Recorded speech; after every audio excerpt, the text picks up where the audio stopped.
her on the floor, with his arm around her trembling shoulders. She seemed to relax slightly at his touch, which left him with the oddest feeling, almost a sense of pride that he had been the one to be able to help her. That, and a bone-deep feeling of relief, because it was killing him to see her in such torment. He whispered soothing words in her ear and softly caressed her shoulder, trying to comfort her with his mere presence. And slowly, very slowly, he had no idea how many minutes he sat under that table with her, he could feel her muscles begin to unwind. Her skin lost that awful clammy feeling, and her breathing, while still rushed, no longer sounded quite so panicked. Finally, when he felt she might be ready, he touched 2 fingers to the underside of her chin, using the softest pressure imaginable to lift her face so that he could see her eyes. "Look at me, Kate," he whispered, his voice gentle but suffused with authority. "If you just look at me, you will know that you are safe." The tiny muscles around her eyes quivered for a good 15 seconds before her lids finally fluttered. She was trying to open her eyes, but they were resisting. Anthony had little experience with this sort of terror, but it seemed to make sense to him that her eyes just wouldn't want to open, that they simply wouldn't want to see whatever it was that so frightened her. After several more seconds of fluttering, she finally managed to open her eyes all the way and met his gaze. Anthony felt as if he'd been punched in the gut. If eyes were truly the windows to the soul, something had shattered within Kate Sheffield that night. She looked haunted, hunted, and utterly lost and bewildered. "I don't remember," she whispered, her voice barely audible. He took her hand, which he'd never relinquished his hold on, and brought it to his lips again. He pressed a gentle, almost paternal kiss on her palm. "You don't remember what?" She shook her head. "I don't know." "Do you remember coming to the library?" She nodded. "Do you remember the storm?" She closed her eyes for a moment, as if the act of keeping them open had required more energy than she possessed. "It's still storming." Anthony nodded. That was true. The rain was still beating against the windows with just as much ferocity as before, but it had been several minutes since the last bout of thunder and lightning. She looked at him with desperate eyes. I don't... Anthony squeezed her hand. "You don't have to say anything." He felt her body shudder and relax, then heard her whisper, "Thank you." "Do you want me to talk to you?" he asked. She shut her eyes, not as tightly as before, and nodded. He smiled, even though he knew she could not see it, but maybe she could sense it. Maybe she'd be able to hear his smile in his voice. "Let's see," he mused. "What can I tell you about?" "Tell me about the house," she whispered. "This house?" he asked in surprise. She nodded. "Very well," he replied, feeling rather absurdly pleased that she was interested in the one pile of stone and mortar that meant so much to him. "I grew up here, you know." "Your mother told me." Anthony felt a spark of something warm and powerful in his chest as she spoke. He'd told her she didn't have to say anything, and she'd been quite obviously thankful for that. But now she was actually taking part in the conversation. Surely that had to mean she was beginning to feel better. If she'd open her eyes, if they weren't sitting under a table, it might seem almost normal. And it was stunning how much he wanted to be the one to make her feel better. "Shall I tell you about the time my brother drowned my sister's favourite doll?" he asked. She shook her head, then flinched when the wind picked up, causing the rain to beat against the windows with new ferocity. But she steeled her chin and said, "Tell me something about you." "All right," Anthony said slowly, trying to ignore the vague, uncomfortable feeling that spread in his chest. It was so much easier to tell a tale of his many siblings than to talk about himself. "Tell me about your father." He froze. "My father?" She smiled, but he was too shocked by her request to notice. "You must have had one," she said. Anthony's throat began to feel very tight. He didn't often talk about his father, not even with his family. He'd told himself that it was because it was so much water under the bridge. Edmund had been dead for over 10 years, but the truth was that some things simply hurt too much, and there were some wounds that didn't heal, not even in 10 years. He was a great man," he said softly. "A great father. I loved him very much." Kate turned to look at him, the first time she'd met his gaze since he'd lifted her chin with his fingers many minutes earlier. "Your mother speaks of him with great affection. That was why I asked." "We all loved him," he said simply, turning his head and staring out across the room. His eyes focused on the leg of a chair, but he didn't really see it. He didn't see anything but the memories in his mind. He was the finest father a boy could ever want. "When did he die?" 11 years ago, in the summer, when I was 18, right before I left for Oxford." "That's a difficult time for a man to lose his father," she murmured. He turned sharply to look at her. "Any time is a difficult time for a man to lose his father." "Of course," she quickly agreed. "But some times are worse than others, I think. And surely it must be different for boys and girls. My father passed on 5 years ago, and I miss him terribly. But I don't think it's the same." He didn't have to voice his question. It was there in his eyes. "My father was wonderful," Kate explained, her eyes warming as she reminisced. "Kind and gentle, but stern when he needed to be. But a boy's father, well, he has to teach his son how to be a man, and to lose a father at 18, when you're just learning what all that means." She let out a long exhale. "It's probably presumptuous for me even to discuss it, as I'm not a man, and therefore couldn't possibly put myself in your shoes.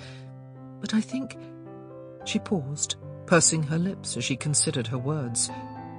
"Well, I just think it would be very difficult." "My brothers were 16, 12, and 2, Anthony said softly. "I would imagine it was difficult for them as well," she replied, "although your youngest brother probably doesn't remember him." Anthony shook his head. Kate smiled wistfully.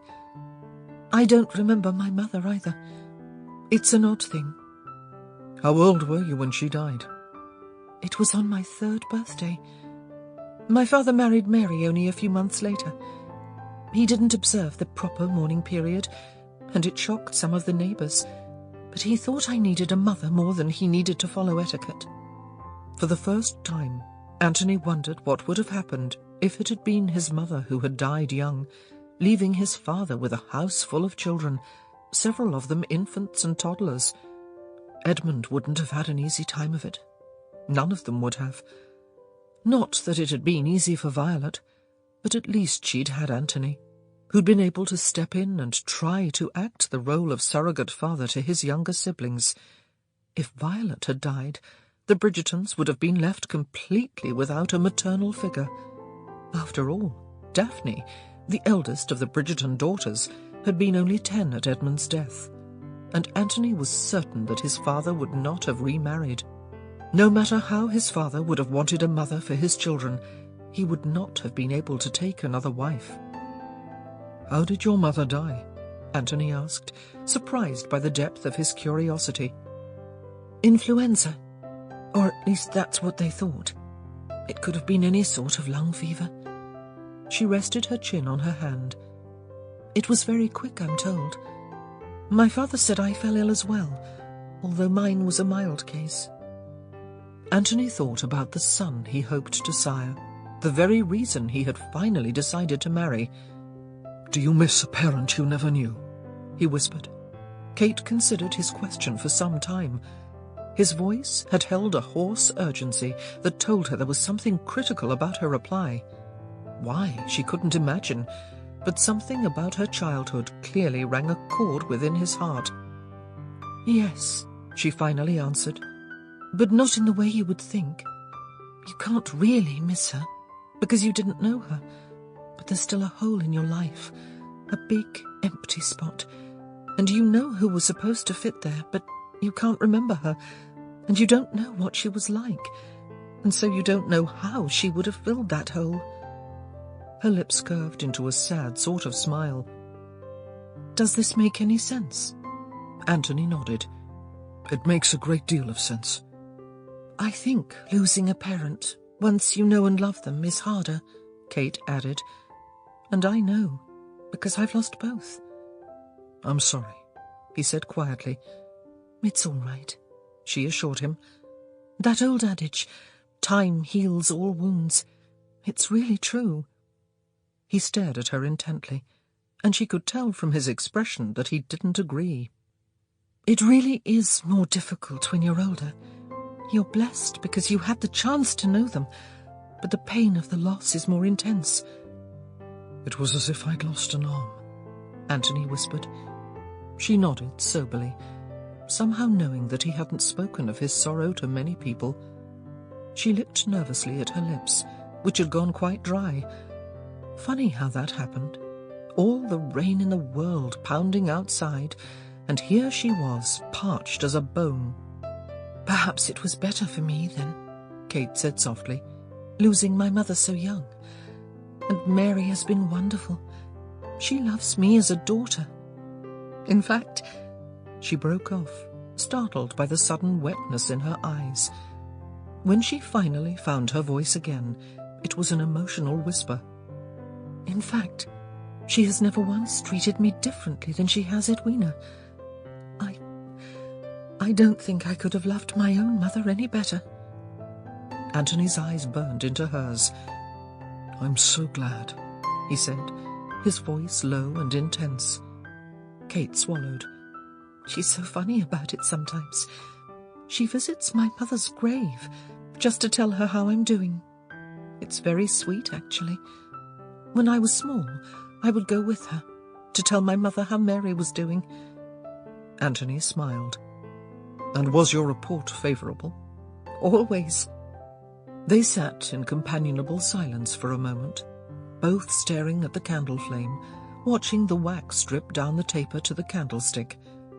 When the fourth drop of wax rolled down the candle, sliding along the column until it hardened in place, Kate turned to Anthony and said, I'm sure I sound insufferably optimistic, but I think there must be some master plan in life. He turned to her and quirked a brow. Everything really does work out in the end, she explained. I lost my mother, but I gained Mary, and a sister I love dearly, and... A flash of lightning lit the room. Kate bit her lip, trying to force slow and even breaths through her nose. The thunder would come, but she'd be ready for it, and the room shook with noise, and she was able to keep her eyes open. She let out a long exhale and allowed herself a proud smile. That hadn't been so difficult. It certainly hadn't been fun, but it hadn't been impossible. It might have been Anthony's comforting presence next to her, or simply that the storm was moving away, but she'd made it through without her heart jumping through her skin. Are you all right? Anthony asked. She looked over at him, and something inside of her melted at the concerned look on his face. Whatever he'd done in the past, however they'd argued and fought, in this moment he truly cared about her. Yes, she said, hearing surprise in her voice, even though she hadn't intended it. Yes, I think I am. He gave her hand a squeeze. How long have you been like this? Tonight, or in my life? Both. Tonight, since the first clap of thunder. I get quite nervous when it begins to rain, but as long as there is no thunder and lightning, I'm all right. It's not the rain, actually, which upsets me, but just the fear that it might grow into something more. She swallowed, licking her dry lips before she continued. To answer your other query, I can't remember a time I wasn't terrified by storms. It's simply a part of me. It's quite foolish, I know. It's not foolish, he interjected. You're very sweet to think so, she said, with a sheepish half-smile. "But you're wrong. Nothing could be more foolish than to fear something with no reason." "Sometimes," Anthony said in a halting voice, "sometimes there are reasons for our fears that we can't quite explain. Sometimes it's just something we feel in our bones, something we know to be true, but would sound foolish to anyone else." Kate stared at him intently, watching his dark eyes in the flickering candlelight, and catching her breath at the flash of pain she saw in the brief second before he looked away. And she knew, with every fibre of her being, that he wasn't speaking of intangibles. He was talking about his own fears, something very specific that haunted him every minute of every day. Something she knew she did not have the right to ask him about, but she wished, oh, how she wished, that when he was ready to face his fears, she could be the one to help him. But that wasn't to be. He would marry someone else, maybe even Edwina, and only his wife would have the right to talk to him about such personal matters. "I think I might be ready to go upstairs," she said. Suddenly it was too hard to be in his presence, too painful to know that he would belong to someone else. His lips quirked into a boyish smile. "Are you saying I might finally crawl out from under this table?" "Oh, goodness!" She clapped one of her hands to her cheek in a sheepish expression. "I'm so sorry. I stopped noticing where we were sitting ages ago, I'm afraid. What a ninny you must think me." He shook his head, still smiling. "Never a ninny, Kate. Even when I thought you the most insufferable female creature on the planet, I had no doubts about your intelligence." Kate, who had been in the process of scooting out from under the table, paused. "I just don't know if I should feel complimented or insulted by that statement." "Probably both," he admitted. "But for friendship's sake, let's decide upon complimented." She turned to look at him, aware that she presented an awkward picture on her hands and knees, but the moment seemed too important to delay. "Then we are friends," she whispered. He nodded as he stood. "Hard to believe, but I think we are." Kate smiled as she took his helping hand and rose to her feet. "I'm glad. You're really not the devil I'd originally thought you." One of his brows lifted, and his face suddenly took on a very wicked expression. "Well, maybe you are," she amended, thinking he probably was every bit the rake and rogue that society had painted him. "But maybe you're also a rather nice person as well." "Nice seems so bland," he mused. "Nice," she said emphatically, "is nice. And given what I used to think of you, you ought to be delighted by the compliment." He laughed. "One thing about you, Kate Sheffield, is that you are never boring." "Boring is so bland," she quipped. He smiled, a true grin, not that ironic curve he used at society functions, but the real thing. Kate's throat suddenly felt very tight. "I'm afraid I cannot walk you back to your room," he said. "If someone should come across us at this hour—" Kate nodded. They'd forged an unlikely friendship, but she didn't want to get trapped into marriage with him, right? And it went without saying that he didn't want to marry her. He motioned to her. "And especially with you dressed like that." Kate looked down and gasped, yanking her robe more tightly around her. She'd completely forgotten that she wasn't properly dressed. Her nightclothes certainly weren't risque or revealing, especially with her thick robe, but they were nightclothes. "Will you be all right?" he asked softly. "It's still raining." Kate stopped and listened to the rain, which had softened to a gentle patter against the windows. "I think the storm is over." He nodded and peered out into the hall. "It's empty," he said. "I should go." He stepped aside to let her pass. She moved forward, but when she reached the doorway, she stopped and turned around. "Lord Bridgerton." "Anthony," he said. "You should call me Anthony. I believe I've already called you "You did?" "When I found you." He waved a hand. I don't think you heard anything I said." "You're probably right." She smiled hesitantly. "Anthony." His name sounded strange on her tongue. He leaned forward slightly, an odd, almost devilish light in his eyes. "Kate," he said in return. "I just wanted to say thank you," she said, "for helping me tonight. She cleared her throat. "It would have been a great deal more difficult without you." "I didn't do anything," he said gruffly. "No, you did everything." And then, before she'd be tempted to stay, she hurried down the hall and up the stairs. Chapter 13. There is little to report in London, with so many people away in Kent at the Bridgerton house party. This author can only imagine all the gossip that will soon reach town. There will be a scandal, yes. There is always a scandal at a house party. Lady Whistledown's Society Papers, 4th of May, 1814. The following morning was the sort that usually follows a violent storm, bright and clear, but with a fine damp mist that settled cold and refreshing on the skin. Anthony was oblivious to the weather, having spent most of the night staring into the darkness and seeing nothing but Kate's face. He'd finally fallen asleep as the first streaks of dawn fingered across the sky. By the time he woke, it was well past noon, but he did not feel rested. His body was suffused with a strange combination of exhaustion and nervous energy. His eyes felt heavy and dull in their sockets, and yet his fingers kept drumming the bed, inching toward the edge as if they alone could pull him out and to his feet. Finally, when his stomach growled so loudly that he could swear he saw the plaster on the ceiling shake, he staggered upright and pulled on his robe. With a wide, loud yawn, he moved to the window, not because he was looking for anyone or anything in particular, but simply because the view was better than anything else in his room. And yet, in the quarter second before he looked down and gazed upon the grounds, he somehow knew what he would see.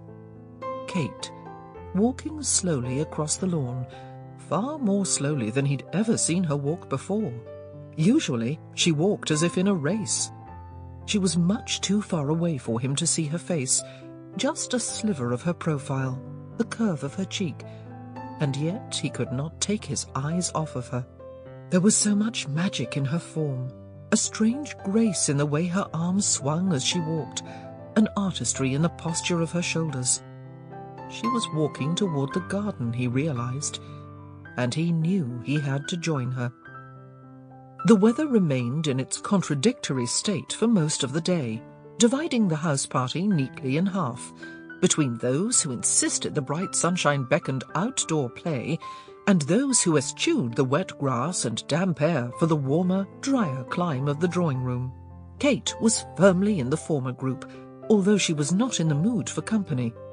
Her mind was in far too reflective a mood to make polite conversation with people she barely knew, and so she stole away once again to Lady Bridgerton's spectacular gardens, and found herself a quiet spot on a bench near the rose arbour.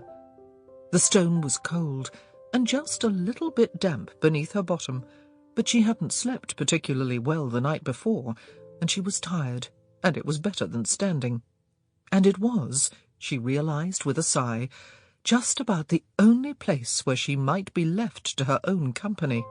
If she remained in the house, she'd surely be roped into joining the group of ladies chatting in the drawing-room while they wrote correspondence to friends and family.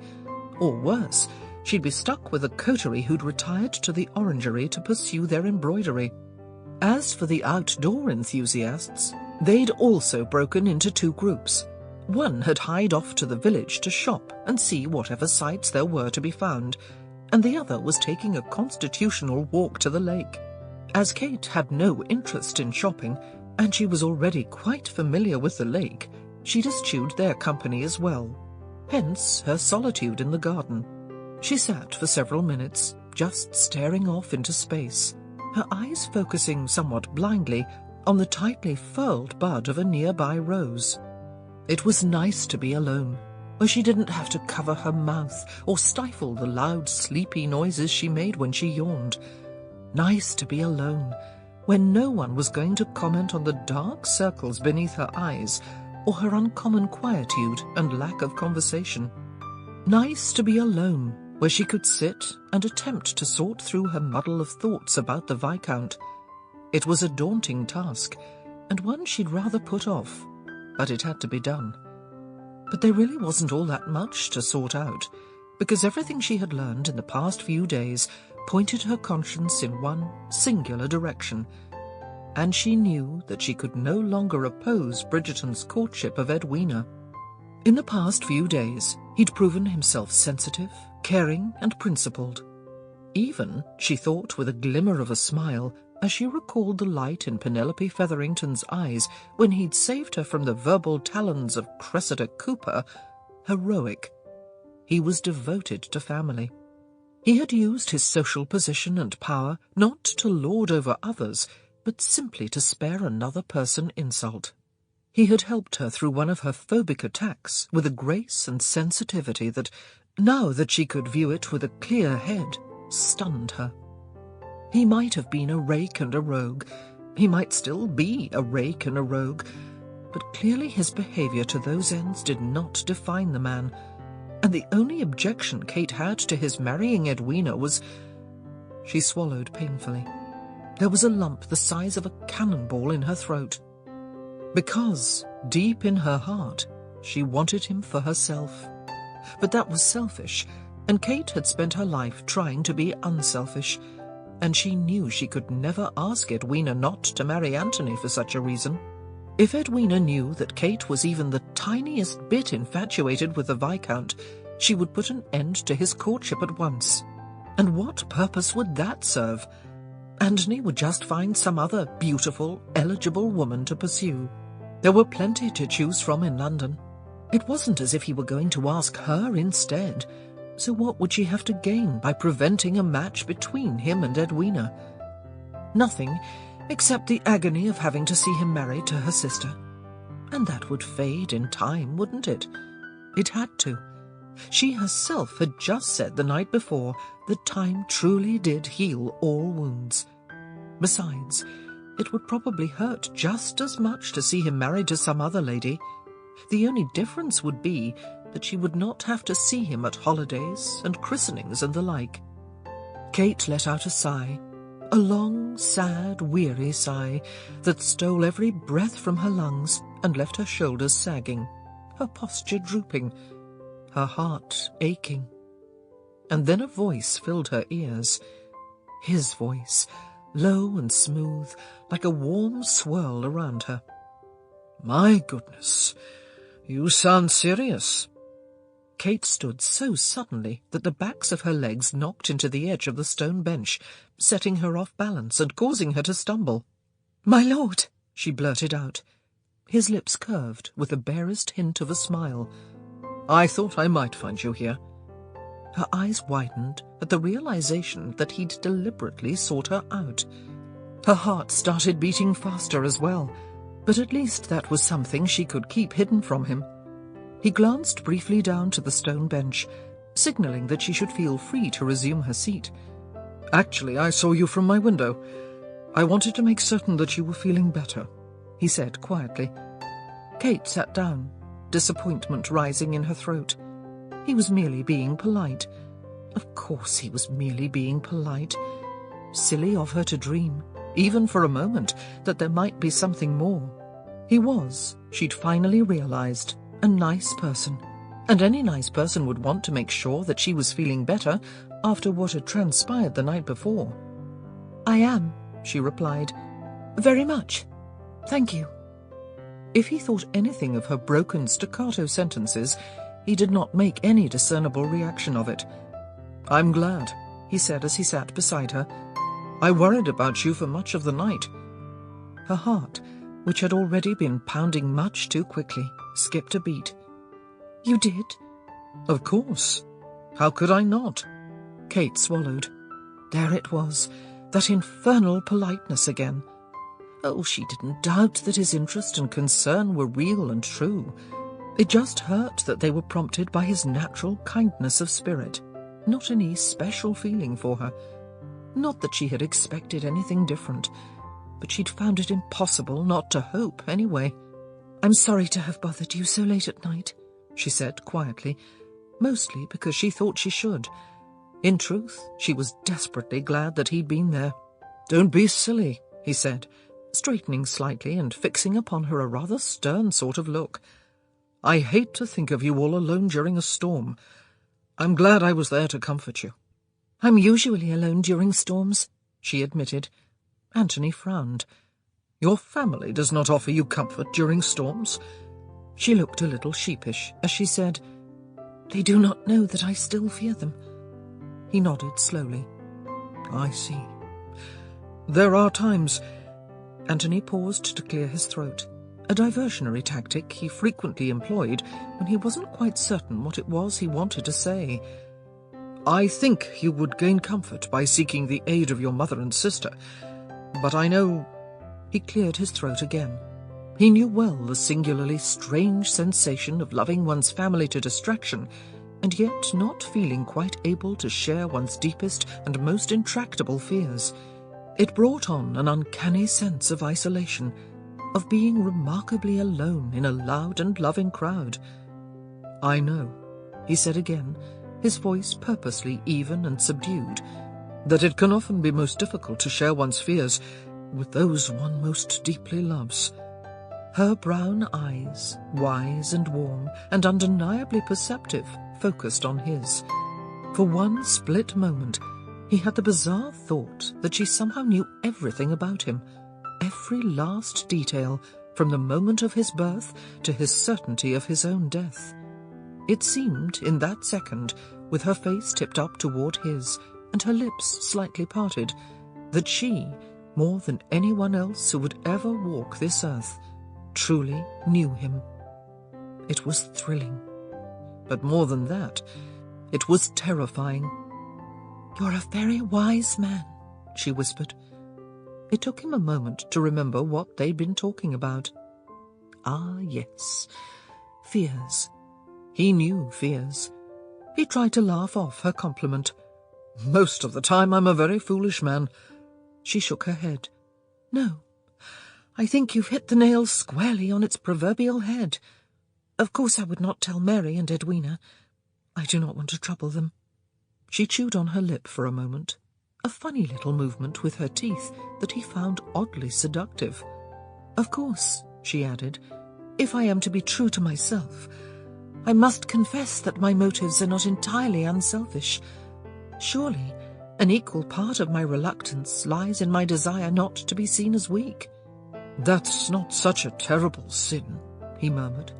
"Not as far as sins go, I suppose," Kate said with a smile. "But I would hazard a guess that it is one from which you, too, suffer." He didn't say anything, just nodded his assent. "We all have our roles to play in life," she continued, "and mine has always been to be strong and sensible. Cringing under a table during an electrical storm is neither." "Your sister," he said quietly, "is probably a great deal stronger than you think." Her eyes flew to his face. Was he trying to tell her that he'd fallen in love with Edwina? He'd complimented her sister's grace and beauty before, but never had he referred to her inner person. Kate's eyes searched his for as long as she dared, but she found nothing that revealed his true feelings. "I did not mean to imply that she wasn't," she finally replied. "But I am her older sister. I have always had to be strong for her, whereas she has only had to be strong for herself." She brought her eyes back up to his, only to find that he was staring at her with an odd intensity, almost as if he could see past her skin and into her very soul. "You are the oldest as well," she said. "I'm sure you know what I mean." He nodded, and his eyes looked amused and resigned at the same time. "Exactly." She gave him an answering smile, the kind that passed between people who know similar experiences and trials, and as she felt herself growing more at ease next to him, almost as if she could sink into his side and bury herself against the warmth of his body, She knew that she could put off her task no longer. She had to tell him that she'd withdrawn her opposition to his match with Edwina. It wasn't fair to anyone to keep it to herself, just because she wanted to keep him to herself, if only for a few perfect moments, right here in the gardens. She took a deep breath, straightened her shoulders, and turned to him. He looked at her expectantly. It was obvious, after all, that she had something to say. Kate's lips parted, but nothing came out. "Yes?" he asked, looking rather amused. "My lord," she blurted out. "Anthony," he corrected gently. "Anthony," she repeated, wondering why the use of his given name made this all the more difficult. "I did need to speak with you about something." He smiled. "I'd gathered." Her eyes became inexplicably fastened on her right foot, which was tracing half-moons on the packed dirt of the path. It's about Edwina." Anthony's brows rose, and he followed her gaze to her foot, which had left half-moons behind and was now drawing squiggly lines. "Is something amiss with your sister?" he inquired gently. She shook her head, looking back up. "Not at all. I believe she's in the drawing-room, writing a letter to our cousin in Somerset. Ladies like to do that, you know." He blinked. "Do what?" "Write letters. I'm not a very good correspondent myself," she said, her words coming forth in an oddly rushed fashion, "as I rarely have the patience to sit still at a desk long enough to write an entire letter, not to mention that my penmanship is abysmal. But most ladies spend a goodly portion of every day drafting letters." He tried not to smile. "You wanted to warn me that your sister likes to write letters?" "No, of course not," she mumbled. "It's just that you asked if she was all right, and I said of course, and I told you where she was, and then we were entirely off the topic, and—" He laid his hand across hers, effectively cutting her off. "What is it you needed to tell me, Kate?" He watched with interest as she steeled her shoulders and clenched her jaw. She looked as if she were preparing for a hideous task. Then, in one big rush of a sentence, she said, "I just wanted you to know that I have withdrawn my objections to your suit of Edwina." His chest suddenly felt a bit hollow. "I see," he said, not because he did see, just because he had to say something. "I admit to a strong prejudice against you," she continued quickly, "but I have come to know you since my arrival at Aubrey Hall, and in all conscience I could not allow you to go on thinking that I would stand in your way. It would not be right of me." Anthony just stared at her, completely at a loss. There was, he realized dimly, something a bit deflating about her willingness to marry him off to her sister, since he'd spent the better part of the last 2 days fighting the urge to kiss her rather senseless. On the other hand, wasn't this what he wanted? Edwina would make the perfect wife. Kate would not. Edwina fit all the criteria he'd laid out when he'd finally decided it was time to wed. Kate did not. And he certainly couldn't dally with Kate if he meant to marry Edwina. She was giving him what he wanted. Exactly, he reminded himself, what he wanted. With her sister's blessing, Edwina would marry him next week if he so desired. Then why the devil did he want to grab her by the shoulders and shake and shake and shake until she took back every bloody little annoying word? It was that spark, that damnable spark that never seemed to dim between them, that awful prickle of awareness that burned every time she entered a room, or took a breath, or pointed a toe.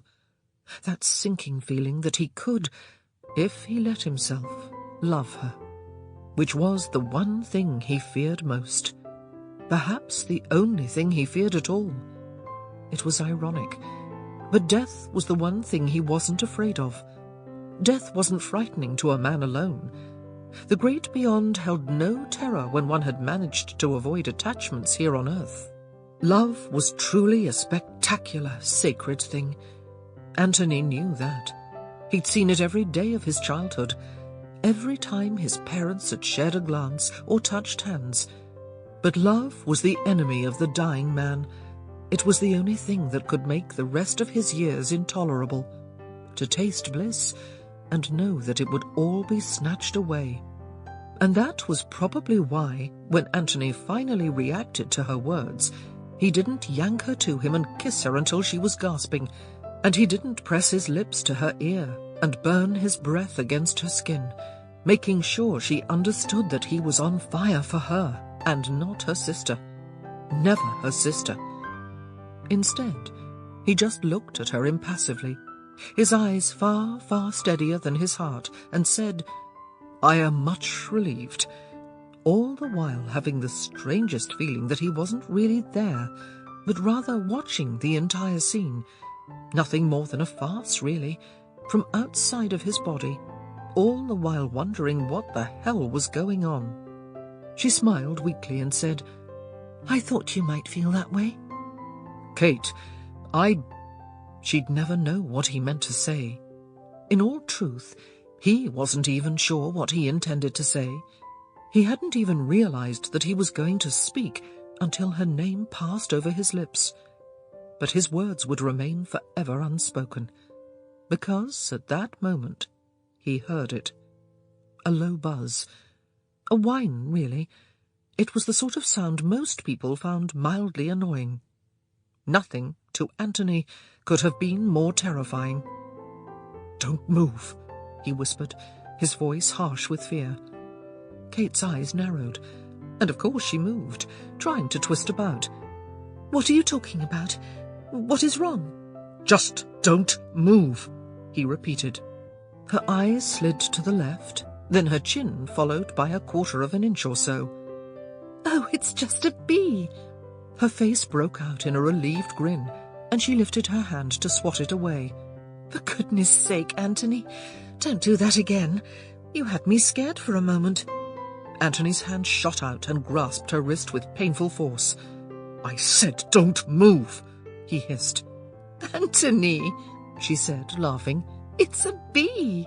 He held her immobile, his grasp hard and painful, his eyes never leaving the loathsome creature, watching as it buzzed purposefully around her head. He was paralyzed by fear and fury, and something else he couldn't quite put his finger on. It wasn't as if he hadn't come into contact with bees in the 11 years since his father's death. One couldn't reside in England, after all, and expect to avoid them altogether. Until now, in fact, he'd forced himself to flirt with them in an odd, fatalistic manner. He'd always suspected that he might be doomed to follow in his father's footsteps in all respects. If he was going to be brought down by a humble insect, by God, he'd do it standing firm and holding his ground. He was going to die sooner sooner, and he wasn't going to run from some bloody bug.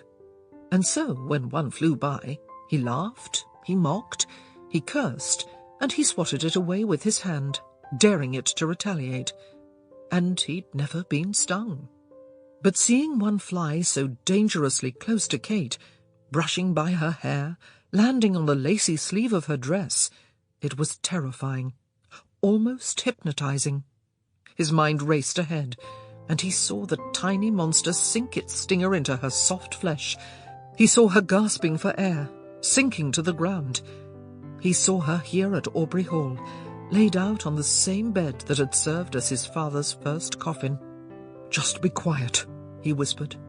"We're going to stand, slowly. Then we're going to walk away." "Anthony," she said, her eyes crinkling in an impatiently confused manner, "what is wrong with you?" He tugged on her hand, trying to force her to rise, but she resisted. "It's a bee," she said in an exasperated voice. "Stop acting so strangely. For heaven's sake, it's not going to kill me." Her words hung heavy in the air, almost like solid objects, ready to crash to the ground and shatter them both. Then, finally, when Anthony felt his throat relax enough to speak, he said in a low, intense voice, "It might." Kate froze, not because she meant to follow his orders, but because something in his aspect, something in his eyes, frightened her to the bone. He looked changed, possessed by some unknown demon. "Anthony," she said, in what she hoped was an even, authoritative voice, "let go of my wrist this instant." She pulled, but he did not relent, and the bee kept buzzing relentlessly about her. "Anthony!" she exclaimed. "Stop this right—" The rest of her sentence was lost, as she somehow managed to yank her hand from his crushing grasp. The sudden freedom left her off balance, and her arm flailed up and about, the inside of her elbow knocking into the bee, which let out a loud, angry buzz as the force of the blow sent it hurtling through space, smashing right into the strip of bare skin above the lace-edged bodice of her afternoon dress. "Oh, for the love of— Ow!" Kate let out a howl as the bee, no doubt infuriated by its abuse, sank its stinger into her flesh. "Oh, damn!" she swore, completely past any pretensions toward proper language.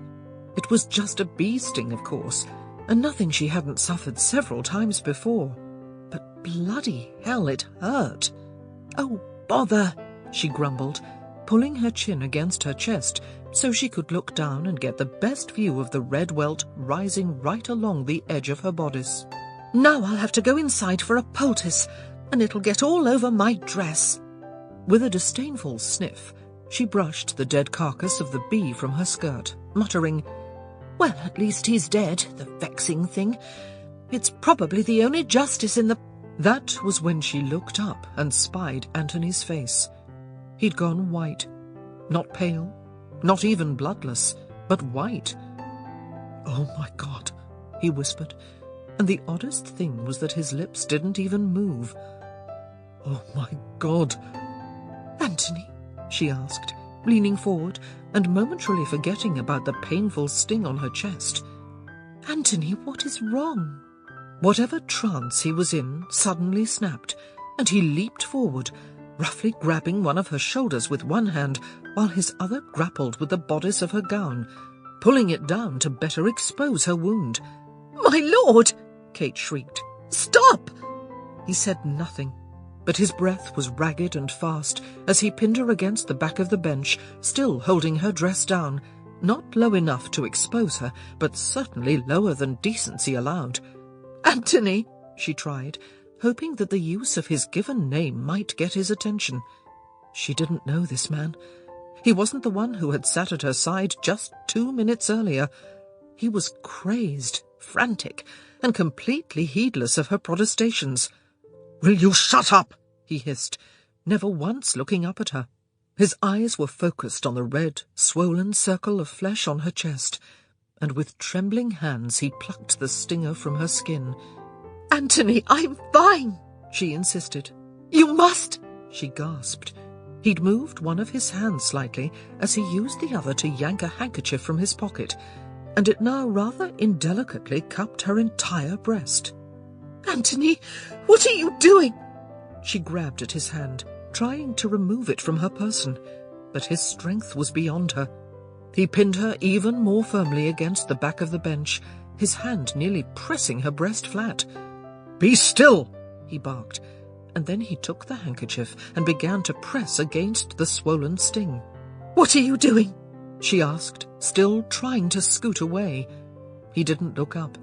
"Expressing the venom." "Is there venom?" "There must be," he muttered. "There has to be. Something is killing you." Her mouth fell open. "Something is killing me? Are you mad? Nothing is killing me. It's a bee sting." But he ignored her, too focused on his self-appointed task of treating her wound.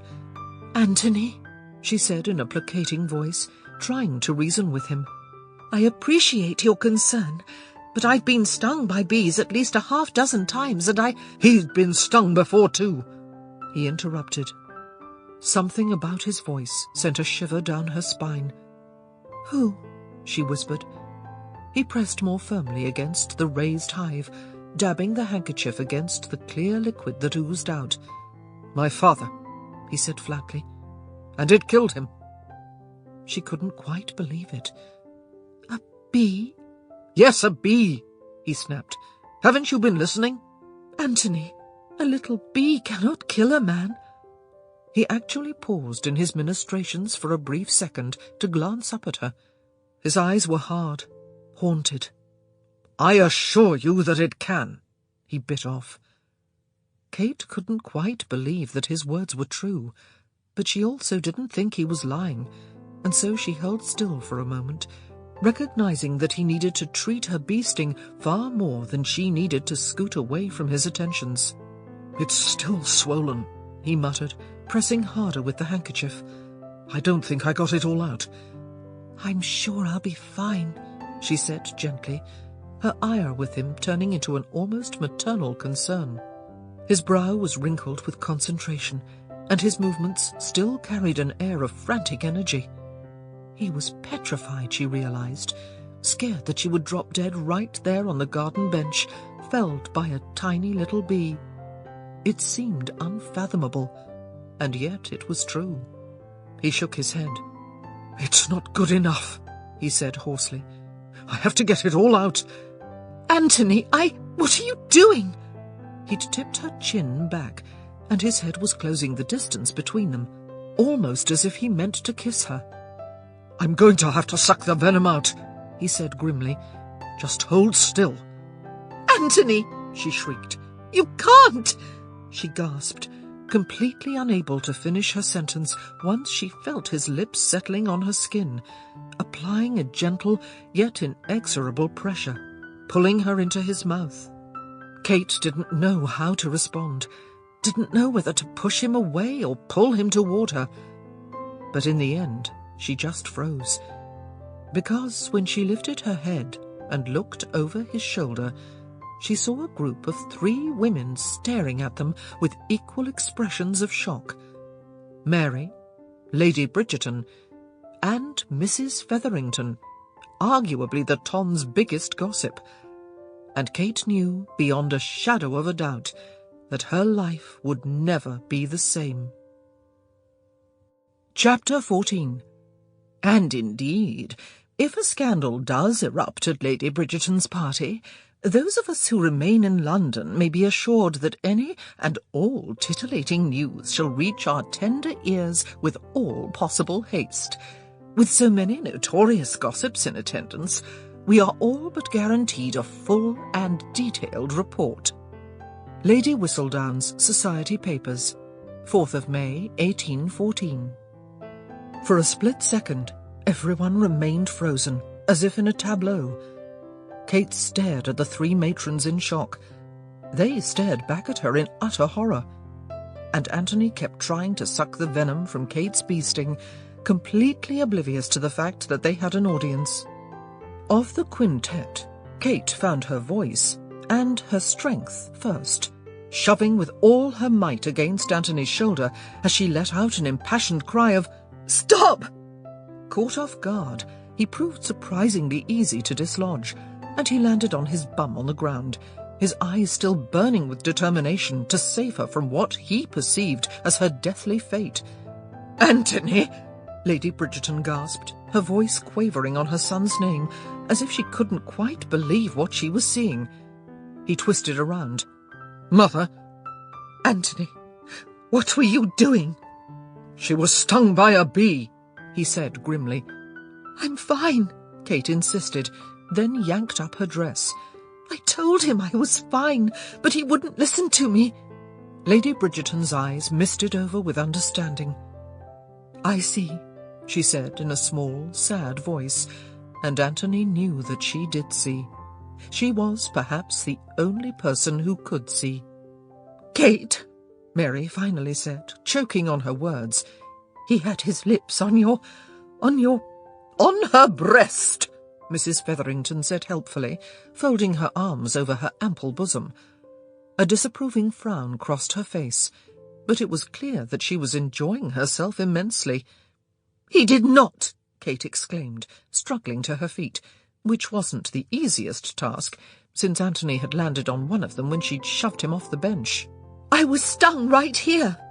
With a frantic finger, she pointed at the round, red welt that was still rising on the thin skin covering her collarbone. The 3 older ladies stared at her bee-sting, their skin assuming identical blushes of faint crimson. "It's not anywhere near my breast," Kate protested, too horrified by the direction of the conversation to remember to feel embarrassed at her rather anatomical language. "It isn't far," Mrs. Featherington pointed out. "Will someone shut her up?" Anthony snapped. "Well," Mrs. Featherington huffed, "I never—" "No," Anthony replied. "You always—" "What does he mean by that?" Mrs. Featherington demanded, poking Lady Bridgerton in the arm. When the Viscountess did not respond, she turned to Mary and repeated the question. But Mary had eyes only for her daughter. "Kate," she ordered, "come here this instant." Dutifully, Kate moved to Mary's side. "Well?" Mrs. Featherington asked. "What are we going to do?" 4 sets of eyes turned on her in disbelief. "We?" Kate questioned faintly. "I fail to see how you have any say in the matter," Anthony bit off. Mrs. Featherington just let out a loud, disdainful and rather nasal sniff. "You have to marry the chit," she announced. "What?" The word was ripped from Kate's throat. "You must be mad." "I must be the only sensible one in the garden is what I must be," Mrs. Featherington said officiously. "Lud, girl, he had his mouth on your puppies and we all saw it." "He did not," Kate moaned. "I was stung by a bee. A bee." "Portia," Lady Bridgerton interjected, "I hardly think there is need for such graphic language." "There's little use for delicacy now," Mrs. Featherington replied. "It's going to make a tidy piece of gossip, no matter how you describe it. The Ton's most fervent bachelor brought down by a bee. I must say, my lord, it's not how I imagined it." "There is not going to be any gossip," Anthony growled, advancing on her with a menacing air, "because no one is going to say a word. I will not see Miss Sheffield's reputation besmirched in any way." Mrs. Featherington's eyes bugged out with disbelief. "You think you can keep something like this quiet?" "I'm not going to say anything, and I rather doubt that Miss Sheffield will either," he said, planting his hands on his hips as he glared down at her. It was the sort of stare that brought grown men to their knees, but Mrs. Featherington was either impervious or simply stupid. So he continued with, "Which leaves our respective mothers, who would seem to have a vested interest in protecting our reputations. Which then leaves you, Mrs. Featherington, as the only member of our cosy little group who might prove herself a gossipy, loud-mouthed fishwife over this." Mrs. Featherington turned a dull red. "Anyone could have seen from the house," she said bitterly, clearly loath to lose such a prime piece of gossip. She'd be fated for a month as the only eyewitness to such a scandal. The only eyewitness who'd talk, that is. Lady Bridgerton glanced up at the house, her face going pale. "She's right, Anthony," she said. "You were in full view of the guest wing." "It was a bee!" Kate practically wailed. "Just a bee! Surely we can't be forced to marry because of a bee!" Her outburst was met with silence. She looked from Mary to Lady Bridgerton, both of whom were gazing at her with expressions hovering between concern, kindness, and pity. Then she looked at Anthony, whose expression was hard, closed, and utterly unreadable. Kate closed her eyes in misery.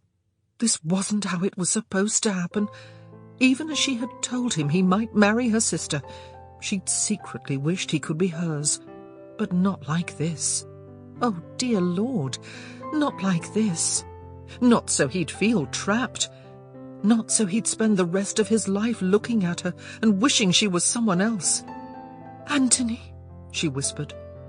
Maybe if he spoke to her, maybe if he just looked at her, she might glean some clue as to what he was thinking. "We will marry next week," he stated. His voice was firm and clear, but otherwise devoid of emotion. "Oh, good," Lady Bridgerton said with great relief, clapping her hands together. "Mrs. Sheffield and I will begin preparations immediately." "Anthony," Kate whispered again, this time with more urgency. "Are you certain? She grabbed his arm and tried to pull him away from the matrons. She gained only a few inches, but at least now they weren't facing them. He gazed at her with implacable eyes. "We will marry," he said simply, his voice that of the consummate aristocrat, brooking no protest and expecting to be obeyed. "There is nothing else to do." "But you don't want to marry me," she said. This caused him to raise a brow. "And do you want to marry me?" She said nothing. There was nothing she could say, not if she wanted to maintain even a shred of pride. "I suspect we shall suit well enough," he continued, his expression softening slightly. "We've become friends of a sort, after all. That's more than most men and women have at the beginning of a union." "You can't want this," she persisted. "You wanted to marry Edwina. What are you going to say to Edwina?" He crossed his arms. "I never made any promises to Edwina, and I imagine we'll simply tell her we fell in love." Kate felt her eyes rolling of their own volition. "She'll never believe that." He shrugged. "Then tell her the truth. Tell her you were stung by a bee, and I was trying to aid you, and we were caught in a compromising position. Tell her whatever you want. She's your sister." Kate sank back down onto the stone bench, sighing. "No one is going to believe you wanted to marry me," she said. "Everyone will think you were trapped." Anthony shot a pointed glare at the three women, who were still staring at them with interest. At his. "Would you mind?" Both his and Kate's mothers stepped back several feet and turned around to afford them more privacy. When Mrs. Featherington did not follow immediately, Violet reached forward and nearly pulled her arm out of the socket. Sitting down next to Kate, he said, "There is little we can do to prevent people from talking, especially with Portia Featherington as a witness. I don't trust that woman to keep her mouth shut any longer than it takes her to return to the house." He leaned back and propped his left ankle on his right knee. "So, we might as well make the best of it. I have to get married this year." "Why?" "Why what?" "Why do you have to get married this year?" He paused for a moment. There wasn't really an answer to that question. So he said, "Because I decided I would, and that's a good enough reason for me. As for you, you have to get married eventually." She interrupted him again with, "To be honest, I rather assumed I wouldn't." Anthony felt his muscles tense, and it took him several seconds to realize that what he was feeling was rage. "You planned to live your life as a spinster?" She nodded, her eyes innocent and frank at the same time. "It seemed a definite possibility, yes." Anthony held himself still for several seconds, thinking he might like to murder all those men and women who had compared her to Edwina and found her lacking. Kate truly had no idea that she might be attractive and desirable in her own right.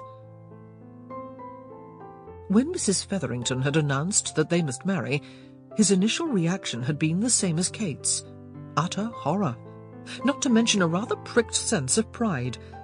No man liked to be forced into marriage, and it was particularly galling to be forced by a bee.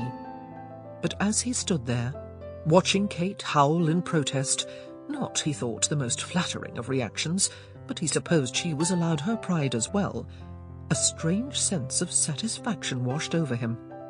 He wanted her. He wanted her desperately. He wouldn't, in a million years, have allowed himself to choose her as a wife. She was far, far too dangerous to his peace of mind. But fate had intervened, and now that it looked like he had to marry her, well, there didn't seem much use in putting up a big fuss. There were worse fates than finding oneself married to an intelligent, entertaining woman whom one happened to lust after around the clock. All he had to do was make certain he didn't actually fall in love with her, which shouldn't prove impossible, right? The Lord knew she drove him crazy half the time with her incessant arguing. He could have a pleasant marriage with Kate. He'd enjoy her friendship and enjoy her body, and keep it at that. It didn't have to go any deeper. And he couldn't have asked for a better woman to serve as mother to his sons after he was gone. That was certainly worth a great deal. "This will work," he said with great authority. "You'll see." She looked doubtful, but she nodded. Of course, there was little else she could do. She'd just been caught by the biggest gossip in London with a man's mouth on her chest. If he hadn't offered to marry her, she'd have been ruined forever. And if she'd refused to marry him, well, then she'd be branded a fallen woman and an idiot. Anthony suddenly stood. "Mother," he barked, leaving Kate on the bench as he strode over to her, "my fiancé and I desire a bit of privacy here in the garden." "Of course," Lady Bridgerton murmured. "Do you think that's wise?" Mrs. Featherington asked. Anthony leaned forward, placed his mouth very close to his mother's ear, and whispered, "If you do not remove her from my presence within the next 10 seconds, I shall murder her on the spot." Lady Bridgerton choked on a laugh, nodded, and managed to say, "Of course." In under a minute, Anthony and Kate were alone in the garden. He turned to face her. She'd stood and taken a few steps toward him. "I think," he murmured, slipping his arm through hers, "that we ought to consider moving out of sight of the house." His steps were long and purposeful, and she stumbled to keep up with him until she found her stride. "My lord," she asked, hurrying along, "do you think this is wise?" "You sound like Mrs. Featherington," he pointed out, not breaking his pace even for a second. "Heaven forbid," Kate muttered, "but the question still stands." "Yes, I do think it's very wise," he replied, pulling her into a gazebo. Its walls were partially open to the air, but it was surrounded by lilac bushes and afforded them considerable privacy. "But," he smiled, slowly, "did you know you argue too much?" "You brought me here to tell me that?" "No," he drawled. "I brought you here to do this." And then, before she had a chance to utter a word, before she even had a chance to draw breath, his mouth swooped down and captured hers in a hungry, searing kiss. His lips were voracious, taking everything she had to give, and then demanding even more.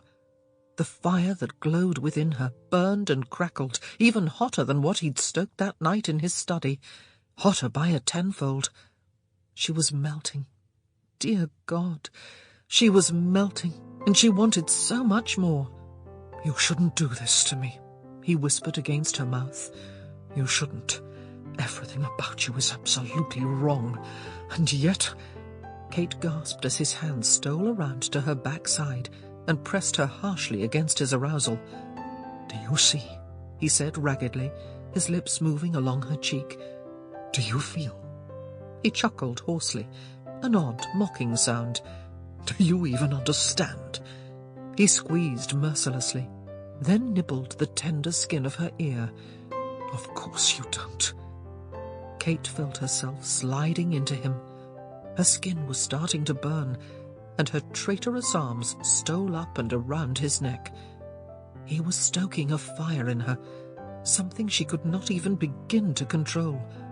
She'd been possessed by some primitive urge, something hot and molten, which needed nothing so much as the touch of his skin against hers. She wanted him. Oh, how she wanted him. She shouldn't want him, shouldn't desire this man who was marrying her for all the wrong reasons. And yet she wanted him with a desperation that left her breathless. It was wrong, so very wrong. She had grave doubts about this marriage, and she knew she ought to maintain a clear head. She kept trying to remind herself of that, but it didn't stop her lips from parting to allow his entry, nor her own tongue from shyly flicking out to taste the corner of his mouth. And the desire pooling in her belly, and surely that was what this strange, prickly, swirling feeling had to be. It just kept getting stronger and stronger. "Am I a terrible person?" she whispered, more for her ears than for his. "Does this mean I am fallen?" But he heard her, and his voice was hot and moist on the skin of her cheek. "No." He moved to her ear and made her listen more closely. No. He travelled to her lips and forced her to swallow the word. No. Kate felt her head fall back. His voice was low and seductive, and it almost made her feel like she'd been born for this moment. "You're perfect," he whispered, his large hands moving urgently over her body, one settling on her waist and the other moving up toward the gentle swell of her breast. "Right here, right now, in this moment, in this garden, you're perfect." Kate found something unsettling about his words, as if he were trying to tell her, and perhaps himself as well, that she might not be perfect tomorrow, and perhaps even less so the next day. But his lips and hands were persuasive, and she forced the unpleasant thoughts from her head, instead reveling in the heady bliss of the moment. She felt beautiful. She felt perfect. And right there, right then, she couldn't help but adore the man who made her feel that way. Anthony slid the hand at her waist to the small of her back, supporting her as his other hand found her breast and squeezed her flesh through the thin muslin of her dress.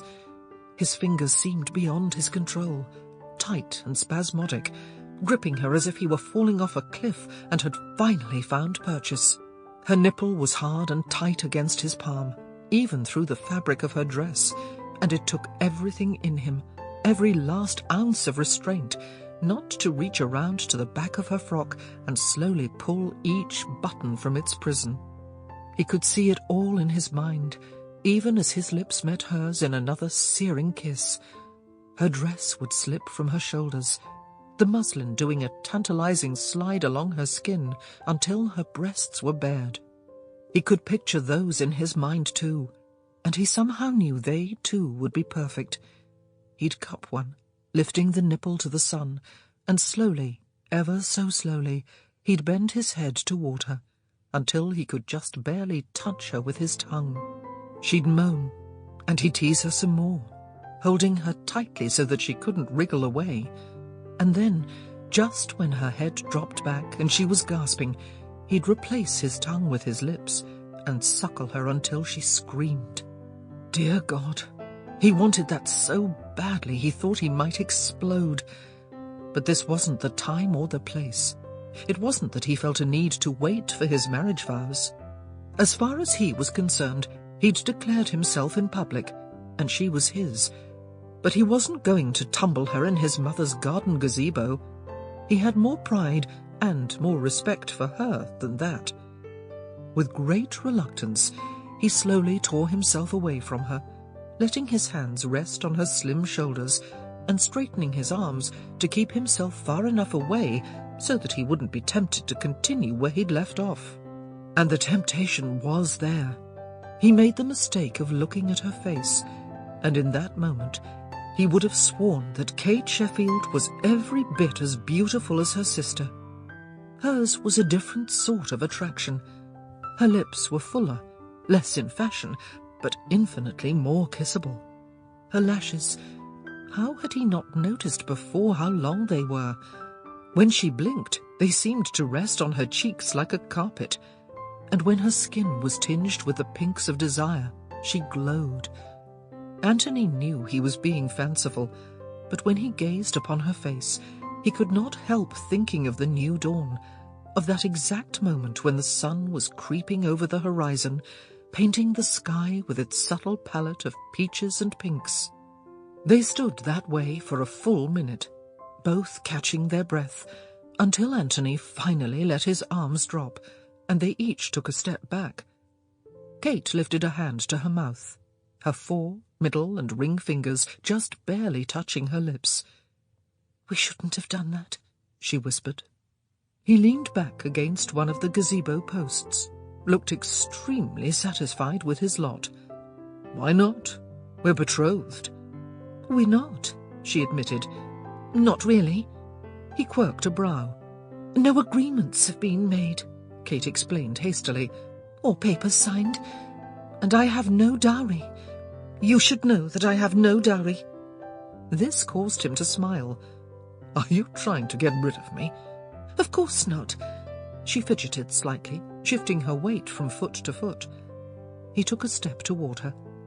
"Surely you're not trying to provide me with a reason to be rid of you?" Kate flushed. No, she lied, even though that was exactly what she had been doing. It was, of course, the utmost stupidity on her part. If he backed out of this marriage, she'd be ruined forever, not just in London, but also in her little village in Somerset. News of a fallen woman always travelled fast, but it was never easy to be the second choice, and a part of her almost wanted him to confirm all of her suspicions, that he didn't want her as his bride, that he'd much prefer Edwina, that he was only marrying her because he had to. It would hurt dreadfully, but if he would just say it, she would know, and knowing, even if the knowledge was bitter, was always better than not knowing.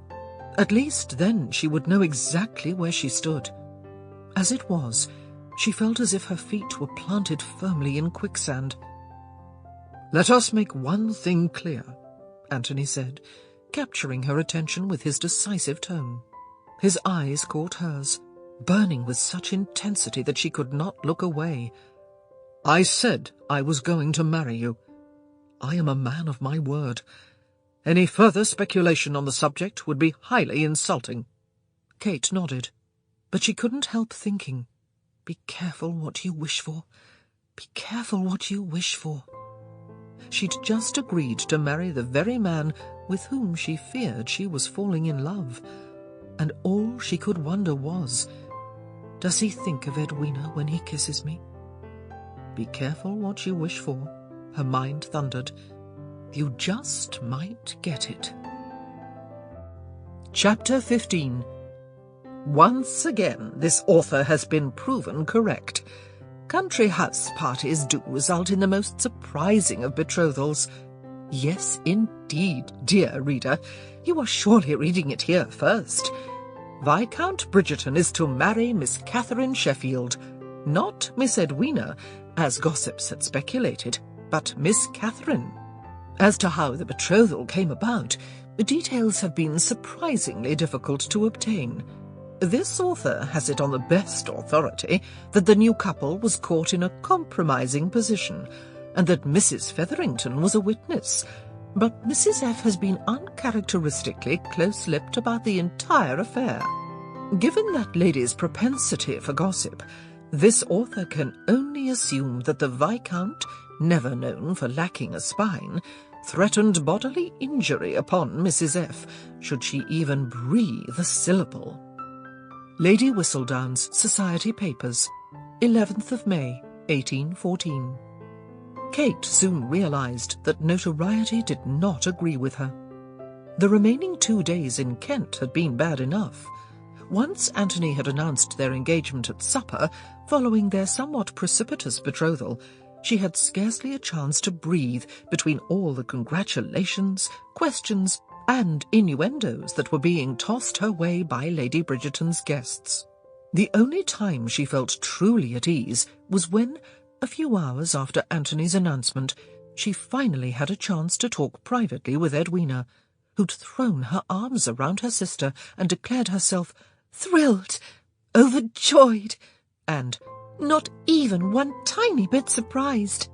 Kate had expressed her surprise that Edwina was not surprised, but Edwina had just shrugged and said, "It was obvious to me that he was smitten. I do not know why no one else saw it," which had left Kate rather puzzled, since she'd been fairly certain that Anthony had had his matrimonial sights set on Edwina. Once Kate returned to London, the speculation was even worse. Every single member of the ton, it seemed, found it imperative to stop by the Sheffields' small rented home on Milner Street to call on the future Viscountess. Most managed to infuse their congratulations with a healthy dose of unflattering implication. No one believed it possible that the Viscount might actually want to marry Kate, and no one seemed to realise how rude it was to say as much to her face. "My goodness, you were lucky," said Lady Cooper, the mother of the infamous Cressida Cooper, who, for her part, did not say 2 words to Kate, just sulked in the corner, and glared daggers in her direction. "I had no idea he was interested in you," gushed Miss Gertrude Knight, with a facial expression that clearly said she still didn't believe it, and perhaps even hoped that the betrothal might still prove to be a sham, announcement in the London Times notwithstanding. And from Lady Danbury, who'd never been known to mince words, "Don't know how you trapped him, but it must have been a neat trick. There are a few girls out there who wouldn't mind taking lessons from you, mark my words." Kate just smiled, or tried to at least. She suspected that her attempts at gracious and friendly response were not always convincing, and nodded and murmured, "I am a fortunate girl," whenever Mary poked her in the side. As for Anthony, the lucky man had been able to avoid the harsh scrutiny she'd been forced to endure. He had told her he needed to remain at Aubrey Hall to take care of a few estate details before the wedding, which had been set for the following Saturday, only 9 days after the incident in the garden. Mary had worried that such hastiness would lead to talk, but Lady Bridgerton had rather pragmatically explained that there would be talk no matter what, and that Kate would be less subject to unflattering innuendo once she had the protection of Anthony's name. Kate suspected that the Viscountess, who had gained a certain reputation for her single-minded desire to see her adult children married off, simply wanted to get Anthony in front of the bishop before he had the chance to change his mind. Kate found herself in agreement with Lady Bridgerton. As nervous as she was about the wedding and the marriage to follow, she'd never been the sort to put things off. Once she made a decision, or, in this case, had one made for her, she saw no reason for delay. And as for the talk, a hasty wedding might increase its volume, but Kate suspected that the sooner she and Anthony were married, the sooner it would die down, and the sooner she might hope to return to the normal obscurity of her own life. Of course, her life would not be her own for much longer. She was going to have to get used to that. Not that it felt like her own even now. Her days were a whirlwind of activity, with Lady Bridgerton dragging her from shop to shop, spending an enormous amount of Anthony's money for her trousseau. Kate had quickly learned that resistance was useless. When Lady Bridgerton, or Violet, as she had now been instructed to call her, made up her mind, heaven help the fool who got in her way. Mary and Edwina had accompanied them on a few of the outings, but they had quickly declared themselves exhausted by Violet's indefatigable energy, and gone off to Gunter's for a flavoured ice. Finally, a mere 2 days before the wedding, Kate received a note from Anthony, asking her to be at home at 4 that afternoon so that he might pay her a call. Kate was a little nervous at seeing him again. Somehow everything seemed different, more formal in town. Nonetheless, she seized upon the opportunity to avoid another afternoon on Oxford Street, at the dressmaker, and the milliner, and the glove-maker, and to whomever else Violet had it in mind to drag her. And so, while Mary and Edwina were out running errands, Kate had conveniently forgotten to mention that the Viscount was expected. She sat down in the drawing-room, Newton sleeping contentedly at her feet, and waited. Anthony had spent most of the week thinking. Not surprisingly, all of his thoughts were of Kate and their upcoming union. He'd been worried that he could, if he let himself, love her. The key, it seemed, was simply not to let himself. And the more he thought about it, the more convinced he was that this would not pose a problem. He was a man, after all, and well in control of his actions and emotions. He was no fool. He knew that love existed, but he also believed in the power of the mind, and perhaps even more importantly, the power of the will. Frankly, he saw no reason why love should be an involuntary thing. If he didn't want to fall in love, then by damn, he wasn't going to. It was as simple as that. It had to be as simple as that. If it weren't, then he wasn't much of a man, was he? He would, however, have to have a talk with Kate on this measure prior to the wedding. There were certain things about their marriage that needed to be made clear. Not rules exactly, but misunderstandings. Yes, that was a good word for it. Kate needed to understand exactly what she could expect from him, and what he expected in return. Theirs was not a love match, and it wasn't going to grow into one. That simply was not an option. He didn't think she had any delusions on that measure, but just in case, he wanted to make it clear now, before any misunderstandings had the chance to grow into full-fledged disasters. It was best to lay everything out on the proverbial table, so that neither party would be unpleasantly surprised later on. Surely Kate would agree. She was a practical girl. She'd want to know where she stood. She wasn't the sort who liked to be kept guessing. At precisely 2 minutes before 4, Anthony rapped twice on the Sheffields' front door, trying to ignore the half-dozen members of the ton who just happened to be strolling along Milner Street that afternoon. They were, he thought with a grimace, a bit far from their usual haunts. But he wasn't surprised. He might be recently returned to London, but he was well aware that his betrothal was the current scandale du jour. Whistledown was delivered all the way in Kent, after all. The butler opened the door quickly and ushered him in, showing him to the nearby drawing-room. Kate was waiting on the sofa, her hair swept up into a neat something or other. Anthony never could remember the names of all those coiffures the ladies seemed to favour, and topped with a ridiculous little cap of some sort that he supposed was meant to match the white trim on her pale blue afternoon dress. The cap, he decided, would be the first thing to go once they were married. She had lovely hair, long and lustrous and thick.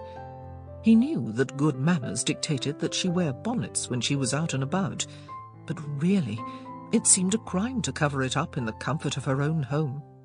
Before he could open his mouth, however, even in greeting, she motioned to a silver tea service on the table in front of her and said, "I took the liberty of ordering tea.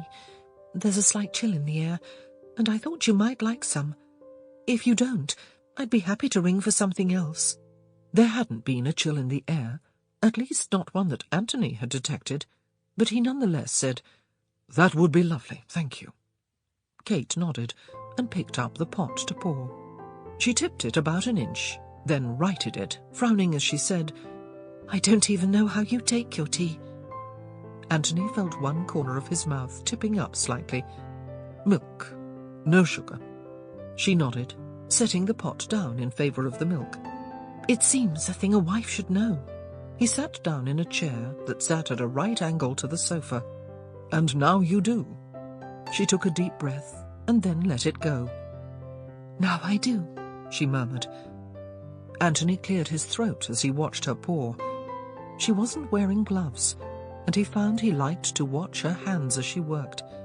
Her fingers were long and slender, and they were incredibly graceful, which surprised him, considering how many times she trod on his toes while dancing. Of course, some of those missteps had been done on purpose, but not, he suspected, as many as she would have liked to have him believe. "Here you are," she murmured, holding out his tea. "Be careful, it's hot. I've never been one for lukewarm tea." No, he thought with a smile, she wouldn't be. Kate wasn't the sort to do anything in half measures. It was one of the things he liked best about her. "My lord," she said politely, moving the tea a few inches farther in his direction. Anthony grasped the saucer, allowing his gloved fingers to brush against her bare ones. He kept his eyes on her face, noticing the faint pink stain of blush that touched her cheeks. For some reason that pleased him. "Did you have something specific you wanted to ask me, my lord?" she asked, once her hand was safely away from his and her fingers wrapped around the handle of her own teacup. "It's Anthony, as I'm sure you recall, and I can't call upon my fiancée merely for the pleasure of her company."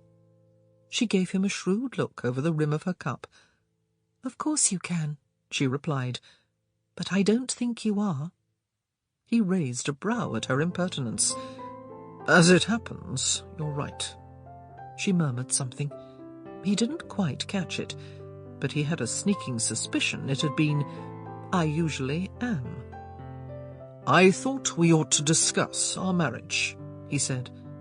"I beg your pardon?" He leaned back in his chair. "We're both practical people. I think we'll find ourselves more at ease once we understand what we can expect from one another." Of course." "Good." He set his teacup down in the saucer, then set both down on the table in front of him. "I'm glad you feel that way." Kate nodded slowly, but didn't say anything, instead choosing to keep her eyes trained on his face as he cleared his throat. He looked as if he were preparing for a parliamentary speech. "We did not get off to the most favourable of starts," he said, scowling slightly when she nodded her agreement. "But I feel, and I hope that you do as well, that we have since reached a friendship of sorts." She nodded again, thinking that she might make it all the way through the conversation, doing nothing but nodding. "Friendship between the husband and the wife is of the utmost importance," he continued. "Even more important, in my opinion, than love." This time she didn't nod. "Our marriage will be one based on mutual friendship and respect," he pontificated, "and I, for one, could not be more pleased." "Respect," Kate echoed, mostly because he was looking at her expectantly. "I will do my best to be a good husband to you," he said, "and, provided that you do not bar me from your bed, I shall be faithful to both you and our vows." "That's rather enlightened of you," she murmured. He was saying nothing she did not expect, and yet she found it somewhat needling all the same. His eyes narrowed. "I hope you're taking me seriously, Kate." "Oh, very much so." "Good." But he gave her a funny look, and she wasn't sure if he believed her. "In return," he added, "I expect that you will not behave in any manner that will sully my family's name." Kate felt her spine stiffen. "I would not dream of it." "I didn't think you would. That is one of the reasons I am so pleased with this marriage. You will make an excellent Viscountess." It was meant as a compliment, Kate knew, but still it felt a bit hollow, and maybe a touch condescending. She'd much rather have been told that she'd make an excellent wife. "We shall have friendship," he announced, "and we shall have mutual respect. And children. Intelligent children, thank God, since you are quite the most intelligent woman of my acquaintance." That made up for his condescension, but Kate had barely time to smile at his compliment before he added, "But you should not expect love. This marriage will not be about love." An awful lump rose in Kate's throat, and she found herself nodding yet again, except this time every movement of her neck somehow brought pain to her heart. "There are certain things I cannot give you," Anthony said, "and love, I'm afraid, is one of them." "I see." "Do you?" "Of course," she practically snapped. "You could not make it any plainer if you wrote it on my arm." "I had never planned to marry for love," he said. "That is not what you told me when you were courting Edwina." "When I was courting Edwina," he returned, "I was trying to impress you." Her eyes narrowed. "You are not impressing me now." He let out a long breath. "Kate, I did not come here to argue. I merely thought it best if we were honest with one another before the wedding on Saturday morning." "Of course," she sighed, forcing herself to nod. His intention hadn't been to insult her, and she shouldn't have overreacted. She knew him well enough now to know that he was merely acting out of concern. He knew he would never love her. Better to make that clear in the beginning. But still it hurt. She didn't know if she loved him, but she was fairly certain she could love him, and deathly afraid that after a few weeks of marriage, she would love him. And it would be so nice if he could just love her back. "It is best that we understand each other now," he said softly. Kate just kept nodding. A body in motion tended to remain in motion, and she was afraid that if she stopped, she might do something really stupid, like cry. He reached across the table and took her hand, which made her flinch. "I didn't want you to enter this marriage with any delusions," he said. "I didn't think you'd want that." "Of course not, my lord," she said. He frowned. I thought I told you to call me Anthony." "You did," she said. "My lord." He withdrew his hand. Kate watched as he returned it to his own lap, feeling strangely bereft. "Before I go," he said, "I have something for you." Without taking his eyes off of her face, he reached into his pocket and pulled out a small jeweller's box. "I must apologize for being so delayed in presenting you with a betrothal ring," he murmured, handing it to her.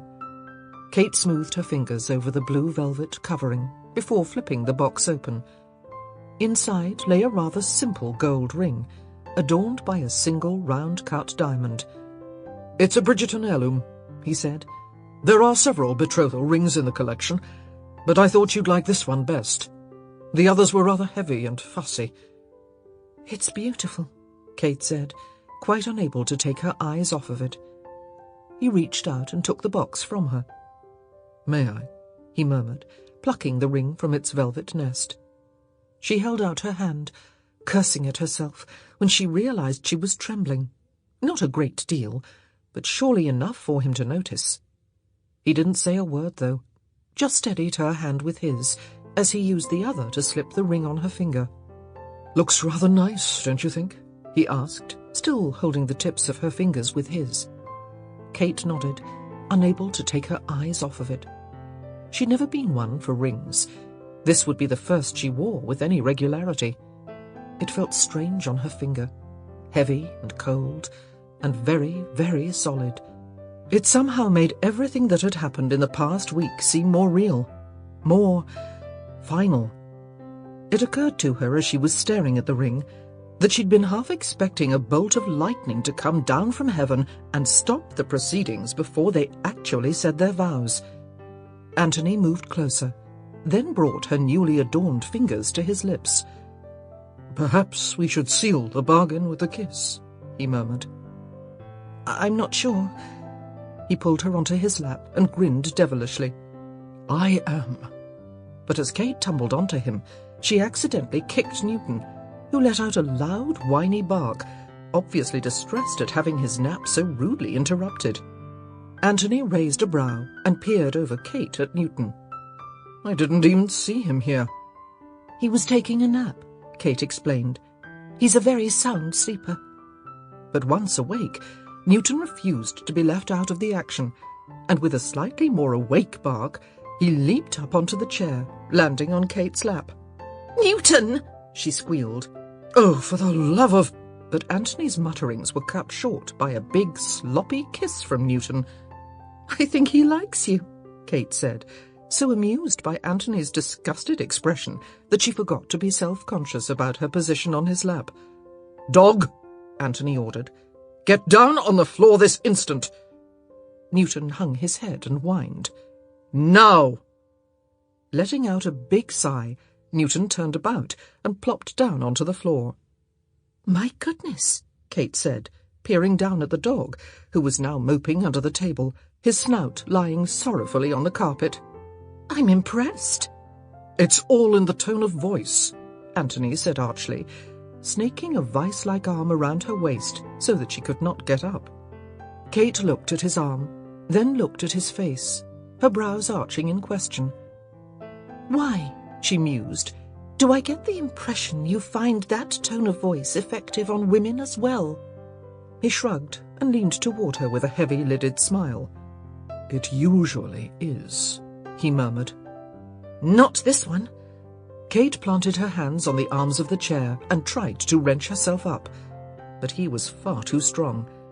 "Especially this one," he said, his voice dropping to an impossibly low purr. With his free hand, he cupped her chin and turned her face to his. His lips were soft but demanding, and he explored her mouth with a thoroughness that left her breathless. His mouth moved along the line of her jaw to her neck, pausing only to whisper, "Where is your mother?" "Out!" Kate gasped. His teeth tugged at the edge of her bodice. "For how long?" "I don't know." She let out a little squeal as his tongue dipped below the muslin and traced an erotic line on her skin. "Good heavens, Anthony, what are you doing?" "How long?" he repeated. An hour, maybe 2. Anthony glanced up to make sure he'd shut the door when he had entered earlier. "Maybe 2, he murmured, smiling against her skin. "Really?" Maybe just 1. He hooked a finger under the edge of her bodice, up near her shoulder, making sure to catch the edge of her chemise as well. "1," he said, "is still quite splendid." Then, pausing only to bring his mouth to hers so that she could not utter any protest, he swiftly pulled her dress down, taking the chemise along with it. He felt her gasp into his mouth, but he just deepened the kiss as he palmed the round fullness of her breast. She was perfect under his fingers, soft and pert, filling his hand as if she'd been made for him. When he felt the last of her resistance melt away, he moved his kiss to her ear, nibbling softly on her lobe. "Do you like this?" he whispered, squeezing gently with his hand. She nodded jerkily. Good," he murmured, letting his tongue do a slow sweep of her ear. "It would make things very difficult if you did not." "How?" He fought the bubble of mirth that was rising in his throat. This absolutely wasn't the time to laugh, but she was so damned innocent. He'd never made love to a woman like her before. He was finding it surprisingly delightful. "Let's just say," he said, "that I like it very much." "Oh." She offered him the most tentative of smiles.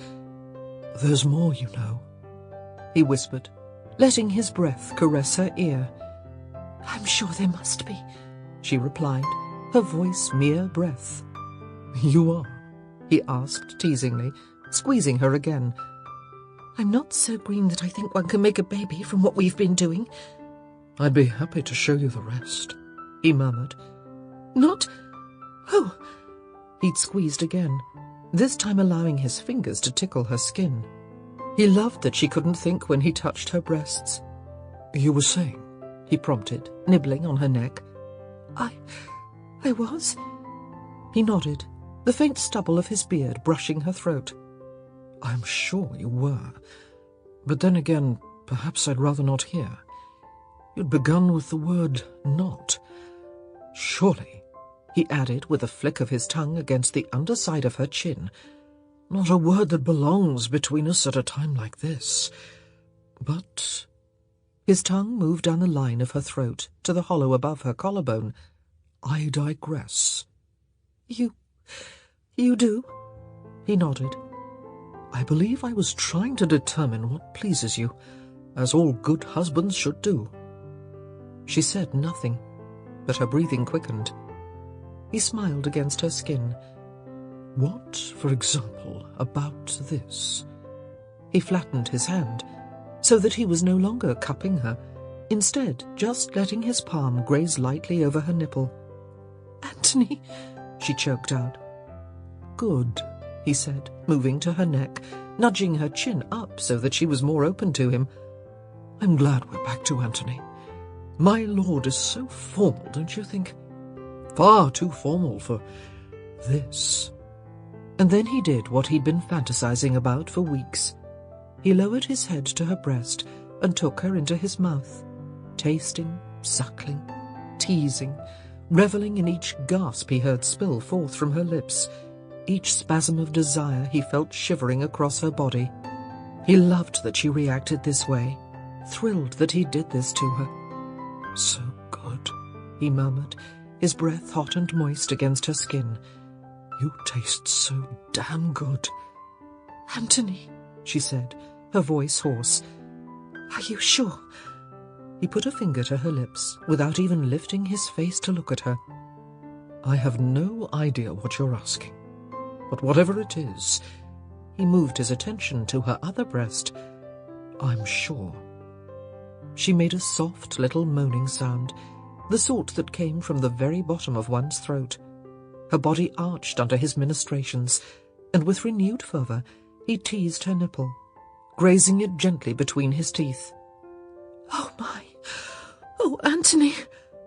He ran his tongue around the aureole. She was perfect, simply perfect. He loved the sound of her voice, hoarse and broken with desire, and his body tingled at the thought of their wedding night, of her cries of passion and need. She'd be an inferno beneath him, and he relished the prospect of making her explode. He pulled away so that he could see her face. She was flushed, and her eyes were dazed and dilated. Her hair was starting to come undone from that hideous cap. "This," he said, plucking it from her head, "has got to go." "My lord!" "Promise me you'll never wear it again." She twisted in her seat, on his lap actually, which did little to help the rather urgent state of his groin, to look over the edge of the chair. "I'll do no such thing," she retorted. "I quite like that cap." "You can't possibly," he said in all seriousness. "I can, and... Newton!"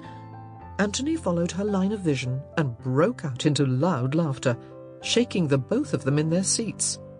Newton was happily munching away on Kate's cap. "Good dog," he said on a laugh. "I would make you buy me another," Kate muttered, yanking her dress back up. "Except that you've already spent a fortune on me this week." This amused him. "I have?" he inquired mildly. She nodded. "I've been shopping with your mother." "Ah, good. I'm sure she didn't let you pick out anything like that." He motioned toward the now mangled cap in Newton's mouth. When he looked back at her, her mouth was twisted into a fetchingly disgruntled line. He couldn't help but smile.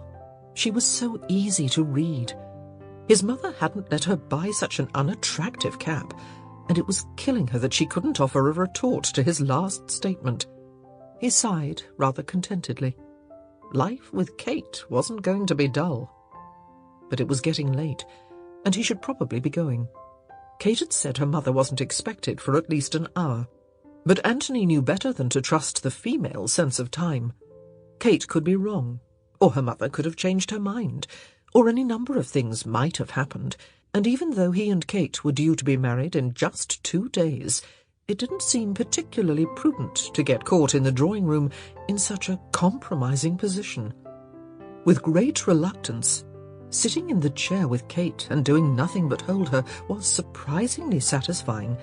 He stood, lifting her in his arms as he did so, and then set her back in the chair. "This has been a delightful interlude," he murmured, leaning down to drop a kiss on her forehead. "But I fear your mother's early return. I shall see you Saturday morning." She blinked. "Saturday?"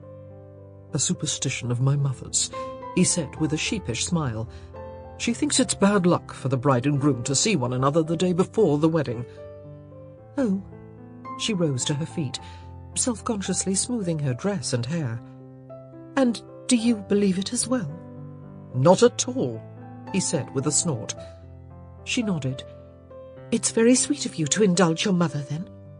Anthony paused for a moment, well aware that most men of his reputation did not want to appear tied to apron strings. But this was Kate, and he knew that she valued devotion to family as much as he did. So he finally said, "There is little I would not do to keep my mother content." She smiled shyly. "It is one of the things I like best about you." He made some sort of gesture designed to change the subject, but she interrupted with, "No, it's true. You're far more caring a person than you'd like people to believe." Since he wasn't going to be able to win the argument with her, and there was little point in contradicting a woman when she was being complimentary, he put a finger to his lips and said, "Shh, don't tell anyone." And then, with one last kiss to her hand and a murmured "Adieu," he made his way out the door and outside. Once on his horse, and on his way back to his small townhouse across town, he allowed himself to assess the visit. It went well, he thought. Kate had seemed to understand the limits he had set upon their marriage, and she'd reacted to his lovemaking with a desire that was sweet and fierce at the same time. All in all, he thought with a satisfied smile, the future looked bright. His marriage would be a success. As for his previous concerns, well, it was clear he had nothing to worry about. Kate was worried. Anthony had been practically tripping over himself to make certain that she understood that he would never love her, and he certainly didn't seem to want her love in return. Then he'd gone and kissed her, as if there were no tomorrow, as if she were the most beautiful woman on earth. She'd be the first to admit that she had little experience with men and their desires, but he'd certainly seemed to desire her. Or was he simply wishing she was someone else? She was not his first choice for a wife. She'd do well to remember that fact. And even if she did fall in love with him, well, she'd simply have to keep it to herself. There was really nothing else to do. Chapter 16. It has come to this author's attention that the wedding of Lord Bridgerton and Miss Sheffield is to be a small, intimate and private affair. In other words, this author is not invited. But have no fear, dear reader. This author is at her most resourceful at times such as these, and promises to uncover the details of the ceremony, both the interesting and the banal. The wedding of London's most eligible bachelor is surely something which must be reported in this author's humble column. Don't you agree? Lady Whistledown's Society Papers, 13th of May, 1814. The night before the wedding, Kate was sitting on her bed in her favourite dressing-gown, looking dazedly at the multitude of trunks strewn across the floor. Her every belonging was packed away, neatly folded or stored, ready for transport to her new home. Even Newton had been prepared for the journey. He'd been bathed and dried, a new collar had been affixed to his neck, and his favourite toys were loaded into a small satchel that now sat in the front hall, right next to the delicately carved wooden chest Kate had had since she was a baby. The chest was filled with Kate's childhood toys and treasures, and she'd found tremendous comfort in their presence here in London. It was silly and sentimental, but to Kate it made her upcoming transition a little less scary. Bringing her things, funny little items that meant nothing to anyone but her, to Anthony's home made it seem more like it would truly be her home as well. Mary, who always seemed to understand what Kate needed before she understood it herself, had sent word to friends back in Somerset as soon as Kate had become betrothed, asking them to ship the chest to London in time for the wedding. Kate stood and wandered about the room, stopping to run her fingers across a nightgown that was folded and laid upon a table, awaiting transfer to the last of her trunks. It was one that Lady Bridgerton, Violet, she had to start thinking of her as Violet, had picked out, modest in cut, but sheer in fabric. Kate had been mortified throughout the entire visit to the lingerie maker. This was her betrothed's mother, after all, selecting items for the wedding night. As Kate picked up the gown and set it carefully in a trunk, she heard a knock at the door. She called out her greeting, and Edwina poked her head in. She, too, was dressed for bed, her pale hair pulled back into a sloppy bun at the nape of her neck. "I thought you might like some hot milk," Edwina said. Kate smiled gratefully. "That sounds heavenly." Edwina reached down and picked up the ceramic mug she'd set on the floor. "Can't hold two mugs and twist the doorknob at the same time," she explained with a smile. Once inside, she kicked the door shut and handed one of the mugs to Kate. Eyes trained on Kate, Edwina asked without preamble, "Are you scared?" Kate took a gingerly sip, checking the temperature before gulping it down. It was hot, but not scalding, and it somehow comforted her.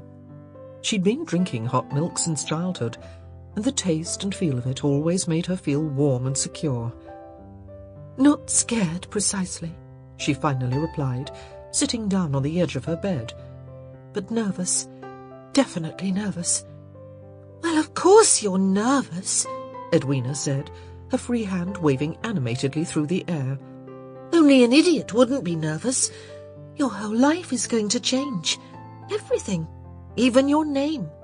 You'll be a married woman, a viscountess. After tomorrow, you will not be the same woman, Kate. And after tomorrow night—" "That's enough, Edwina," Kate interrupted. "But You are not doing anything to ease my mind." "Oh," Edwina offered her a sheepish smile. "sorry." "It's all right," Kate assured her. Edwina managed to hold her tongue for about 4 seconds before she asked, "Has Mother been in to speak with you?" "Not yet." "She must, don't you think? Tomorrow is your wedding day, and I'm sure there are all sorts of things one needs to know." Edwina took a big gulp of her milk, leaving a rather incongruous white moustache on her upper lip, then perched on the edge of the bed across from Kate. "I know there are all sorts of things I don't know, and unless you've been up to something I don't know about, I don't see how you could know them either." Kate wondered if it would be impolite to muzzle her sister with some of the lingerie Lady Bridgerton had picked out. There seemed to be some rather nice poetic justice in such a manoeuvre. "Kate?" Edwina asked, blinking curiously. "Kate, why are you looking at me so strangely?" Kate gazed at the lingerie longingly. "You don't want to know." "Well, Edwina's mutterings were cut short by a soft knock at the door. That'll be Mother," Edwina said with a wicked grin. "I can't wait." Kate rolled her eyes at Edwina as she rose to open the door. Sure enough, Mary was standing in the hall, holding 2 steaming mugs. "I thought you might like some hot milk," she said with a weak smile. Kate lifted her mug in response. "Edwina had the same notion. What is Edwina doing here?" Mary asked, entering the room. "Since when do I need a reason to talk with my sister?" Edwina asked with a snort.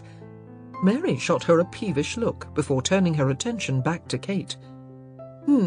She mused. "We do seem to have a surfeit of hot milk." "This one's gone lukewarm anyway," Kate said, setting her mug down on one of the already closed-up trunks and replacing it with the warmer one in Mary's hand. "Edwina can take the other one down to the kitchen when she leaves." "Beg pardon?" Edwina asked, vaguely distracted. "Oh, of course. I'm happy to help."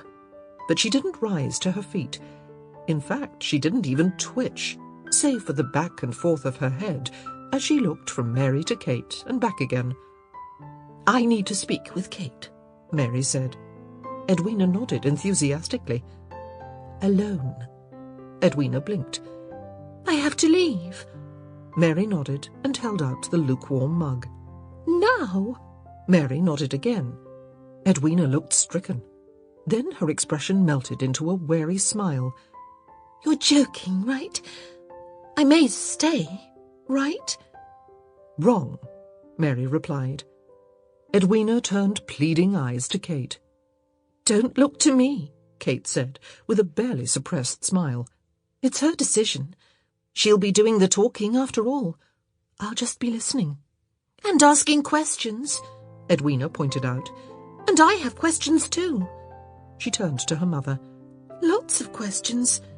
"I'm sure you do," Mary said, "and I'll be happy to answer them all the night before you get married." Edwina groaned her way upright. "This isn't fair," she grumbled, snatching the mug out of Mary's hand. "Life isn't fair," Mary said with a grin. "I'll say," Edwina muttered, dragging her feet as she crossed the room. "And no listening at the door," Mary called out. "I wouldn't dream of it," Edwina drawled. "Not that you talk loudly enough for me to hear a thing anyway." Mary sighed as Edwina stepped out into the hall and shut the door, her movements punctuated by a constant stream of unintelligible grumbles. "We shall have to whisper," she said to Kate. Kate nodded, but she did feel enough loyalty toward her sister to say, "She might not be eavesdropping." The look Mary gave her was dubious in the extreme. "Do you want to swing the door open to find out?" Kate grinned despite herself. Point taken. Mary sat down in the spot Edwina had just vacated and gave Kate a rather direct look. "I'm sure you know why I'm here." Kate nodded. Mary took a sip of her milk and was silent for a long moment before she said, "When I married, for the first time, not to your father, I knew nothing of what to expect in the marriage bed. It was not..." She closed her eyes briefly, and for a moment she looked to be in pain. "My lack of knowledge made it all the more difficult," she finally said, the slowness of her carefully chosen words telling Kate that difficult was probably a euphemism. "I see," Kate murmured. Mary looked up sharply. "No, you don't see, and I hope you never do. But that is beside the point.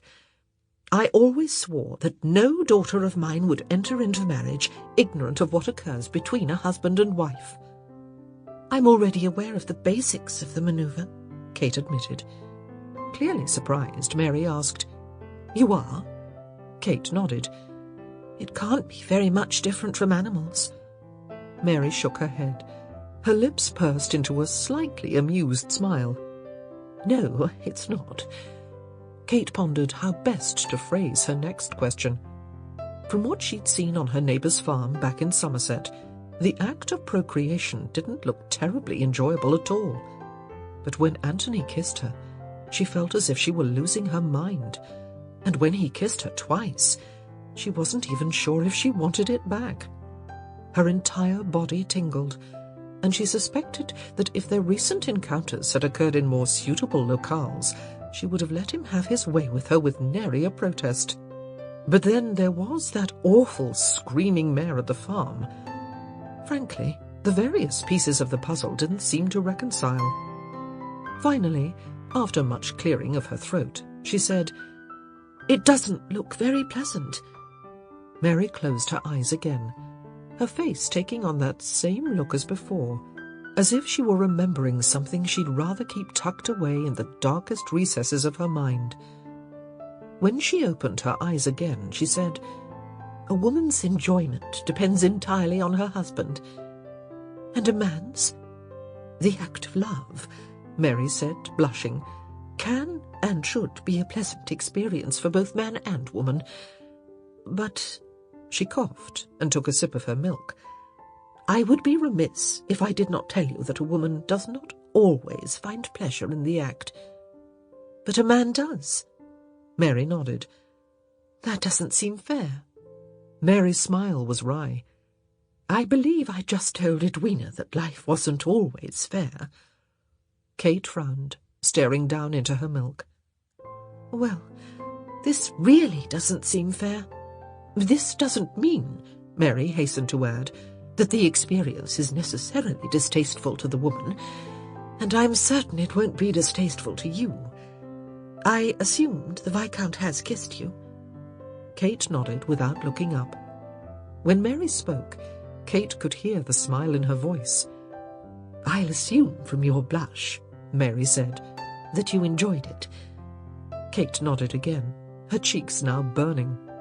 "If you enjoyed his kiss," Mary said, "then I am certain you won't be upset by his further attentions. I'm sure that he will be gentle and attentive with you." Gentle didn't quite capture the essence of Anthony's kisses, but Kate didn't think that was the sort of thing one was meant to share with one's mother. Truly, the entire conversation was embarrassing enough as it was.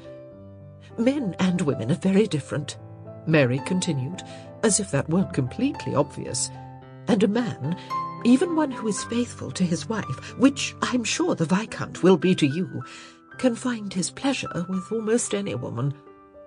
This was disturbing, and not what Kate had wanted to hear. "And a woman," she had prompted. "It is different for a woman. I have heard that wicked women find their pleasure, like a man, in the arms of any who will satisfy, but I do not believe it. I think that a woman must care for her husband in order to enjoy the marriage bed." Kate was silent for a moment. "You did not love your first husband, did you?" Mary shook her head.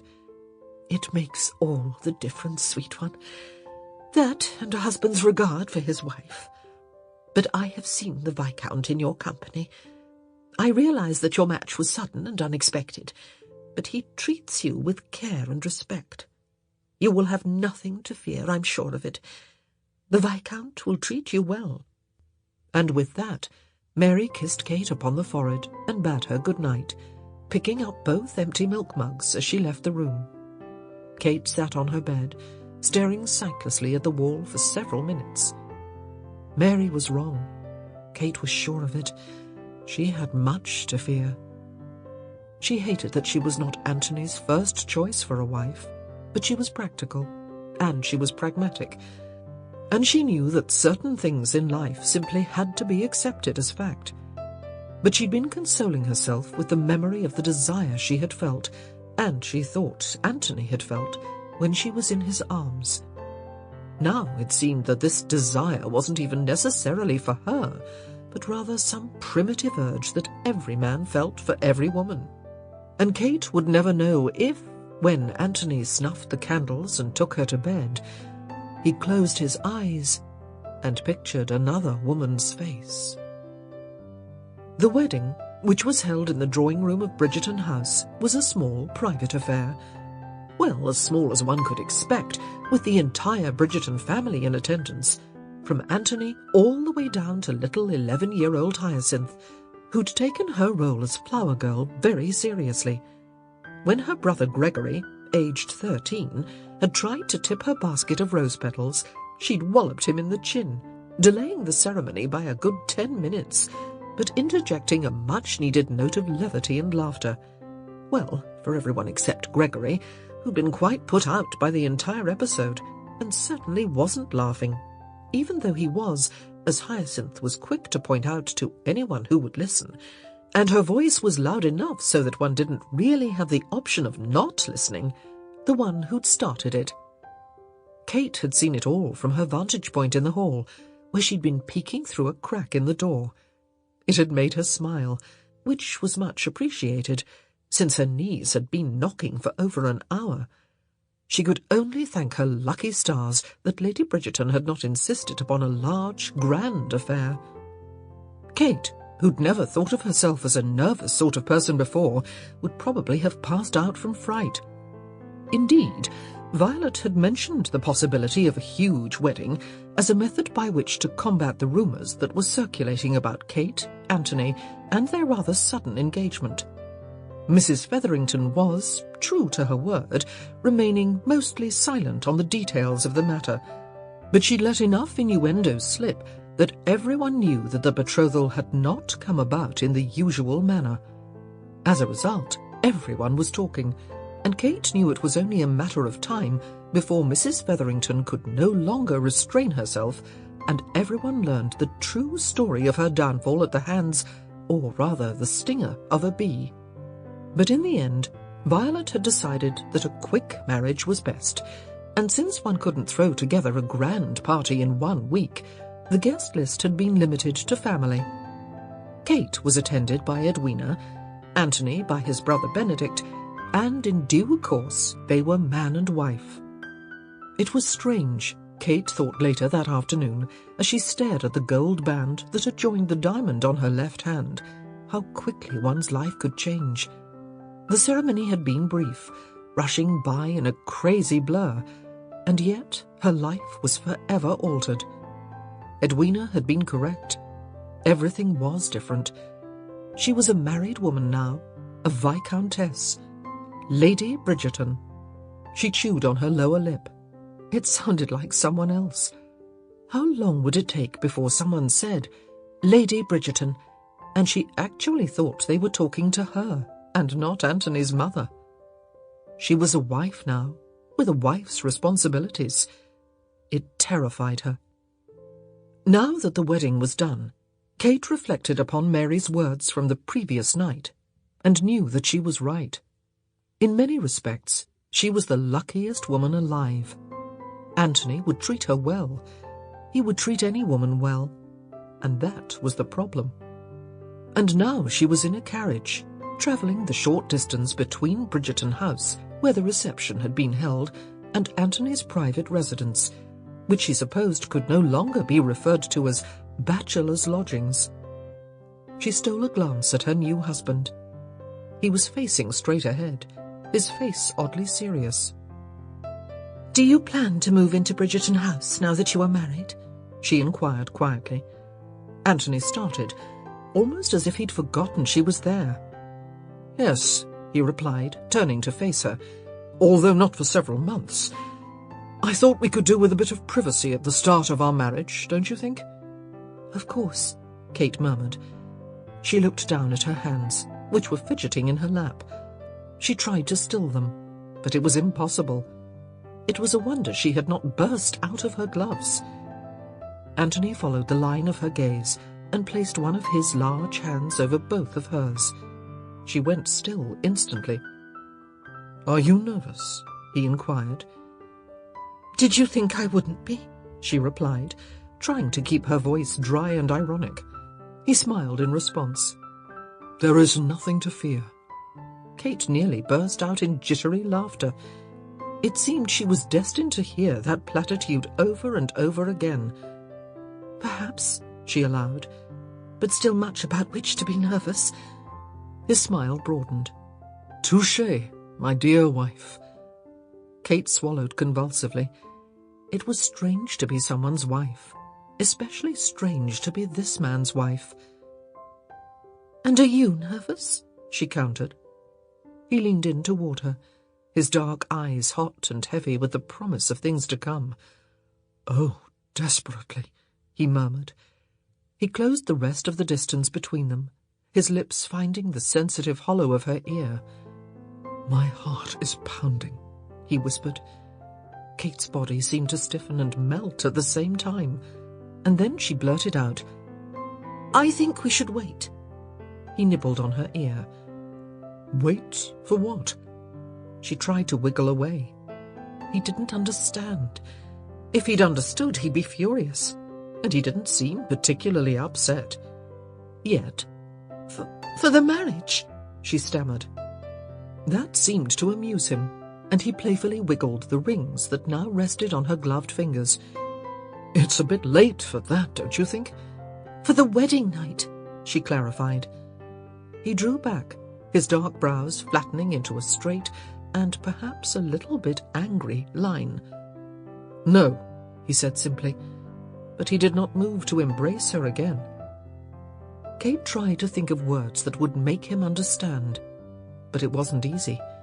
She wasn't so sure that she understood herself, and she was rather certain that he would not believe her if she told him that she'd not intended to make this request. It had just burst forth from within her, born of a panic she hadn't even known was there until that very moment. "I'm not asking for forever," she said, hating the tremor that shook her words. "Just a week." This caught his attention, and one of his brows rose in ironic query. "And what, pray tell, do you hope to gain by a week?" "I don't know," she answered quite honestly. His eyes focused onto hers, hard, hot, and sardonic. "You're going to have to do better than that," he said.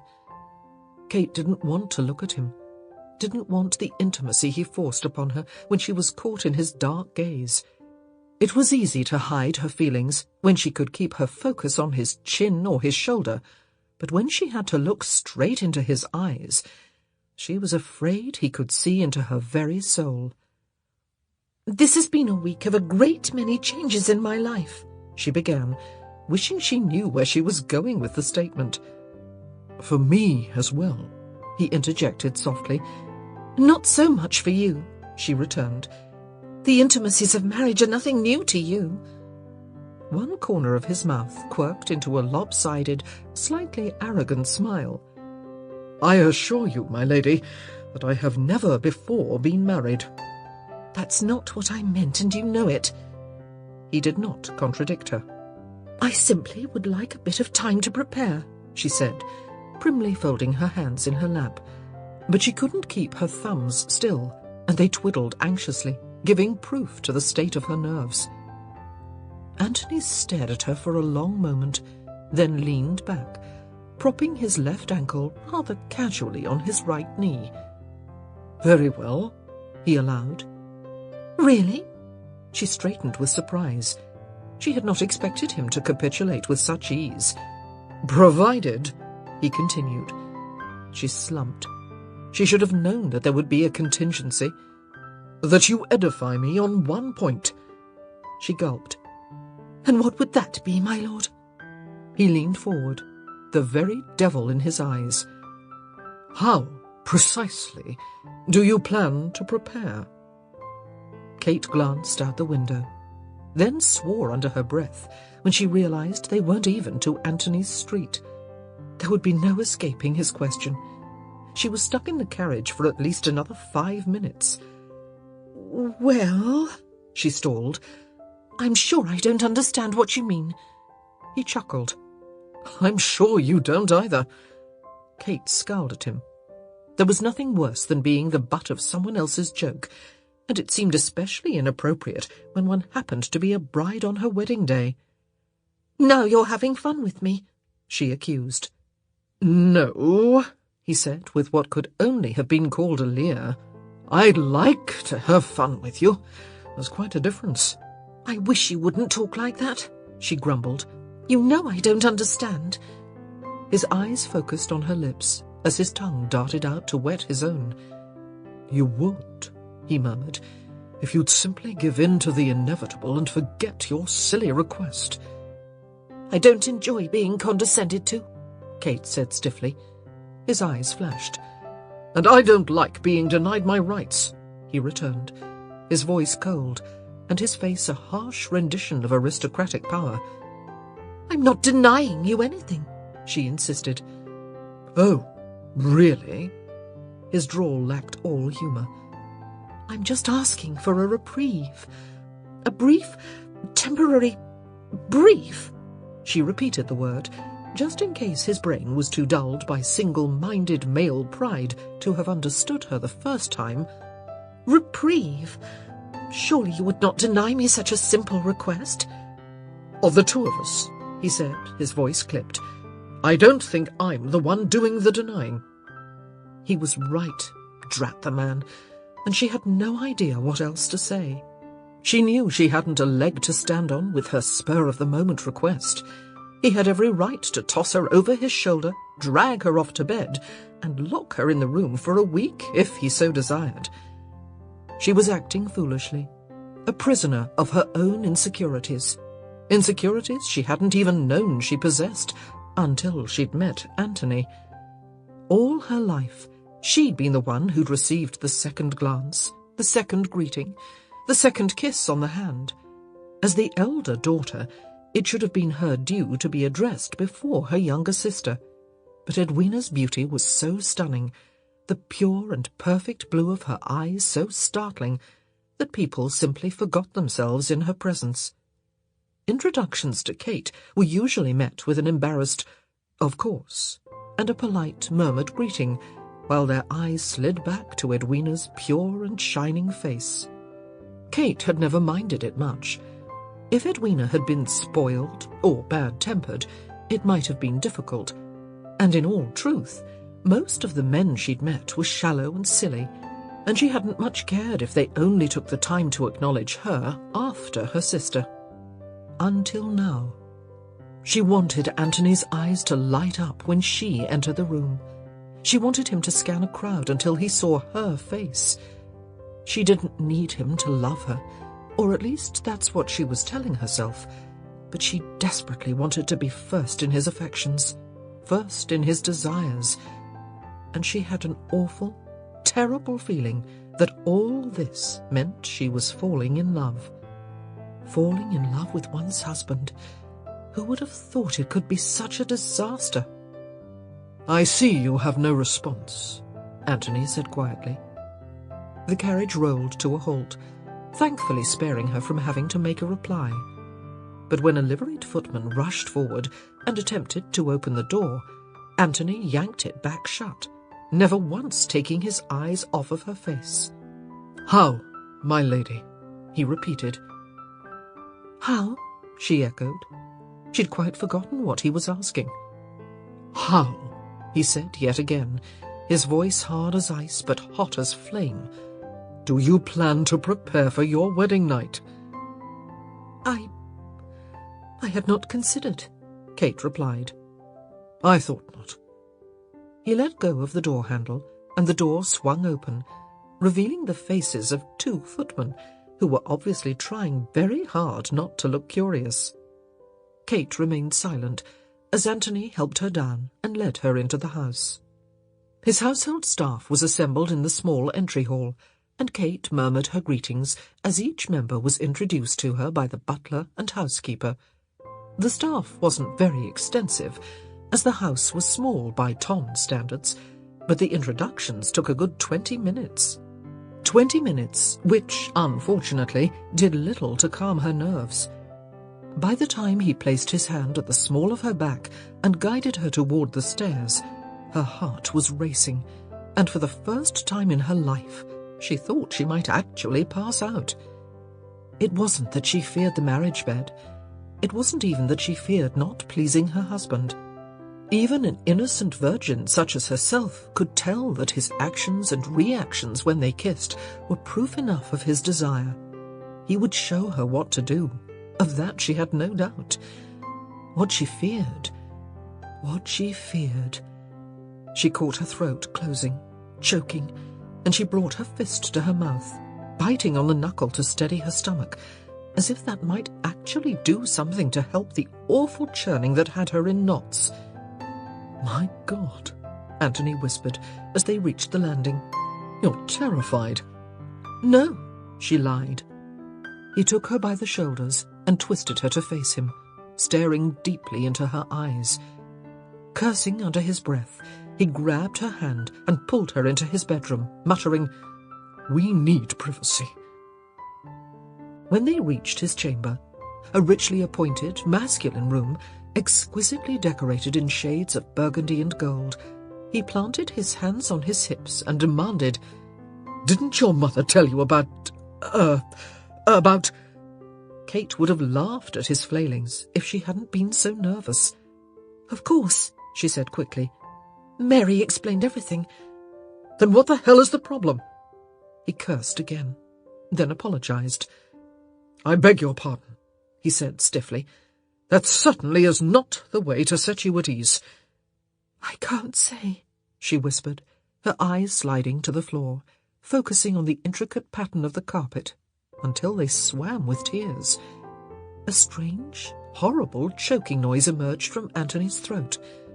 "Kate," he asked hoarsely, has a man ever forced unwelcome attentions on you?" She looked up, and the concern and terror on his face nearly made her heart melt. "No," she cried out. "It isn't that. Oh, don't look that way. I can't bear it." "I can't bear it," Anthony whispered, closing the distance between them as he took her hand and raised it to his lips. "You must tell me," he said, his voice oddly choked. "Do you fear me? Do I repulse you?" Kate shook her head frantically, unable to believe that he could possibly think any woman would find him repulsive. "Tell me," he whispered, his lips pressing against her ear. "Tell me how to make it right, for I don't think I can grant you your reprieve." He moulded his body against hers, his strong arms holding her close as he groaned, "I can't wait a week, Kate. I simply cannot do it." Kate made the mistake of looking up into his eyes, and she forgot everything she'd meant to say. He was staring at her with a burning intensity that forged a fire in the very center of her being, leaving her breathless, hungry, and desperate for something she did not quite understand. And she knew that she could not make him wait. If she looked into her own soul, and looked with honesty and without delusion, she was forced to admit that she did not wish to wait either. For what could be the point? Maybe he would never love her. Maybe his desire would never be focused as single-mindedly on her as hers was for him. But she could pretend, and when he held her in his arms and pressed his lips to her skin, it was so easy to pretend. "Anthony," she whispered, his name a benediction, a plea, a prayer, all in one. "Anything," he replied raggedly, dropping to his knees before her, his lips trailing a hot path along her skin as his fingers frantically worked to release her from her gown. "Ask me anything," he groaned. "Anything in my power, I give to you." Kate felt her head fall back, felt the last of her resistance melting away. "Just love me," she whispered. "Just love me." His only answer was a low growl of need. Chapter 17. The deed is done. Miss Sheffield is now Catherine Viscountess Bridgerton. This author extends the very best of wishes to the happy couple. Sensible and honourable people are surely scarce among the ton, and it's certainly gratifying to see two of this rare breed joined in marriage. Lady Whistledown's Society Papers, 16th of May, 1814. Until that moment, Anthony had not even realised just how badly he'd needed for her to say yes, to admit to her need. He clutched her to him, his cheek pressing against the gentle curve of her belly. Even in her wedding gown, she smelled of lilies and soap, that maddening scent that had haunted him for weeks. "I need you," he growled, not sure if his words were getting lost in the layers of silk that still kept her from him. "I need you now." He rose to his feet and lifted her in his arms, taking remarkably few steps to reach the large four-poster bed that dominated his bedroom. He'd never taken a woman there before, always preferring to conduct his liaisons elsewhere, and suddenly he was absurdly glad of that fact. Kate was different, special, his wife. He wanted no other memories to intrude upon this or any night. He laid her down on the mattress, his eyes never leaving her charmingly dishevelled form, as he methodically stripped off his clothing. First his gloves, one by one, then his coat, already rumpled by his ardour. He caught her eyes, dark and large and filled with wonder, and he smiled, slowly and with satisfaction. "You've never seen a naked man before, have you?" he murmured. She shook her head. "Good." He leaned forward and plucked one of her slippers from her foot. "You'll never see another." He moved to the buttons of his shirt, slowly slipping each from its buttonhole. His desire increased tenfold when he saw her tongue dart out to wet her lips. She wanted him. He knew enough of women to be positive of that, and by the time this night was through, she wouldn't be able to live without him. That he might not be able to live without her was something he refused to consider. What smouldered in the bedroom and what whispered in his heart were two different things. He could keep them separate. He would keep them separate. He might not wish to love his wife, but that did not mean they could not enjoy each other thoroughly in bed. His hand slid to the top button of his trousers and unfastened it, but stopped there. She was still fully clothed, and still fully an innocent. She wasn't yet ready to see the proof of his desire. He climbed onto the bed and, like a feral cat, crawled toward her, inching closer and closer until her elbows, which had been propping her up, slid out from under her and she was flat on her back, staring up at him, her breath coming fast and shallow through her parted lips. There was nothing, he decided, more breathtaking than Kate's face when flushed with desire. Her hair, dark and silky and thick, was already pulling free of the pins and fasteners that had held her elaborate wedding-day coiffure in place. Her lips, always a bit too full for conventional beauty, had taken on a dusky pink colour in the slanted light of the late afternoon. And her skin, never had it seemed so flawless, so luminescent. A pale blush tinted her cheeks, denying her the bloodless complexion that the fashionable ladies always seemed to desire. But Anthony found the colour enchanting. She was real, human, and trembling with desire. He couldn't have wished for more. With a reverent hand, he stroked her cheek with the backs of his fingers, then slid them down her neck to the tender skin that peeked above the edge of her bodice. Her gown was fastened by a maddening row of buttons at the back, but he'd already undone nearly a third of them, and it was now loose enough to slide the silken fabric over her breasts. If anything, they looked even more beautiful than they had 2 days earlier. Her nipples were rosy pink, cresting breasts that he knew fit his hands to perfection. "No chemise," he murmured appreciatively, running his finger along the prominent line of her collarbone. She shook her head, her voice breathy as she answered, The cut of the gown didn't allow it. One side of his mouth lifted into a very male smile. Remind me to send a bonus to your modiste. His hand moved ever lower, and he cupped one of her breasts, squeezing it softly, feeling a groan of desire rise up within him as he heard a similar moan escape her lips. So lovely, he murmured, lifting his hand and letting his eyes caress her. It had never occurred to him that there could be such pleasure from the simple act of gazing at a woman. Love-making had always been about touch and taste. For the first time, sight was equally seductive. She was so perfect, so utterly beautiful to him, and he felt a rather strange and primitive sense of satisfaction that most men were blind to her beauty. It was as if a certain side of her were visible only to him. He loved that her charms were hidden to the rest of the world. It made her seem more his. Suddenly eager to be touched as he was touching, he lifted one of her hands, still wrapped in a long satin glove, and brought it to his chest. He could feel the heat of her skin even through the fabric, but it wasn't enough. "I want to feel you," he whispered, then removed the 2 rings that rested on her 4th finger. He laid them in the hollow between her breasts, a space made shallow by her supine position. Kate gasped and shivered at the touch of the cold metal against her skin, then watched with breathless fascination as Anthony went to work on her glove, tugging gently at each finger until it was loose, then sliding the length of it down her arm and over her hand. The rush of satin was like an endless kiss, raising goosebumps over her entire body. Then, with a tenderness that nearly brought tears to her eyes, he replaced the rings on her finger, one by one, stopping only to kiss the sensitive palm of her hand in between. "Give me your other hand," he gently ordered.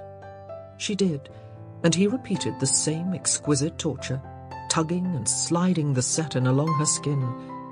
But this time, when he was through, he brought her pinky finger to his mouth, then drew it between his lips and sucked, swirling his tongue around the tip.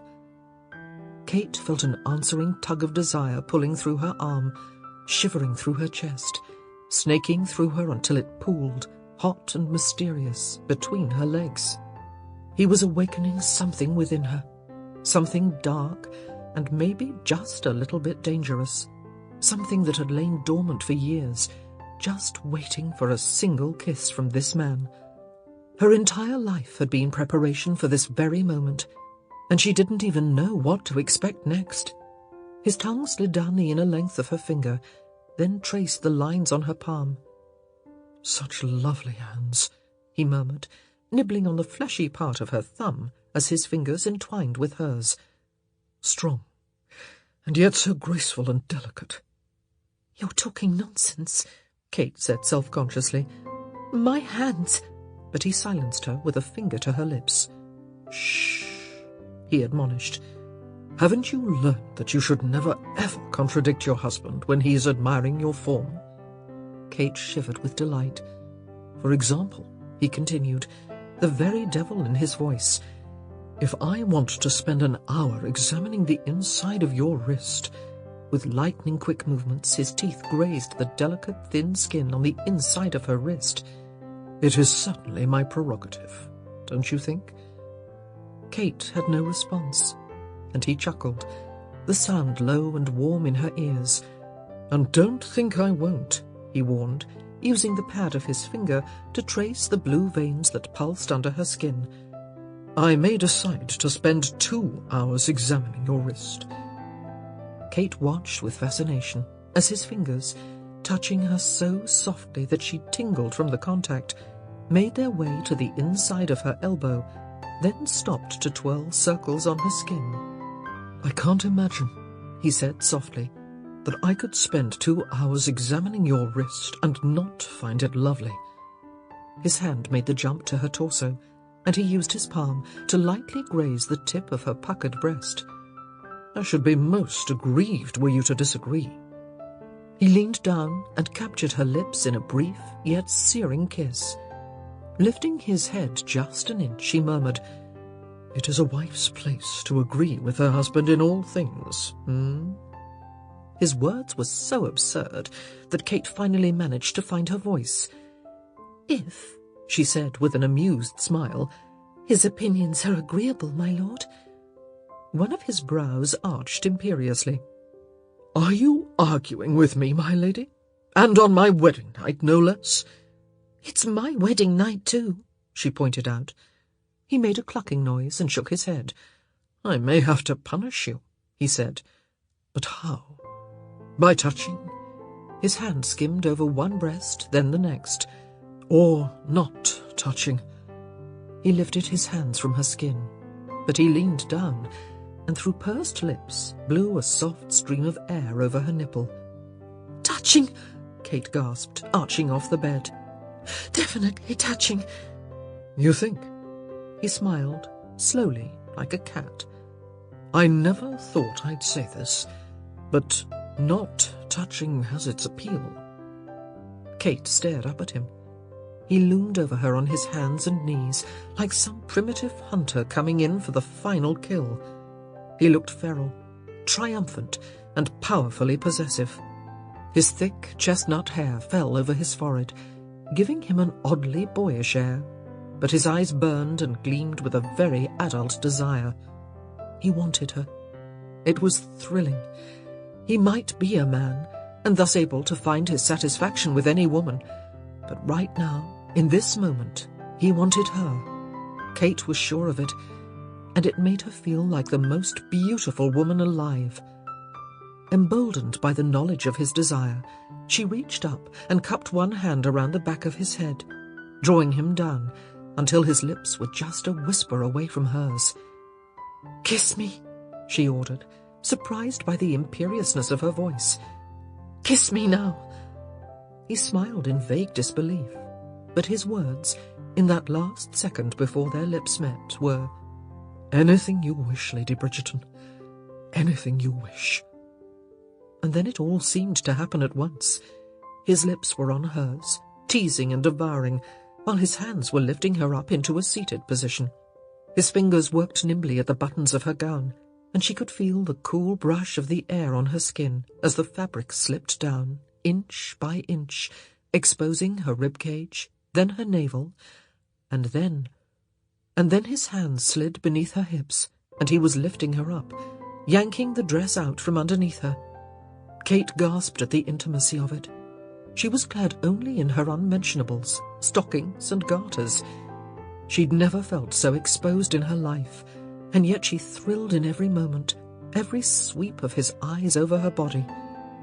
"Lift your leg," Anthony ordered softly. She did, and with a slowness that was exquisite and agonizing at the same time, he rolled one of her silk stockings down to her toes. The other soon followed, and then her drawers came next, and before she knew it she was nude, completely bared before him.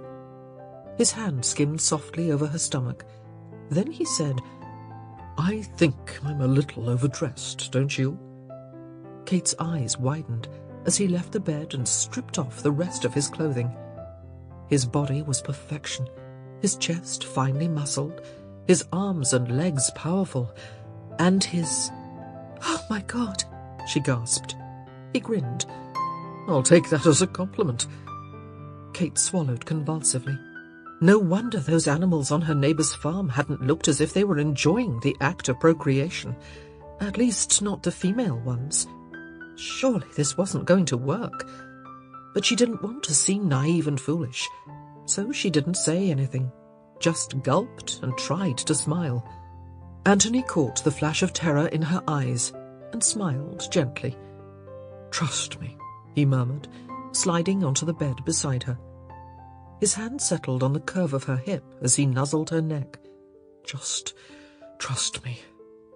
He felt her nod, and he propped himself up on one of his elbows, using his free hand to idly trace circles and swirls on her abdomen, moving lower and lower until he brushed the edge of the dark thatch of hair nestling between her legs.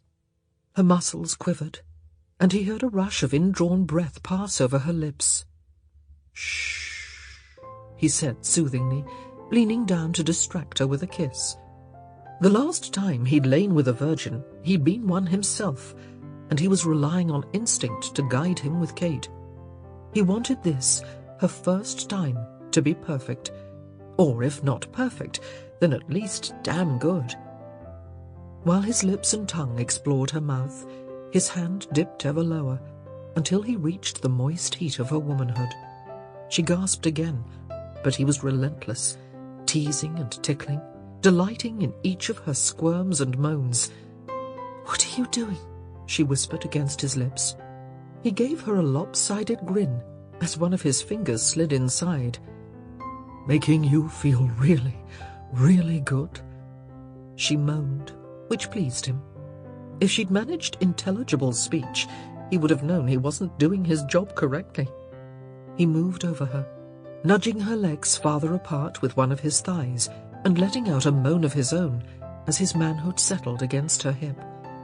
Even there she felt perfect, and he was nearly bursting at the thought of sinking within her. He was trying to hold his control, trying to make sure that he remained slow and gentle, but his need was getting stronger and stronger, and his own breath was growing fast and ragged. She was ready for him, or at least as ready as she was going to be. He knew that this first time would bring her pain, but he prayed it wouldn't last more than a moment. He fitted himself against her opening, using his arms to brace his body a few inches above hers. He whispered her name, and her dark eyes, hazed by passion, focused on his. "I'm going to make you mine now," he said, inching forward as he spoke. Her body tightened spasmodically around him. The feeling was so exquisite he had to grit his teeth against it. It would be so, so easy to lose himself in the moment, to plunge forward and seek only his own pleasure. "Tell me if it hurts," he whispered hoarsely, allowing himself to move forward only by tiny increments. She was certainly aroused, but she was very small, and he knew he needed to give her time to adjust to his intimate invasion. She nodded. He froze, barely able to comprehend the stab of pain in his chest. "It hurts." She shook her head. "No, I only meant I'll tell you if it does. It doesn't hurt, but it feels so very odd." Anthony fought a smile, and he leaned down to kiss the tip of her nose. "I don't know that I've ever been called odd while making love to a woman before." For a moment, it looked as if she were afraid that she'd insulted him. Then her mouth quivered into a small smile. "Perhaps," she said softly, "you've been making love to the wrong women." "Perhaps so," he replied, moving forward yet another inch. "May I tell you a secret?" she asked. He nudged farther. "Of course," he murmured. "When I first saw you, tonight I mean." "In all my glory," he teased, lifting his brows into an arrogant arch. She shot him a rather enchanting scowl. "I didn't think this could possibly work." He moved forward. He was close, so close to embedding himself fully within her. "May I tell you a secret?" he returned. "Of course." "Your secret." One more little thrust, and he was resting against her maidenhead. "Wasn't very much of a secret." Her brows drew together in question. He grinned. "It was written all over your face." She scowled again, and it made him want to explode in laughter. "But now," he said, keeping a scrupulously straight face, "I have a question for you." She gazed at him in response, clearly waiting for him to elucidate further. He leaned down, brushed his lips against her ear, and whispered, "What do you think now?" For a moment she didn't respond in any way. Then he felt her start in surprise when she finally figured out what he was asking. "Are we done?" she asked in clear disbelief. This time he did burst out in laughter. "Far from it, my dear wife," he gasped, wiping his eyes with one hand as he tried to hold himself up with the other. "Far, far from it." His eyes growing serious, he added, "This is where it might hurt a little, Kate, but I promise you, the pain will never be repeated." She nodded, but he could feel her body tense up, which he knew would only make it worse. "Shh," he crooned. "Relax." She nodded, her eyes shut. "I am relaxed." He was glad she couldn't see him smile. "You are most definitely not relaxed." Her eyes flew open. "Yes, I am." "I can't believe this," Anthony said, as if there was someone else in the room to hear him. "She's arguing with me on our wedding night. He cut her off with a finger to her lips. "Are you ticklish?" "Am I ticklish?" He nodded. "Ticklish." Her eyes narrowed suspiciously. "Why?" "That sounds like a yes to me," he said with a grin. "Not at all!" She let out a squeal as one of his hands found a particularly sensitive spot under her arm. "Anthony, stop!" she gasped, squirming desperately beneath him. "I can't bear it! He plunged forward. She breathed. "Oh, my!" He groaned, barely able to believe just how good it felt to be buried completely within her. "Oh, my, indeed." "We're not done now, are we?" He shook his head slowly, as his body began to move in an ancient rhythm. "Not even close," he murmured. His mouth took hers, as one of his hands snaked up to caress her breast. She was utter perfection beneath him, her hips rising to meet his, moving tentatively at first, then with a vigour that matched her rising passion. "Oh, God, Kate!" he moaned, his ability to form flowery sentences completely lost in the primitive heat of the moment. "You're so good, so good!" Her breath was coming faster and faster, and each little wispy gasp inflamed his passion even more. He wanted to possess her, to own her, to hold her beneath him and never let her go. And with each thrust it was getting more difficult to put her needs before his. His mind screamed that this was her first time, and he had to have a care for her, but his body demanded release. With a ragged groan, he forced himself to stop thrusting and catch his breath. "Kate," he said, barely recognizing his own voice. It sounded hoarse, detached, desperate. Her eyes, which had been closed as her head tossed from side to side, flew open. "Don't stop," she gasped. "Please, don't stop. I'm so close to something. I don't know what." "Oh, God!" he groaned, plunging back into the hilt, throwing his head back as his spine arched. "You're so beautiful, so unbelievably... Kate?" She'd stiffened beneath him, and not in climax. He froze. "What's wrong?" he whispered. He saw a brief flash of pain, the emotional sort, not the physical, flash across her face before she hid it and whispered, "Nothing." "That's not true," he said in a low voice. His arms were straining from holding himself above her, but he barely noticed. Every fibre of his being was focused on her face, which was shuttered and pained, despite her obvious attempts to hide it. "You called me beautiful," she whispered. For a good 10 seconds, he just stared at her. For the life of him, he couldn't understand how that was a bad thing. But then again, he'd never professed to understand the female mind. He thought he should simply reaffirm the statement, that she was beautiful, and what the hell was the problem? But a little voice inside warned him that this was one of those moments, and no matter what he said, it would be the wrong thing. So he decided to tread very, very carefully, and he just murmured her name, which she had a feeling might be the only word guaranteed not to get him into trouble. "I'm not beautiful," she whispered, her eyes meeting his. She looked shattered and broken, but before he could contradict her, she asked, "Who were you picturing?" He blinked. "I beg your pardon?" "Who do you think of when you make love to me?"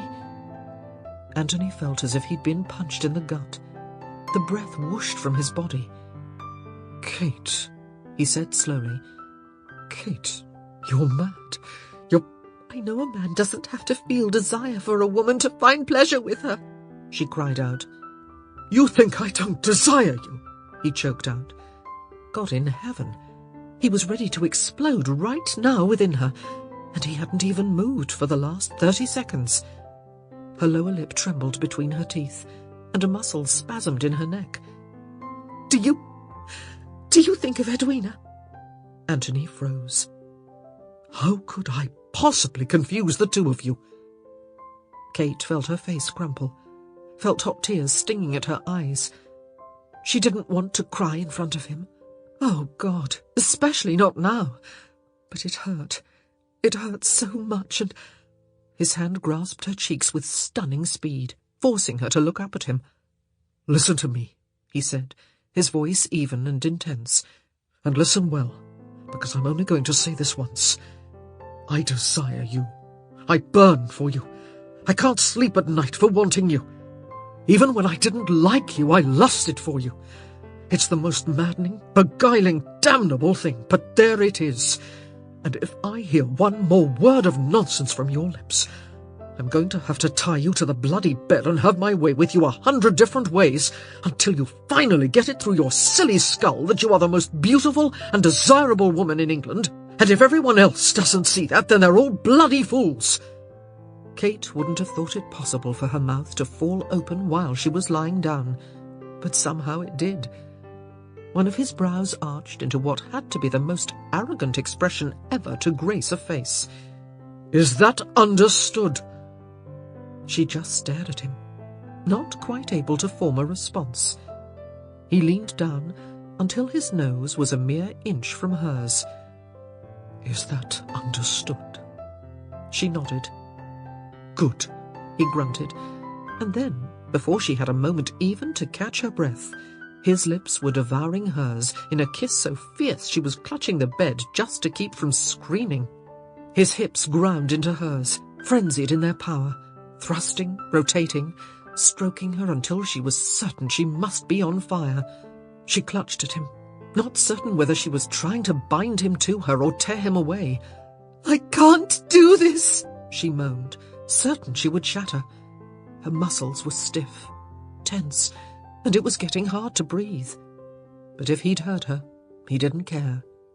His face was a harsh mask of concentration, sweat beading on his brow. "Anthony," she gasped. "I can't—" One of his hands slipped between them and touched her intimately, and she screamed. He slammed forward one last time, and her world simply fell apart. She was stiff, then shaking, then she thought she must be falling. She couldn't breathe, couldn't even gasp. Her throat had to be closing, and her head fell back as her hands grabbed at the mattress with a ferocity she'd never have believed she possessed. He went utterly still above her, his mouth open in a silent scream, and then he collapsed, the weight of him pressing her farther into the mattress. "Oh, my God," he gasped, his body now shaking. "Never. It's never so good. It's never been so good." Kate, who'd had a few seconds longer to recover, smiled as she smoothed his hair. A wicked thought came to her, a perfectly wonderful, wicked thought. "Anthony," she murmured. How he lifted his head she would never know, because it looked like it took a Herculean effort just to open his eyes and grunt his response. She smiled, slowly, and with a womanly seductiveness she'd learned just that evening. Letting one of her fingers trail down the angular edge of his jaw, she whispered, "Are we done yet?" For a second, he made no response. Then his lips broke into a smile far more devilish than she could ever have imagined. "For now," he murmured huskily, rolling onto his side and pulling her along with him. "But only for now." Chapter 18. Although gossip still surrounds the hasty marriage of Lord and Lady Bridgerton, formerly Miss Catherine Sheffield, for those of you who have been in hibernation for these past few weeks, this author is of the firm opinion that theirs was a love match. Viscount Bridgerton does not escort his wife to every society function, but then again, what husband does? But when he is present, This author cannot fail to note that he always seems to be murmuring something in his lady's ear, and that something always seems to make her smile and blush.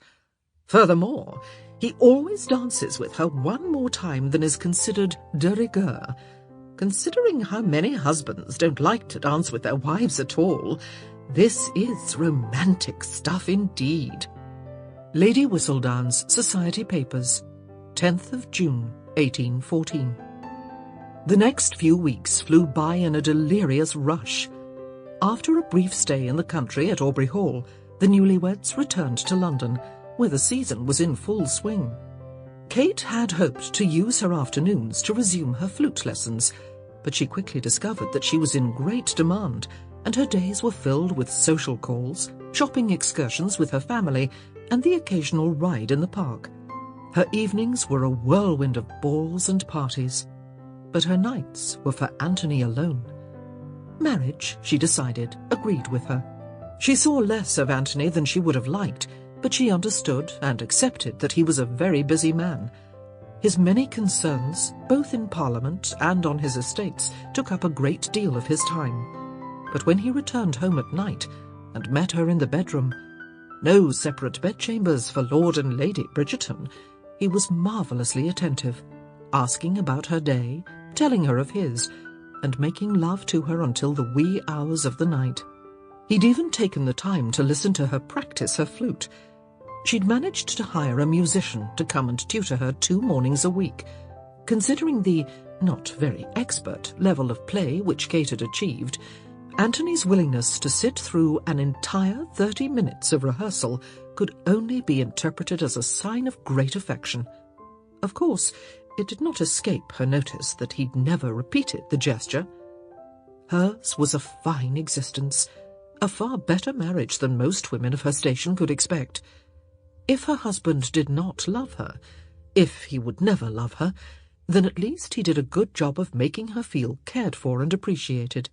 And for now, Kate was able to content herself with that.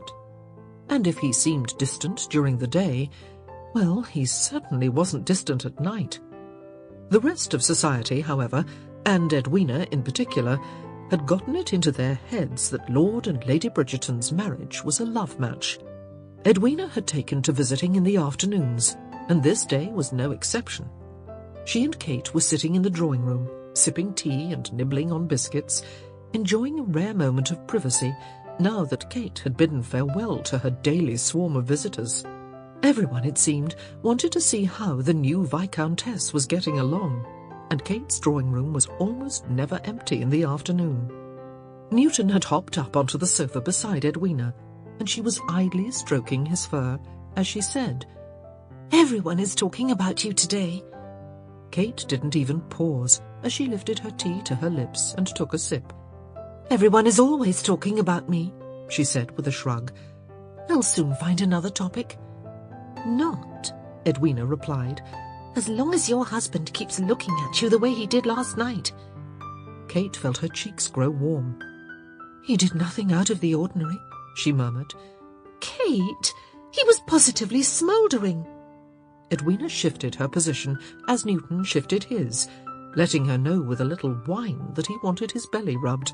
"I personally saw him push Lord Haveridge out of the way in his haste to reach your side."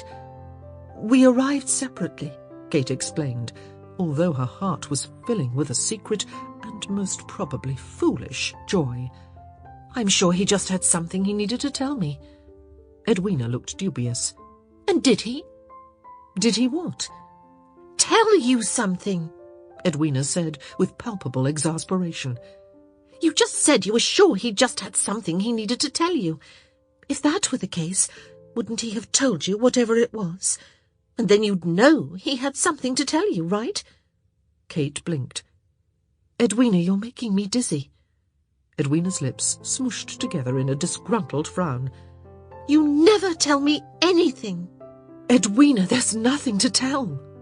Kate reached forward, grabbed a biscuit and took a large, extremely uncouth bite, so that her mouth would be too full to speak. What was she supposed to say to her sister?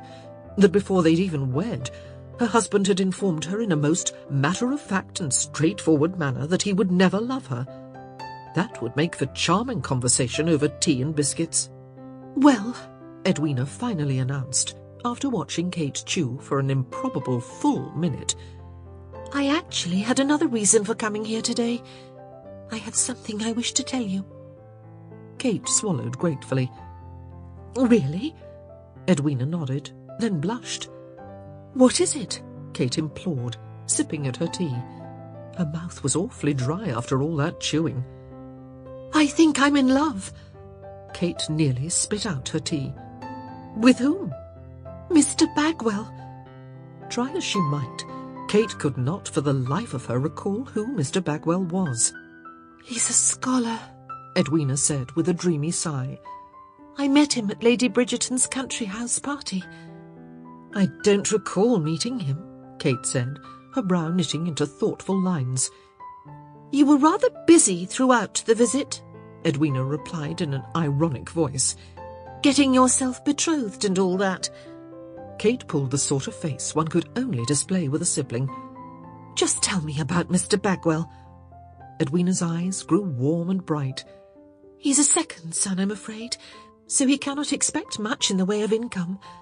But now that you've married so well, I needn't worry about that." Kate felt an unexpected welling of tears in her eyes. She hadn't realized just how pressured Edwina must have felt earlier that season. She and Mary had been careful to assure Edwina that she might marry anyone she liked, but they had all known exactly where their finances stood, and they had certainly all been guilty of making jokes about how it was just as easy to fall in love with a wealthy man as it was with a poor one. It only took one look at Edwina's face to realize that a huge burden had been lifted from her shoulders. "I'm glad you found someone who suits you," Kate murmured. "Oh, he does. I know that we shall not have much in the way of money, but truly, I don't need silks and jewels." Her eyes fell on the glittering diamond on Kate's hand. "Not that I think you do, of course," she quickly interjected, her face growing red. Just that it's nice not to have to worry about supporting your sister and mother," Kate finished for her in a gentle voice. Edwina let out a huge sigh. "Exactly." Kate reached across the table and took her sister's hands in hers. "You certainly needn't worry about me, and I'm sure that Anthony and I will always be able to provide for Mary, should she ever need assistance." Edwina's lips curved into a wobbly smile. "As for you," Kate added, "I think it's high time you were able to think only of yourself for a change, to make a decision based on what you desire, not what you think others need." Edwina pulled one of her hands free to brush back a tear. "I really like him," she whispered. "Then I am certain I will like him as well," Kate said firmly. "When may I meet him?" "He is in Oxford for the next fortnight, I'm afraid. He has prior commitments, which I should not want him to break on my account." "Of course not," Kate murmured. "You wouldn't want to marry the sort of gentleman who does not honour his commitments." Edwina nodded in agreement. "I received a letter from him this morning, though, and he says he will come down to London at the end of the month, and hopes that he might call on me." Kate smiled wickedly. "He's already sending you letters?" Edwina nodded and blushed. "Several per week," she admitted. "And what is his area of study?" "Archaeology.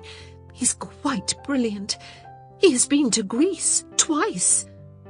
Kate hadn't thought that her sister, already renowned throughout the land for her beauty, could possibly grow any lovelier. But when Edwina spoke of her Mr. Bagwell, her face shone with a radiance that was nothing short of heart-stopping. "I cannot wait to meet him," Kate announced. "We must have an informal dinner party with him as our guest of honour. Oh, that would be wonderful. And perhaps the three of us might go for a ride in the park ahead of time, so that we might become better acquainted. Now that I am an old married lady, I qualify as a suitable chaperone." Kate let out a little laugh. "Isn't that funny?" A very amused, very male voice sounded from the doorway. "Isn't what funny?" "Anthony!" Kate exclaimed, surprised to see her husband in the middle of the day. He always seemed to have appointments and meetings that kept him from their home. "How delightful to see you!" He smiled slightly as he nodded toward Edwina in greeting. "I found myself with an unexpected block of free time. Would you care to join us for tea?" "I'll join you," he murmured as he crossed the room and picked up a crystal decanter that sat on a mahogany side table. "But I believe I'll have a brandy instead." Kate watched as he poured himself a drink, then swirled it absently in his hand. It was at times like these that she found it so difficult to keep her heart out of her eyes. He was so handsome in the late afternoon. She wasn't sure why. Maybe it was the faint hint of stubble on his cheeks, or the fact that his hair was always slightly mussed from whatever it was he did all day. Or maybe it was simply that she didn't often get to see him this time of day. She'd once read a poem that said the unexpected moment was always sweeter. As Kate gazed upon her husband, she rather thought that poet might be right. "So," Anthony said, after taking a sip of his drink, "what have you two ladies been discussing?" Kate looked to her sister for permission to share her news, and when Edwina nodded, she said, "Edwina has met a gentleman she fancies." "Really?" Anthony asked, sounding interested in a strangely paternal sort of manner. He perched on the arm of Kate's chair, a relaxed, overstuffed piece of furniture that was not at all in fashion, but well loved nonetheless in the Bridgerton household for its uncommon comfort. "I should like to meet him," he added. "You should," Edwina echoed, blinking like an owl. "You would?" "Of course. In fact, I insist upon it." When neither lady commented, he scowled a bit and added, "I am the head of the family, after all. That's what we do." Edwina's lips parted with surprise. I hadn't realized you felt a responsibility toward me." Anthony looked at her as if she'd gone momentarily insane. "You're Kate's sister," he said, as if that should explain everything. Edwina's blank expression remained fixed on her face for another second, and then it melted into a rather radiant delight. "I have always wondered what it would be like to have a brother," she said. "I hope I pass muster," Anthony grunted, not entirely comfortable with the sudden outpouring of emotion. She beamed at him. "Brilliantly. I vow I do not understand why Eloise complains so much." Kate turned to Anthony and explained, "Edwina and your sister have become fast friends since our marriage."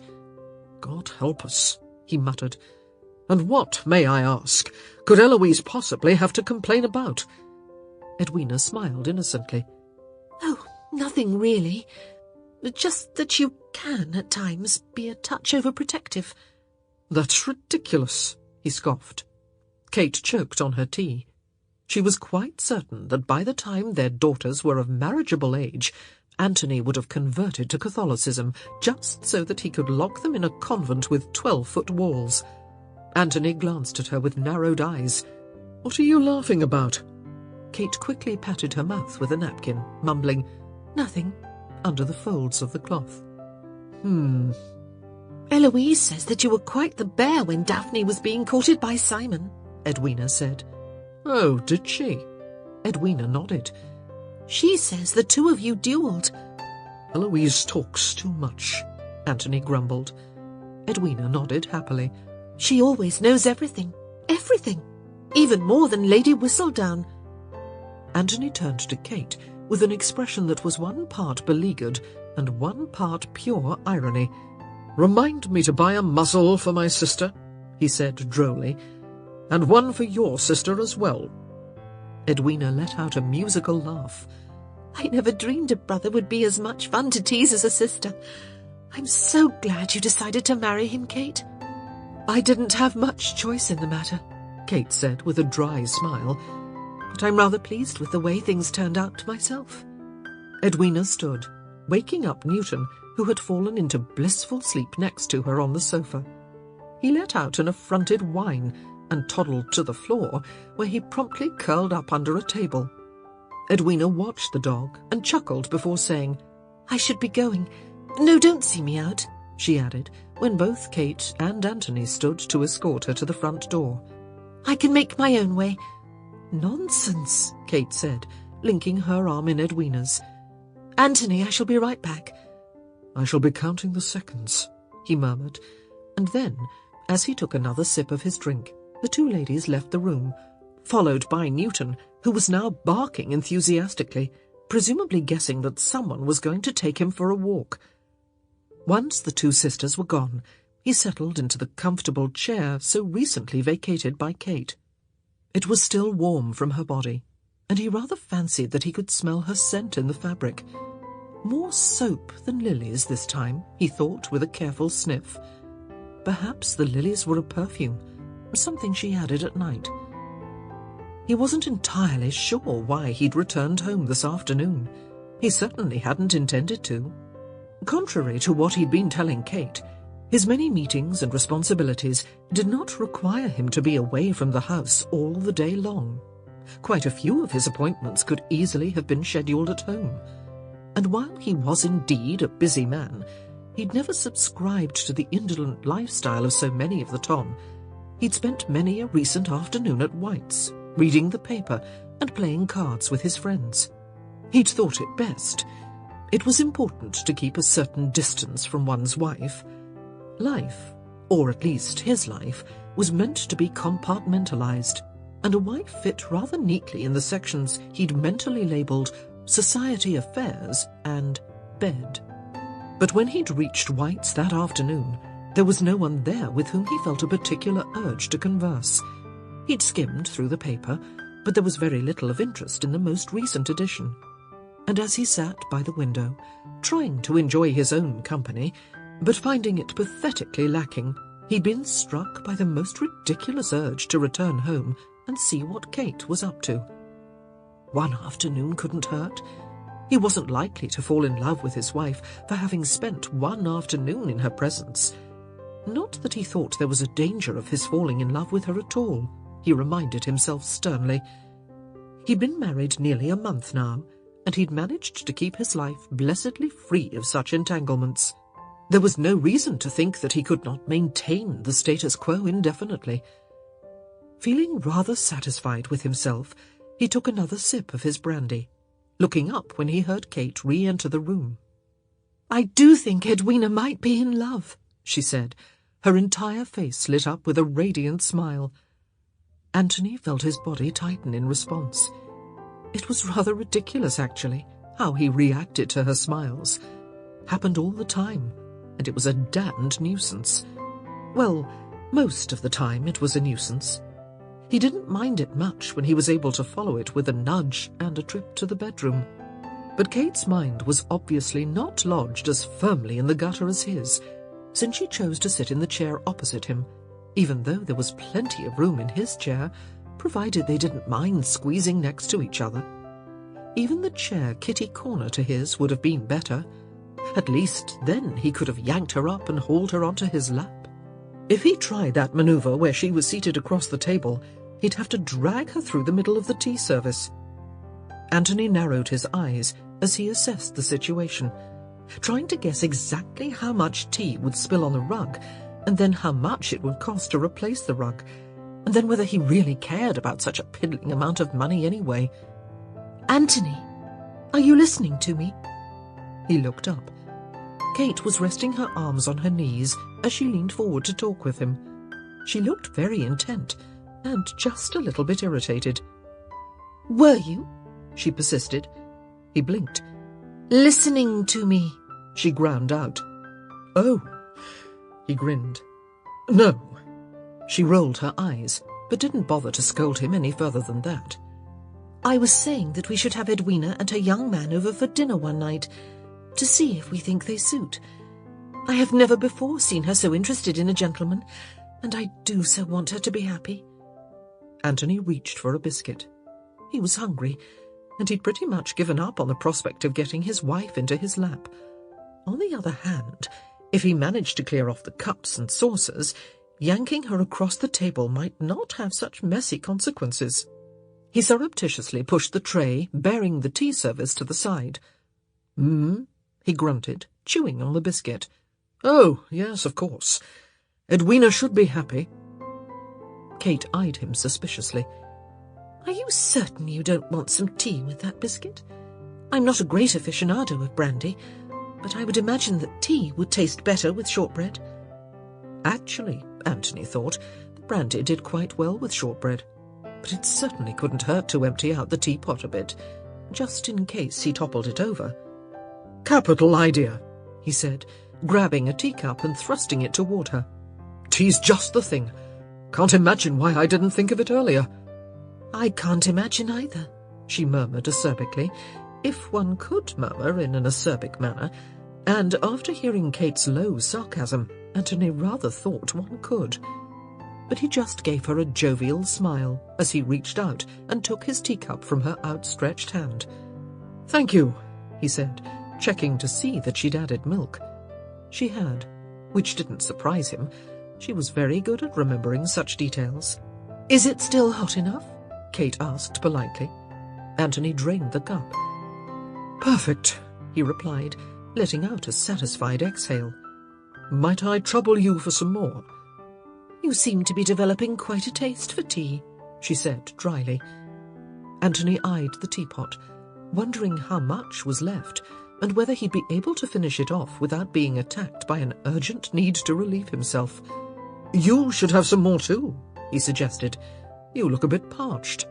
Her eyebrows shot up. "Is that so?" He nodded, then worried he might have laid it on a little too thick. "Just a bit, of course," he said. "Of course." "Is there enough tea left for me to have another cup?"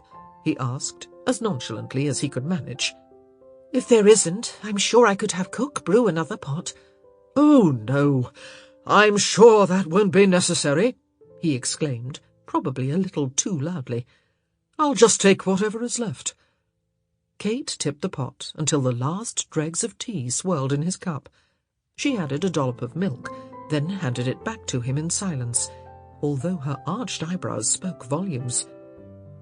As he sipped at his tea, his belly was a little too full to gulp it down as quickly as the last cup. Kate cleared her throat and asked, "Do you know Edwina's young man?" "I don't even know who he is." "Oh, I'm sorry. I must have forgotten to mention his name. It's Mr. Bagwell. I don't know his Christian name, but Edwina said he's a second son, if that's helpful. She met him at your mother's party." Anthony shook his head. "Never heard of him. He's probably one of the poor chaps my mother invited to even out the numbers. My mother invited a bloody lot of women. She always does, hoping that one of us might actually fall in love, but then she has to find a pack of unremarkable men to even up the numbers." "Unremarkable?" Kate echoed. "So that the women don't fall in love with them instead of us," he replied, his grin rather lopsided. "She's rather desperate to marry the lot of you off, isn't she?" "All I know," Anthony said with a shrug, "is that my mother invited so many eligible women last time that she had to go down to the vicar's and beg his 16-year-old son to come up for supper."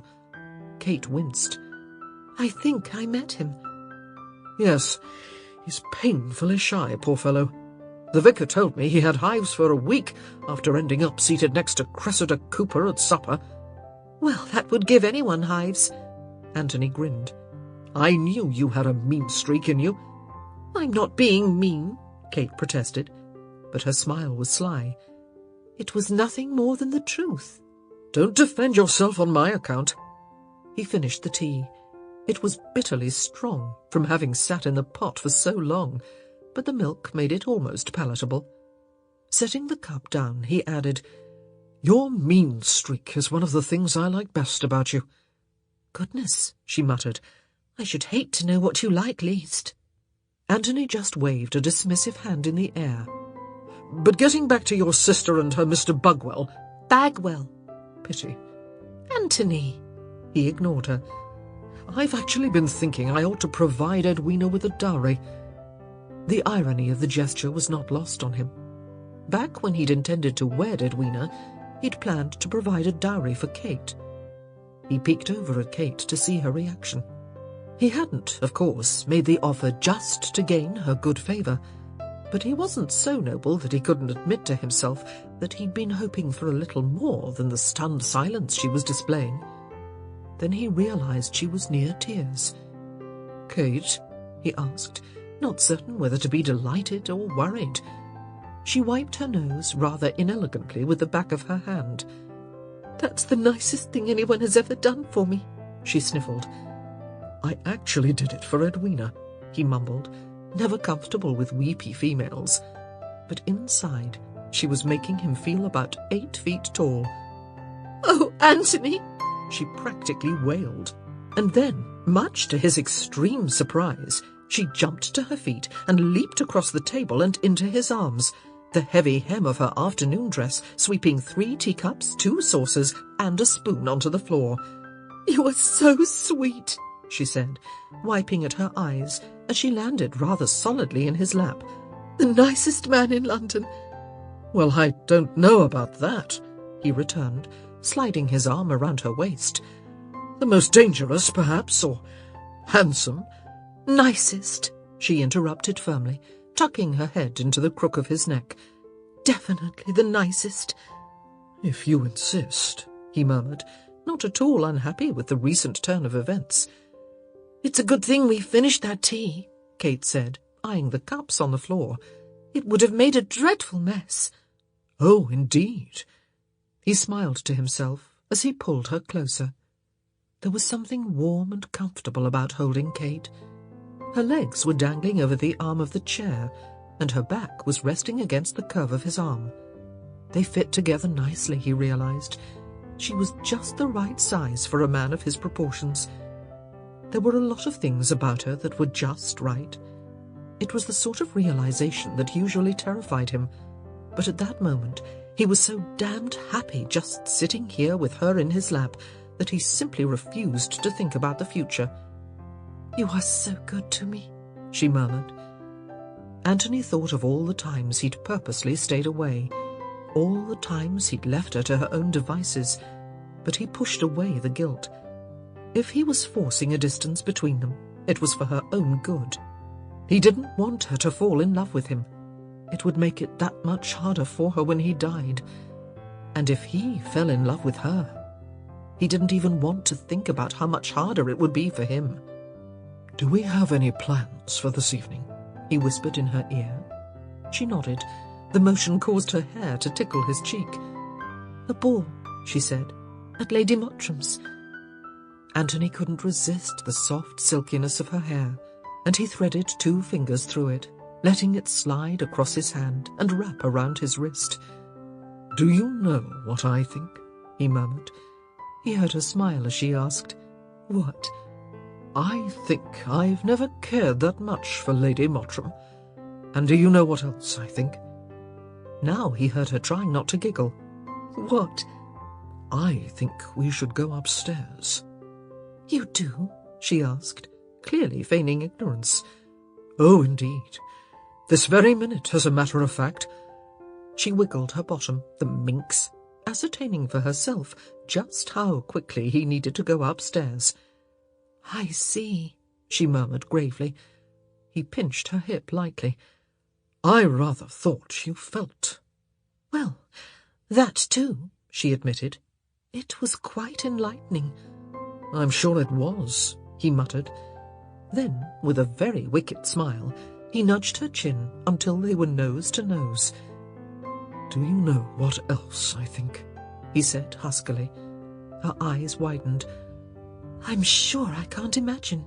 "I think," he said, one of his hands creeping under her dress and slithering up her leg, "that if we don't go upstairs this instant, I might be content to remain right here."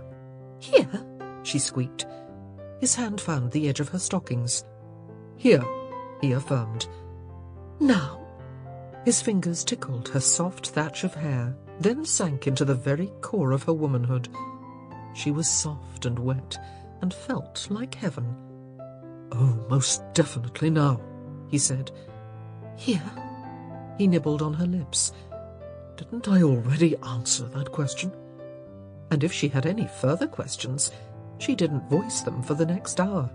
Or maybe it was just that he was trying his damnedest to rob her of speech. And if a man could judge from the little squeals and mewls that slipped from her mouth, he was doing a ripping good job. Chapter 19. Lady Martram's annual ball was a crush as always, but society watchers could not fail to note that Lord and Lady Bridgerton did not make an appearance. Lady Martram insists that they had promised to attend, and this author can only speculate as to what kept the newlyweds at home. Lady Whistledown's Society Papers, 13th of June, 1814. Much later that night, Anthony was lying on his side in bed, cradling his wife, who had snuggled her back up to his front and was presently sleeping soundly, which was fortunate, he realized, because it had started to rain. He tried to nudge the covers up over her exposed ear so that she would not hear the drops beating against the windows, but she was as fidgety in sleep as she was when awake, and he could not manage to pull the coverlet much above the level of her neck before she shook it off. He couldn't yet tell whether the storm would grow electrical in nature, but the force of the rain had increased, and the wind had picked up until it howled through the night, rattling the tree branches against the side of the house. Kate was growing a little more restless at his side, and he made shing sounds as he smoothed her hair with his hand. The storm hadn't woken her up, but it had definitely intruded upon her slumber. She had begun to mumble in her sleep, tossing and turning until she was curled on her opposite side facing him. "What happened to make you hate the rain so?" he whispered, tucking one dark lock of hair behind her ear. But he did not judge her for her terrors. He knew well the frustration of unfounded fears and premonitions. His certainty of his own impending death, for example, had haunted him since the moment he'd picked up his father's limp hand and laid it gently on his unmoving chest. It wasn't something he could explain, or even something he could understand. It was just something he knew. He'd never feared death, though, not really. The knowledge of it had been a part of him for so long that he merely accepted it, just as other men accepted the other truths that made up the cycle of life. Spring followed winter, and summer after that. For him, death was much the same way. Until now. He'd been trying to deny it, trying to shut the niggling notion from his mind, but death was beginning to show a frightening face. His marriage to Kate had sent his life down an alternate path, no matter how much he tried to convince himself that he could restrict their marriage to nothing but friendship and sex. He cared about her. He cared about her far too much. He craved her company when they were apart, and he dreamed about her at night, even as he held her in his arms. He wasn't ready to call it love, but it terrified him all the same. And whatever it was that burned between them, he didn't want it to end. Which was, of course, the cruelest irony of all. Anthony closed his eyes as he let out a weary and nervous exhale, wondering what the hell he was going to do about the complication that lay beside him in the bed. But even while his eyes were shut, he saw the flash of lightning that lit up the night, turning the black of the inside of his eyelids into a bloody red-orange. Opening his eyes, he saw that they'd left the drapes partway open when they'd retired to bed earlier in the evening. He'd have to shut those. They'd help to keep the lightning from illuminating the room. But when he shifted his weight and tried to nudge his way out from under the covers, Kate grabbed his arm, her fingers pressing frantically into his muscles. "Shh, now, it's all right," he whispered. "I'm only going to close the drapes." But she did not let go, and the whimper that escaped her lips when a clap of thunder shook the night nearly broke his heart. A pale sliver of moonlight filtered through the window, just enough to illuminate the tense, drawn lines of her face. Anthony peered down to assure himself that she was still sleeping, then pried her hands from his arm and got up to close the drapes. He suspected that the flashes of lightning would still sneak into the room, though, so when he was done with the drapes, he lit a lone candle and set it on his nightstand. It didn't give off enough light to wake her up, at least he hoped it wouldn't, but at the same time, it saved the room from utter blackness. And there was nothing quite so startling as a streak of lightning cutting through utter blackness. He crawled back into bed and regarded Kate. She was still sleeping, but not peacefully. She'd curled into a semi-fetal position, and her breathing was laboured. The lightning didn't seem to bother her much, but every time the room shook with thunder she flinched. He took her hand and smoothed her hair, and for several minutes he simply lay with her, trying to soothe her as she slept. But the storm was increasing in intensity, with the thunder and lightning practically coming on top of each other. Kate was growing more restless by the second, and then, as a particularly loud clap of thunder exploded in the air, her eyes flew open, her face a mask of utter panic. "Kate," Anthony whispered. She sat up, scrambling back until her spine was pressed against the solid headboard of the bed. She looked like a statue of terror, her body stiff and frozen into place. Her eyes were still open, barely blinking, and though she did not move her head, they flicked frantically back and forth, scanning the entire room, but not seeing anything. "Oh, Kate," he whispered. This was far, far worse than what she'd been through that night in the library at Aubrey Hall, and he could feel the force of her pain slicing right through his heart. No one should feel terror like this, and especially not his wife. Moving slowly, so as not to startle her, he made his way to her side, then carefully laid an arm over her shoulders. She was shaking, but she did not push him away. "Are you even going to remember any of this in the morning?" he whispered. She made no response, but then he hadn't expected her to. There, he said gently, trying to remember the soothing nonsense words his mother used whenever one of her children was upset. "It's all right now. You'll be fine." Her tremors seemed to slow a bit, but she was still very clearly disturbed, and when the next clap of thunder shook the room, her entire body flinched, and she buried her face in the crook of his neck. "No," she moaned. "No, no." "Kate?" Anthony blinked several times, then gazed at her intently. She sounded different. Not awake, but more lucid, if that was possible. "No, no." And she sounded very... "No, no, don't go." Young. "Kate?" He held her tightly, unsure of what to do. Should he wake her? Her eyes might be open, but she was clearly asleep and dreaming. Part of him longed to break her of her nightmare, but once she woke, she'd still be in the same place, in bed in the middle of a horrible electrical storm. Would she even feel any better? Or should he let her sleep? Perhaps if she rode out the nightmare, he might actually gain some idea as to what had caused her terror. "Kate," he whispered, as if she herself might actually give him a clue as to how to proceed. "No," she moaned, growing more agitated by the second. "No." Anthony pressed his lips to her temple, trying to soothe her with his presence. "No, please." She started to sob, her body racked with huge gasps of air as her tears drenched his shoulder. "No! Oh, no! Mama!" Anthony stiffened. He knew that Kate always referred to her stepmother as Mary. Could she actually be speaking of her true mother, the woman who had given her life and then died so many years ago?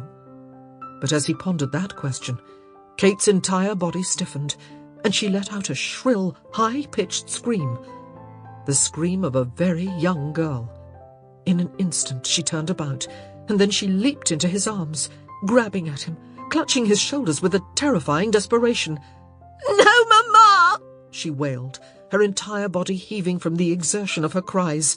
"No, you can't go! Oh, Mama, Mama, Mama, Mama, Mama, Mama!" If Anthony hadn't had his back to the headboard, she would have knocked him over. The force of her fervour was that strong. "Kate!" he blurted out, surprised by the slight note of panic in his voice. "Kate! It's all right. You're all right. You're fine. Nobody is going anywhere, do you hear me? No one." But her words had melted away, and all that was left was the low sound of a weeping that came from deep in her soul. Anthony held her, and then, when she'd calmed a bit, he eased her down until she was lying on her side again, and then he held her some more, until she drifted back into sleep. which, he noticed ironically, was right about the time the last of the thunder and lightning split the room. When Kate woke the following morning, she was surprised to see her husband sitting up in bed, staring down at her with the oddest look, a combination of concern and curiosity, and maybe even the barest hint of pity. He didn't say anything when her eyes opened, even though she could see that he was watching her face intently. She waited to see what he would do, and then finally she just said, somewhat hesitantly, "You look tired." "I didn't sleep well," he admitted. "You didn't?" He shook his head. "It rained." "It did?" He nodded. "And thundered." She swallowed nervously. "And lightninged as well, I suppose?" "It did," he said, nodding again. "It was quite a storm." There was something very profound in the way he was speaking in short, concise sentences, something that raised the hair on the back of her neck. "How fortunate that I missed it, then," she said. "You know I don't do well with strong storms." "I know," he said simply. But there was a wealth of meaning behind those two short words, and Kate felt her heartbeat speed up slightly. "Anthony," she asked, not certain she wanted to know the answer, "what happened last night?" "You had a nightmare." She closed her eyes for a second. "I didn't think I had those any longer." "I didn't realize you'd ever suffered from nightmares." Kate let out a long exhale and sat up, pulling the covers along with her and tucking them under her arms. "When I was small, whenever it stormed, I'm told. I don't know for a fact. I never remembered anything. I thought I'd—" She had to stop for a moment. Her throat felt like it was closing up, and her words seemed to choke her. He reached out and took her hand. It was a simple gesture, but somehow it touched her heart far more than any words would have done. "Kate," he asked quietly, "are you all right?" She nodded. "I thought I'd stopped, that's all." He didn't say anything for a moment, and the room was so quiet that Kate was sure she could hear both of their heartbeats. Finally, she heard the slight rush of indrawn breath across Anthony's lips, and he asked, "Did you know that you speak in your sleep?" She hadn't been facing him, but at that comment, her head jerked quite suddenly to the right, her eyes colliding with his. "I do." "You did last night." Her fingers clutched the coverlet. "What did I say?" He hesitated, but when his words emerged, they were steady and even. "You called out to your mother." "Mary," she whispered. He shook his head. "I don't think so. I've never heard you call Mary anything but Mary. Last night you were crying for Mama. You sounded—" He paused and took a slightly ragged breath. "You sounded quite young." Kate licked her lips, then chewed on the bottom one. "I don't know what to tell you," she finally said, afraid to press into the deepest recesses of her memory. "I have no idea why I'd be calling out to my mother." "I think," he said gently, "that you should ask Mary." Kate gave her head a quick and immediate shake. "I didn't even know Mary when my mother died. Neither did my father. She couldn't know why I was calling out to her." "Your father might have told her something," he said, lifting her hand to his lips and giving it a reassuring kiss. Kate let her eyes drop to her lap. She wanted to understand why she was so afraid of the storms, but prying into one's deepest fears was almost as terrifying as the fear itself. What if she discovered something she didn't want to know? What if— "I'll go with you," Anthony said, breaking into her thoughts. And somehow that made everything all right. Kate looked to him and nodded, tears in her eyes. "Thank you," she whispered. "Thank you so much." Later that day, the two of them walked up the steps to Mary's small townhouse. The butler showed them into the drawing room, and Kate sat on the familiar blue sofa, while Anthony walked over to the window, leaning on the sill as he peered out. "See something interesting?" she asked. He shook his head, smiling sheepishly as he turned to face her. "I just like looking out windows, that's all." Kate thought there was something awfully sweet about that, although she couldn't really put her finger on what. Every day seemed to reveal some new little quirk to his character, some uniquely endearing habit that bound them ever closer. She liked knowing strange little things about him, like how he always doubled up his pillow before going to sleep, or that he detested orange marmalade but adored the lemon. "You look rather introspective." Kate jerked to attention. Anthony was staring at her quizzically. "You drifted off," he said, with an amused expression, "and you had the dreamiest smile on your face." She shook her head, blushed, and mumbled, "It was nothing." His answering snort was dubious, and as he walked over to the sofa, he said, "I'd give £100 for those thoughts." Kate was saved from having to comment by Mary's entrance. "Kate!" Mary exclaimed. "What a lovely surprise! And Lord Bridgerton! How nice to see you both." "You really should call me Anthony," he said somewhat gruffly. Mary smiled as he took her hand in greeting. "I shall endeavour to remember to do so," she said. She sat across from Kate, then waited for Anthony to take his place on the sofa before saying, "Edwina is out, I'm afraid. Mr. Bagwell came rather unexpectedly down to town. They've gone for a walk in the park." "We should lend them Newton," Anthony said affably.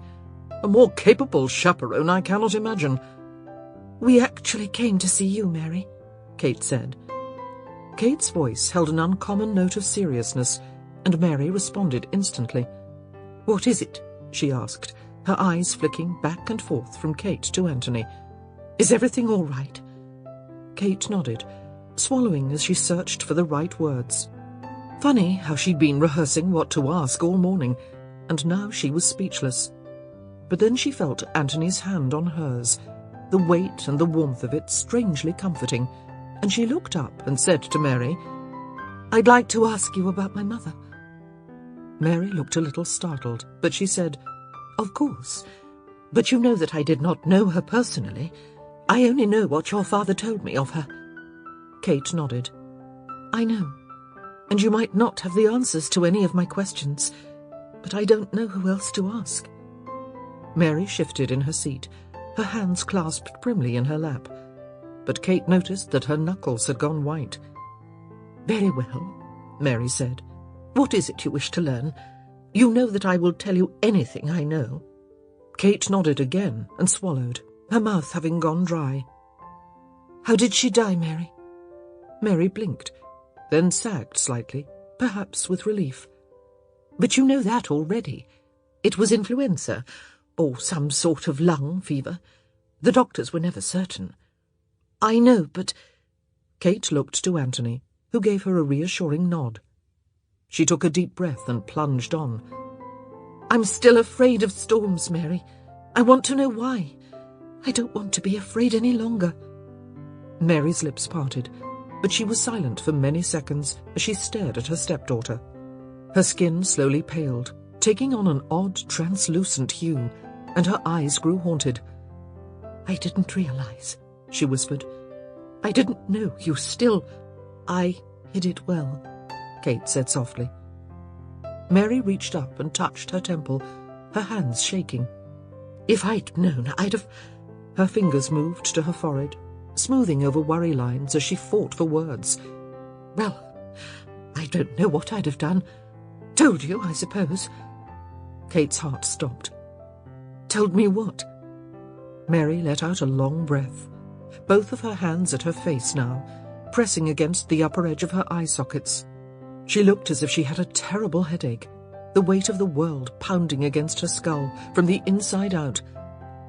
"I just want you to know," she said in a choked voice, "that I didn't tell you because I thought you didn't remember.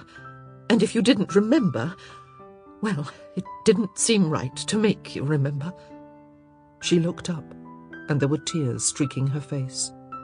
"But obviously you do," she whispered, "or you wouldn't be so afraid. Oh, Kate, I'm so sorry." "I am sure there is nothing for you to be sorry about," Anthony said softly. Mary looked at him, her eyes momentarily startled, as if she'd forgotten he was in the room. "Oh, but there is," she said sadly. "I didn't know that Kate was still suffering from her fears. I should have known. It's the sort of thing a mother should sense. I may not have given her life, but I have tried to be a true mother to her." "You have," Kate said fervently.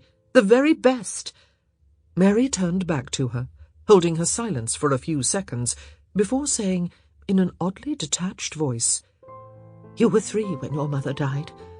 It was your birthday, actually." Kate nodded, mesmerized. "When I married your father, I made 3 vows. There was the vow I made to him, before God and witnesses, to be his wife. But in my heart, I made 2 other vows. One was to you, Kate. I took one look at you, so lost and forlorn with those huge brown eyes, and they were sad. Oh, they were so sad.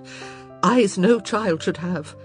And I vowed that I would love you as my own, and raise you with everything I had within me." She paused to wipe her eyes, gratefully accepting the handkerchief that Anthony handed to her. When she continued, her voice was barely a whisper. "The other vow was to your mother. I visited her grave, you know." Kate's nod was accompanied by a wistful smile. "I know. I went with you on several occasions." Mary shook her head. "No, I mean before I married your father. I knelt there, and that was when I made my 3rd vow. She had been a good mother to you. Everyone said so, and any fool could see that you missed her with everything in your heart. So I promised her all the same things I promised you. To be a good mother, to love and cherish you as if you were of my own flesh." She lifted her head, and her eyes were utterly clear and direct when she said, "And I'd like to think that I brought her some peace. I don't think any mother can die in peace, leaving behind a child so young." "Oh, Mary," Kate whispered. Mary looked at her and smiled sadly, then turned to Anthony. "And that, my lord, is why I am sorry. I should have known, should have seen that she suffered." "But Mary," Kate protested, "I didn't want you to see. I hid in my room, under my bed, in the closet, anything to keep it from you." "But why, sweetling?" Kate sniffed back a tear. "I don't know. I didn't want to worry you, I suppose. Or maybe I was afraid of appearing weak." "You've always tried to be so strong," Mary whispered, "even when you were a tiny thing." Anthony took Kate's hand, but he looked at Mary. "She is strong, and so are you." Mary gazed at Kate's face for a long minute, her eyes nostalgic and sad, and then, in a low, even voice, she said, "When your mother died, I wasn't there, but when I married your father, he told the story to me.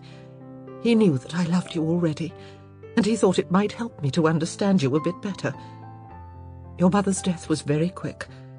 According to your father, she fell ill on a Thursday and died on a Tuesday, and it rained the whole time. It was one of those awful storms that never ends, just beats the ground mercilessly until the rivers flood and the roads become impassable. He said that he was sure she would turn about, if only the rain would stop. It was silly, he knew, but every night he'd go to bed praying for the sun to peek out from the clouds, praying for anything that might give him a little hope." "Oh, Papa," Kate whispered, the words slipping unbidden from her lips. "You were confined to the house, of course, which apparently rankled you to no end."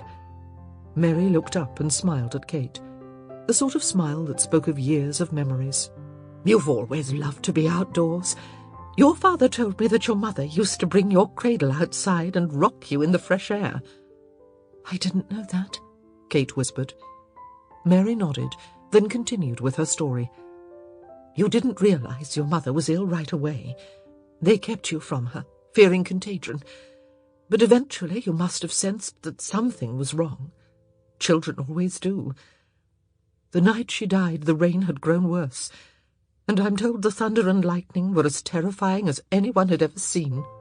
She paused, then tilted her head slightly to the side as she asked, Do you remember the old gnarled tree in the back garden?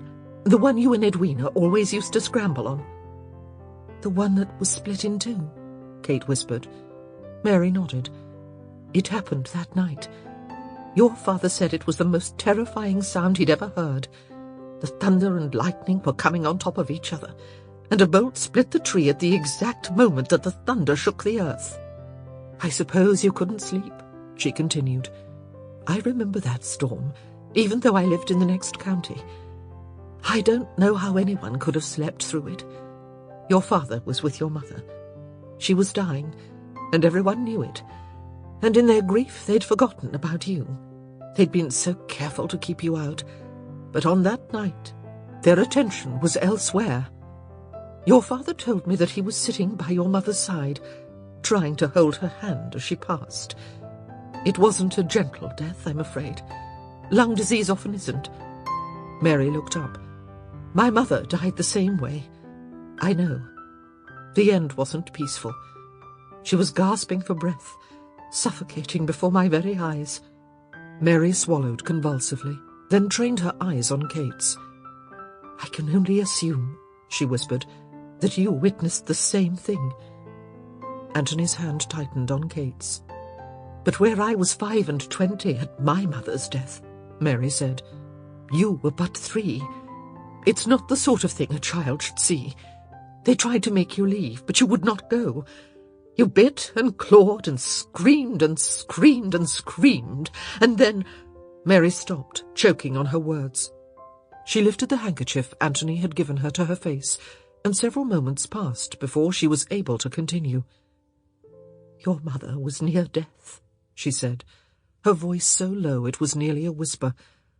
"And just as they found someone strong enough to remove such a wild child, a flash of lightning pierced the room. Your father said—" Mary stopped and swallowed. "Your father told me that what happened next was the most eerie and awful moment he'd ever experienced.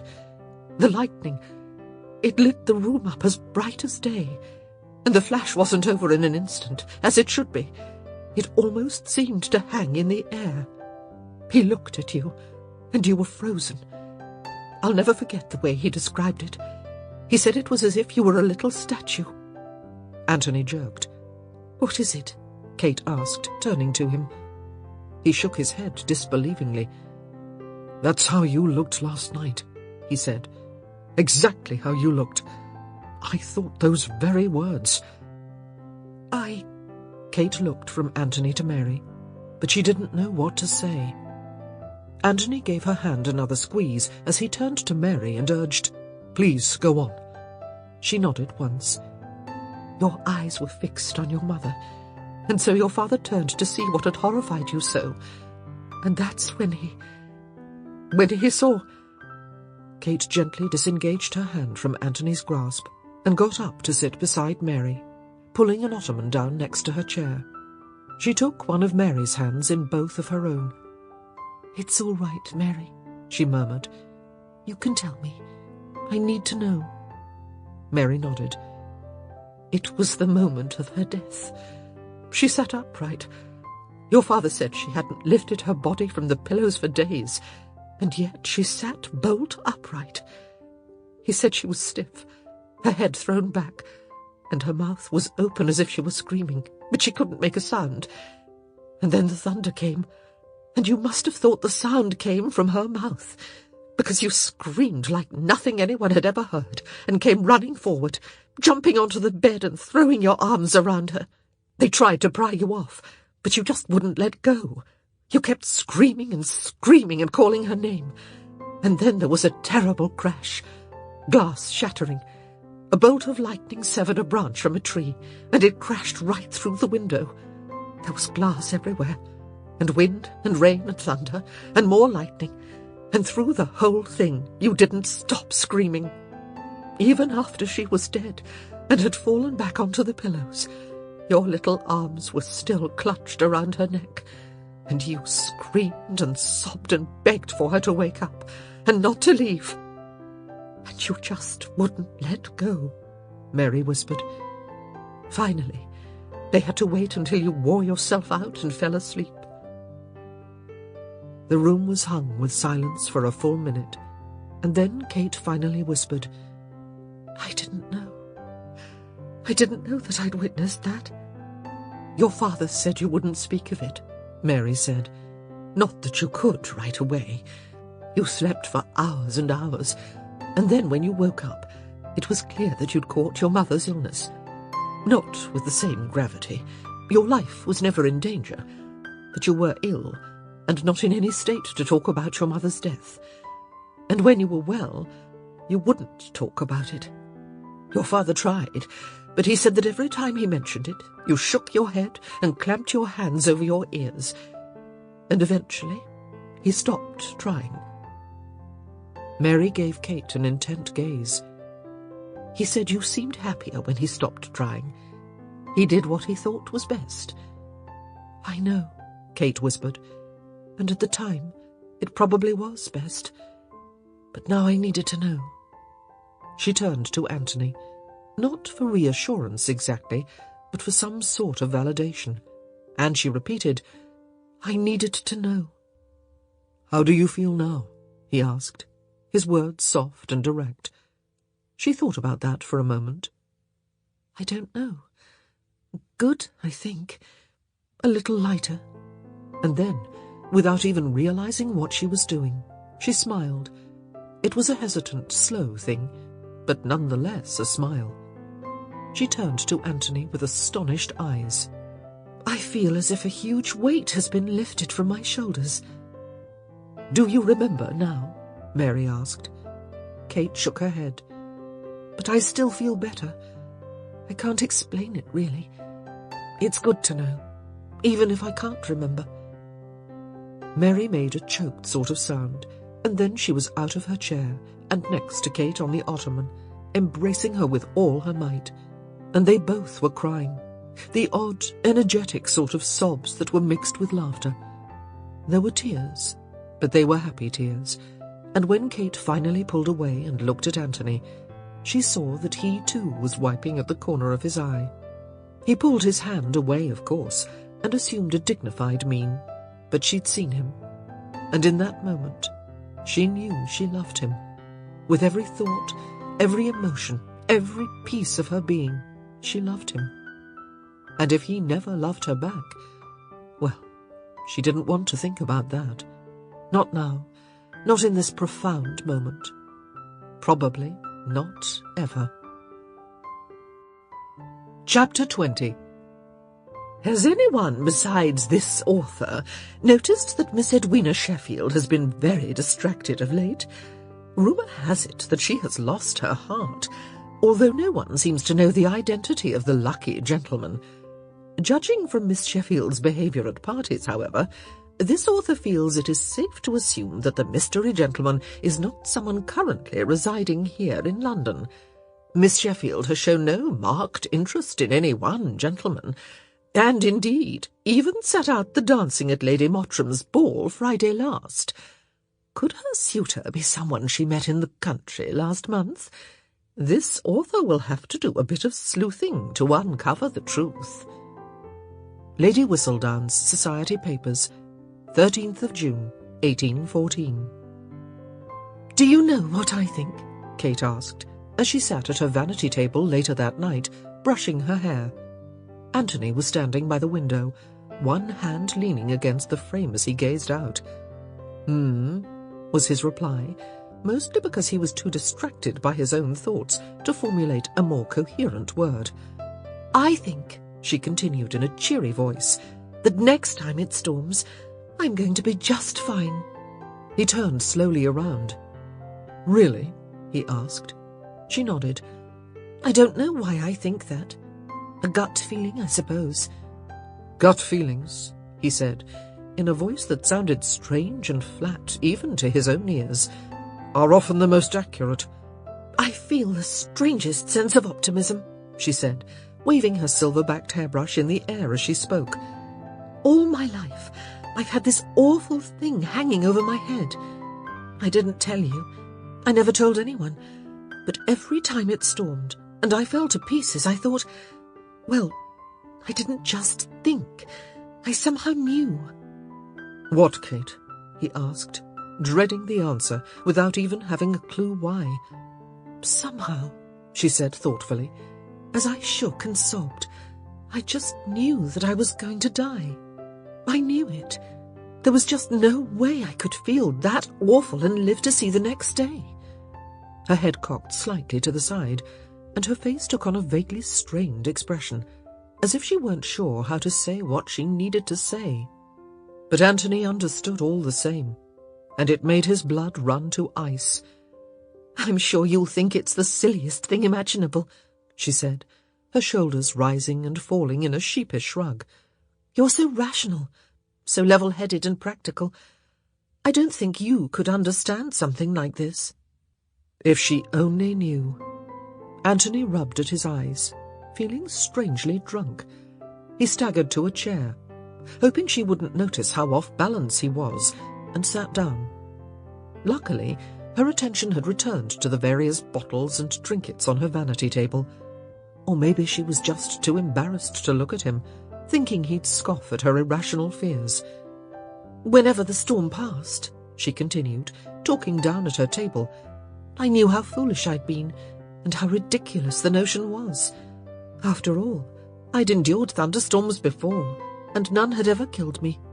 But knowing that in my rational mind never seemed to help. Do you know what I mean? Anthony tried to nod. He wasn't sure if he actually did. When it rained, she said, nothing really existed except for the storm, and of course my fear. Then the sun would come out, and I'd realize again how silly I'd been. But the next time it stormed, it was just like before. And once again, I knew I would die. I just knew it. Anthony felt sick. His body felt strange, not his own. He couldn't have said anything if he'd tried. In fact, she said, raising her head to look at him, the only time I felt I might actually live to see the next day was in the library at Aubrey Hall. She stood and walked to his side, resting her cheek on his lap as she knelt before him. With you, she whispered. He lifted his hand to stroke her hair. The motion was more out of reflex than anything else. He certainly wasn't conscious of his actions. He'd had no idea that Kate had any sense of her own mortality. Most people didn't. It was something that had lent Anthony an odd sense of isolation through the years, as if he understood some basic, awful truth that eluded the rest of society. And while Kate's sense of doom wasn't the same as his, hers was fleeting, brought on by a temporary burst of wind and rain and electricity, whereas his was with him always, and would be until the day he died. She, unlike him, had beaten it. Kate had fought her demons, and she had won. And Anthony was so damned jealous. It was not a noble reaction, he knew that. And, caring for her as he did, he was thrilled and relieved and overjoyed, and every good and pure emotion imaginable that she had beaten the terrors that came with the storms. But he was still jealous. So goddamned jealous. Kate had won, whereas he, who had acknowledged his demons but refused to fear them, was now petrified with terror. And all because the one thing he swore would never happen had come to pass. He had fallen in love with his wife. He had fallen in love with his wife, and now the thought of dying, of leaving her, of knowing that their moments together would form a short poem, and not a long and lusty novel, it was more than he could bear. And he didn't know where to set the blame. He wanted to point his finger at his father, for dying young and leaving him as the bearer of this awful curse. He wanted to rail at Kate, for coming into his life and making him fear his own end. Hell, he would have blamed a stranger on the street if he'd thought there'd be any use to it. But the truth was, there was no one to blame, not even himself. It would make him feel so much better if he could point his finger at someone, anyone, and say, "This is your fault." It was juvenile, he knew, this need to assign blame. But everyone had a right to childish emotions from time to time, didn't they? "I'm so happy," Kate murmured, her head still resting on his lap. And Anthony wanted to be happy too. He wanted so damned much for everything to be uncomplicated, for happiness just to be happiness and nothing more. He wanted to rejoice in her recent victories, without any thought to his own worries. He wanted to lose himself in the moment, to forget about the future, to hold her in his arms and... In one abrupt, unpremeditated movement, he hauled them both to their feet. "Anthony?" Kate queried, blinking in surprise. In answer, he kissed her. His lips met hers in an explosion of passion and need that blurred the mind until he could be ruled by body alone. He didn't want to think. He didn't want to be able to think.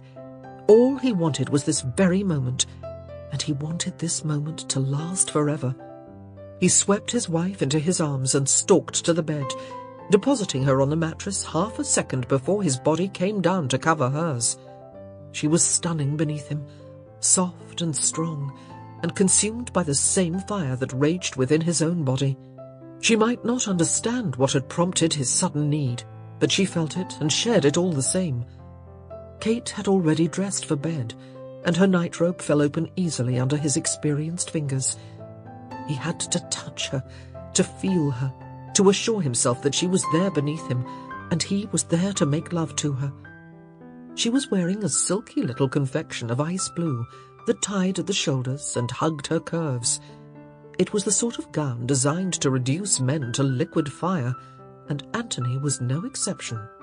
There was something desperately erotic about the feel of her warm skin through the silk, and his hands roamed over her body relentlessly, touching, squeezing, doing anything he could to bind her to him. If he could have drawn her within him, he would have done it and kept her there forever.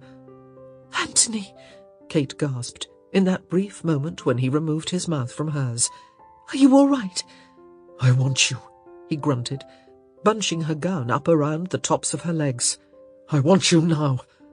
Her eyes widened with shock and excitement, and he sat up, straddling her, his weight on his knees so as not to crush her. "You are so beautiful," he whispered, "so unbelievably gorgeous." Kate glowed at his words, and her hands went up to his face, smoothing her fingers over his faintly stubbled cheeks. He caught one of her hands and turned his face into it, kissing her palm as her other hand trailed down the muscled cords of his neck. His fingers found the delicate straps at her shoulders, tied into loose bow-tie loops. It took the barest of tugs to release the knots, but once the silky fabric slid over her breasts, Anthony lost all semblance of patience, and he yanked at the garment until it pooled at her feet, leaving her completely and utterly naked under his gaze. With a ragged groan, he tore at his shirt, buttons flying as he pulled it off, and it took mere seconds to divest himself of his trousers. And then, when there was finally nothing in the bed but glorious skin, he covered her again, one muscular thigh nudging her legs apart. "I can't wait," he said hoarsely. "I can't make this good for you." Kate let out a fevered groan as she grabbed him by the hips, steering him toward her entrance. "It is good for me," she gasped, "and I don't want you to wait." And at that point, words ceased. Anthony let out a primitive, guttural cry as he plunged into her, burying himself fully with one long and powerful stroke. Kate's eyes flew wide open, and her mouth formed a little O of surprise at the shock of his swift invasion. But she'd been ready for him, more than ready for him. Something about the relentless pace of his lovemaking had stirred a passion deep within her, until she needed him with a desperation that left her breathless. They weren't delicate, and they weren't gentle. They were hot and sweaty and needy, and they held on to each other as if they could make time last forever by sheer force of will. When they climaxed, it was fiery, and it was simultaneous, both their bodies arching as their cries of release mingled in the night. But when they were done, curled in each other's arms, as they fought for control over their laboured breath, Kate closed her eyes in bliss and surrendered to an overwhelming lassitude. Anthony did not. He stared at her as she drifted off, then watched her as she slumbered. He watched the way her eyes sometimes moved under her sleepy eyelids. He measured the pace of her breathing by counting the gentle rise and fall of her chest. He listened for each sigh, each mumble. There were certain memories a man wanted to sear on his brain, and this was one of them. But just when he was sure that she was totally and completely asleep, she made a funny, warm sort of noise as she snuggled more deeply into his embrace, and her eyelids fluttered slowly open. "You're still awake," she murmured, her voice scratchy and mellow with sleep. He nodded, wondering if he was holding her too tightly. He didn't want to let go. He never wanted to let go. "You should sleep," she said. He nodded again, but he couldn't seem to make his eyes close. She yawned. "This is nice." He kissed her forehead, making an sound of agreement. She arched her neck and kissed him back, full on the lips, then settled into her pillow. "I hope we'll be like this always," she murmured, yawning yet again as sleep overtook her. "Always and forever." Anthony froze. Always. She couldn't know what that word meant to him. 5 years? 6? Maybe 7 or 8. Forever. That was a word that had no meaning, something he simply couldn't comprehend. Suddenly he couldn't breathe. The coverlet felt like a brick wall atop him, and the air grew thick. He had to get out of there. He had to go. He vaulted from the bed, and then, stumbling and choking, he reached for his clothes, tossed so recklessly to the floor, and started thrusting his limbs into the appropriate holes. "Anthony!" His head jerked up. Kate was pushing herself upright in the bed, yawning. Even in the dim light he could see that her eyes were confused and hurt. "Are you all right?" she asked. He gave her one curt nod. "Then why are you trying to put your leg into the armhole of your shirt?" He looked down and bit off a curse he'd never before even considered uttering in front of a female.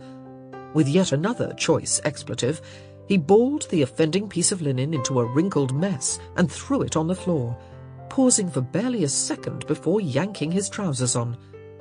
"Where are you going?" Kate asked anxiously. "I have to go out," he grunted. "Now?" He didn't answer, because he didn't know how to answer. "Anthony!" She stepped out of bed and reached for him. But a split second before her hand touched his cheek, he flinched, stumbling backward until his back hit the bedpost.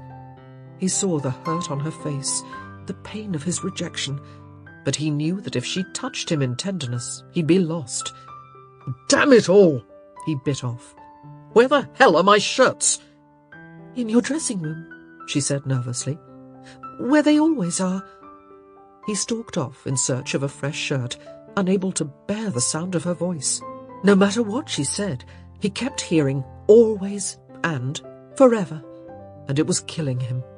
When he emerged from his dressing room, coat and shoes on their proper places on his body, Kate was on her feet, pacing the floor and anxiously fidgeting with the wide blue sash on her dressing gown. "I have to go," he said tonelessly.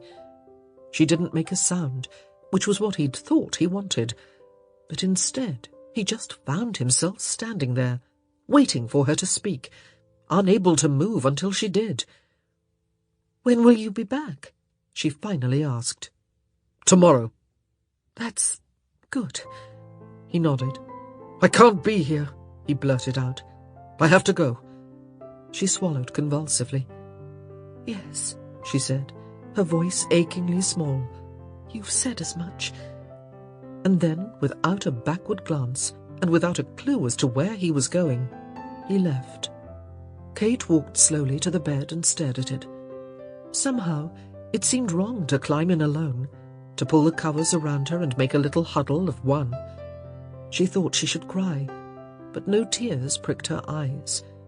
So finally she moved to the window, pushed aside the drapes and stared out, surprising herself with a soft prayer for a storm. Anthony was gone, and while she was certain he'd return in body, she was not so confident about his spirit, and she realized that she needed something. She needed the storm to prove to herself that she could be strong, by herself and for herself. She didn't want to be alone, but she might not have a choice in that matter. Anthony seemed determined to maintain a distance. There were demons within him, demons she feared he would never choose to face in her presence. But if she was destined to be alone, even with a husband at her side, then by God she'd be alone and strong. Weakness, she thought as she let her forehead rest against the smooth, cool glass of her window, never got anyone anywhere. Anthony had no recollection of his off-balance stumble through the house, but somehow he found himself tripping down the front steps, made slippery by the light fog that hung in the air. He crossed the street, not having a clue where he was going, only knowing that he needed to be away. But when he reached the opposite pavement, some devil within him forced his eyes upward toward his bedroom window. He shouldn't have seen her, was his rather inane thought. She should have been in bed, or the drapes should have been pulled, or he should have been halfway to his club by now. But he did see her, and the dull ache in his chest grew sharper, more viciously unrelenting. His heart felt as if it had been sliced wide open, and he had the most unsettling sensation that the hand wielding the knife had been his own. He watched her for a minute, or maybe it was an hour. He didn't think she saw him. Nothing in her posture gave any indication that she was aware of his presence. She was too far away for him to see her face, but he rather thought her eyes were closed. Probably hoping it doesn't storm, he thought, glancing up at the murky sky. She'd most likely be out of luck. The mist and fog were already coalescing into drops of moisture on his skin, and it seemed only a quick transition to out-and-out rain. He knew he should leave, but some invisible cord kept him rooted to the spot. Even after she'd left her position at the window, he remained in place, staring up at the house. The pull back inside was nearly impossible to deny. He wanted to run back into the house, fall to his knees before her and beg her forgiveness. He wanted to sweep her into his arms and make love to her until the first streaks of dawn touched the sky. But he knew he couldn't do any of those things. Or maybe it was that he shouldn't. He just didn't know any more. And so, after standing frozen in place for nearly an hour, after the rain came, after the wind blew gusts of chilly air down the street, Anthony finally left. He left, not feeling the cold, not feeling the rain, which had begun to fall with surprising force. He left, not feeling anything. Chapter 21. It has been whispered that Lord and Lady Bridgerton were forced to marry, but even if that is true, this author refuses to believe that theirs is anything but a love match. Lady Whistledown's Society Papers, 15th of June, 1814. It was strange, Kate thought, as she looked at the morning repast laid upon the side table in the small dining room, how one could feel utterly famished and at the same time have no appetite. Her stomach was rumbling and churning, demanding food now, and yet everything, from the eggs to the scones to the kippers to the roast pork, looked awful. With a dejected sigh, she reached for a solitary triangle of toast and sank into her chair with a cup of tea. Anthony had not come home last night. Kate took a nibble of the toast and forced it down. She'd been hoping that he might at least make an appearance in time for breakfast. She'd delayed the meal as long as she could. It was already nearly 11 in the morning, and she usually ate at 9. But her husband was still absent. "Lady Bridgerton?" Kate looked up and blinked. A footman was standing before her, bearing a small cream-coloured envelope. "This arrived for you a few minutes ago," he said. Kate murmured her thanks and reached for the envelope, which had been secured with a neat dollop of pale pink sealing wax. Bringing it closer to her eyes, she made out the initials E.O.B. One of Anthony's relations? The E would be Eloise, of course, since all of the Bridgertons had been named in alphabetical order. Kate carefully broke the seal and slipped out the contents. A single piece of paper, neatly folded in half. "Kate, Anthony is here. He looks a wreck. It is, of course, none of my business, but I thought you might like to know. Eloise. Kate stared at the note a few seconds longer, then shoved her chair back and stood. It was time she paid a call upon Bridgerton House. Much to Kate's surprise, when she knocked at Bridgerton House, the door was swung open not by the butler, but by Eloise, who immediately said, "That was fast." Kate looked around the hall, half expecting another Bridgerton sibling or two to jump out at her. "Were you waiting for me?" Eloise nodded. "And you don't have to knock at the door, you know. Bridgerton House belongs to Anthony, after all, and you are his wife." Kate smiled weakly. She didn't feel much like a wife this morning. "I hope you don't think me a hopeless meddler," Eloise continued, linking her arm through Kate's and guiding her down the hall. "But Anthony does look awful, and I had a sneaking suspicion you didn't know he was here."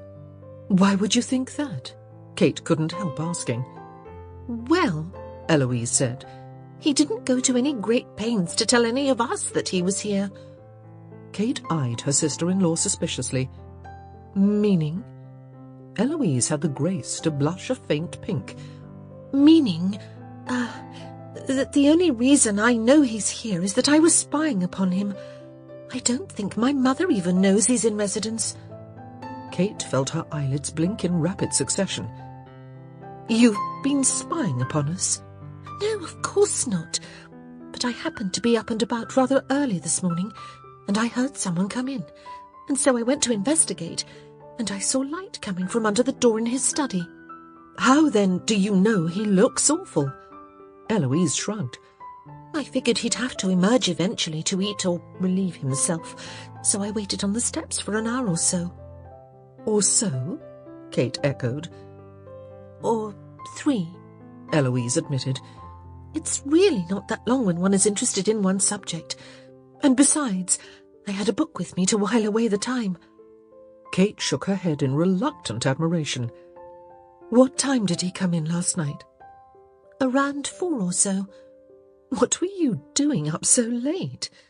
Eloise shrugged again. "I couldn't sleep. I often can't. I'd gone down to get a book to read from the library. Finally, at around 7, well, I suppose it was a bit before 7, so it wasn't quite 3 hours I waited." Kate began to feel dizzy. "He emerged. He didn't head in the direction of the breakfast room, so I can only assume it was for other reasons. After a minute or two he re-emerged and headed back into his study, where," Eloise finished with a flourish, "he has been ever since." Kate stared at her for a good 10 seconds. "Have you ever considered offering your services to the War Department?" Eloise grinned, a smile so like Anthony's, Kate almost cried. "As a spy?" she asked. Kate nodded. "I'd be brilliant, don't you think?" "Superb." Eloise gave Kate a spontaneous hug. "I'm so glad you married my brother. Now go and see what is wrong." Kate nodded, straightened her shoulders, and took a step toward Anthony's study. Turning around, she pointed a finger at Eloise and said, "You will not be listening at the door." "I wouldn't dream of it," Eloise replied. "I mean it, Eloise." Eloise sighed. "It's time I went up to bed anyway. I could use a nap after staying up all night." Kate waited until the younger girl had disappeared up the stairs, then made her way to Anthony's study door. She put her hand on the knob, whispering, "Don't be locked," as she gave it a twist. To her extreme relief, it turned, and the door swung open. "Anthony," she called out. Her voice was soft and hesitant, and she found she didn't like the sound of it. She wasn't used to being soft and hesitant. There was no reply, so Kate stepped farther into the room. The drapes were tightly closed, and the heavy velvet admitted little light. Kate scanned the room until her eyes fell on the figure of her husband, slouched over his desk, sound asleep. Kate walked quietly across the room to the windows and pulled the drapes part way open. She didn't want to blind Anthony when he woke up, but at the same time, she wasn't going to conduct such an important conversation in the dark.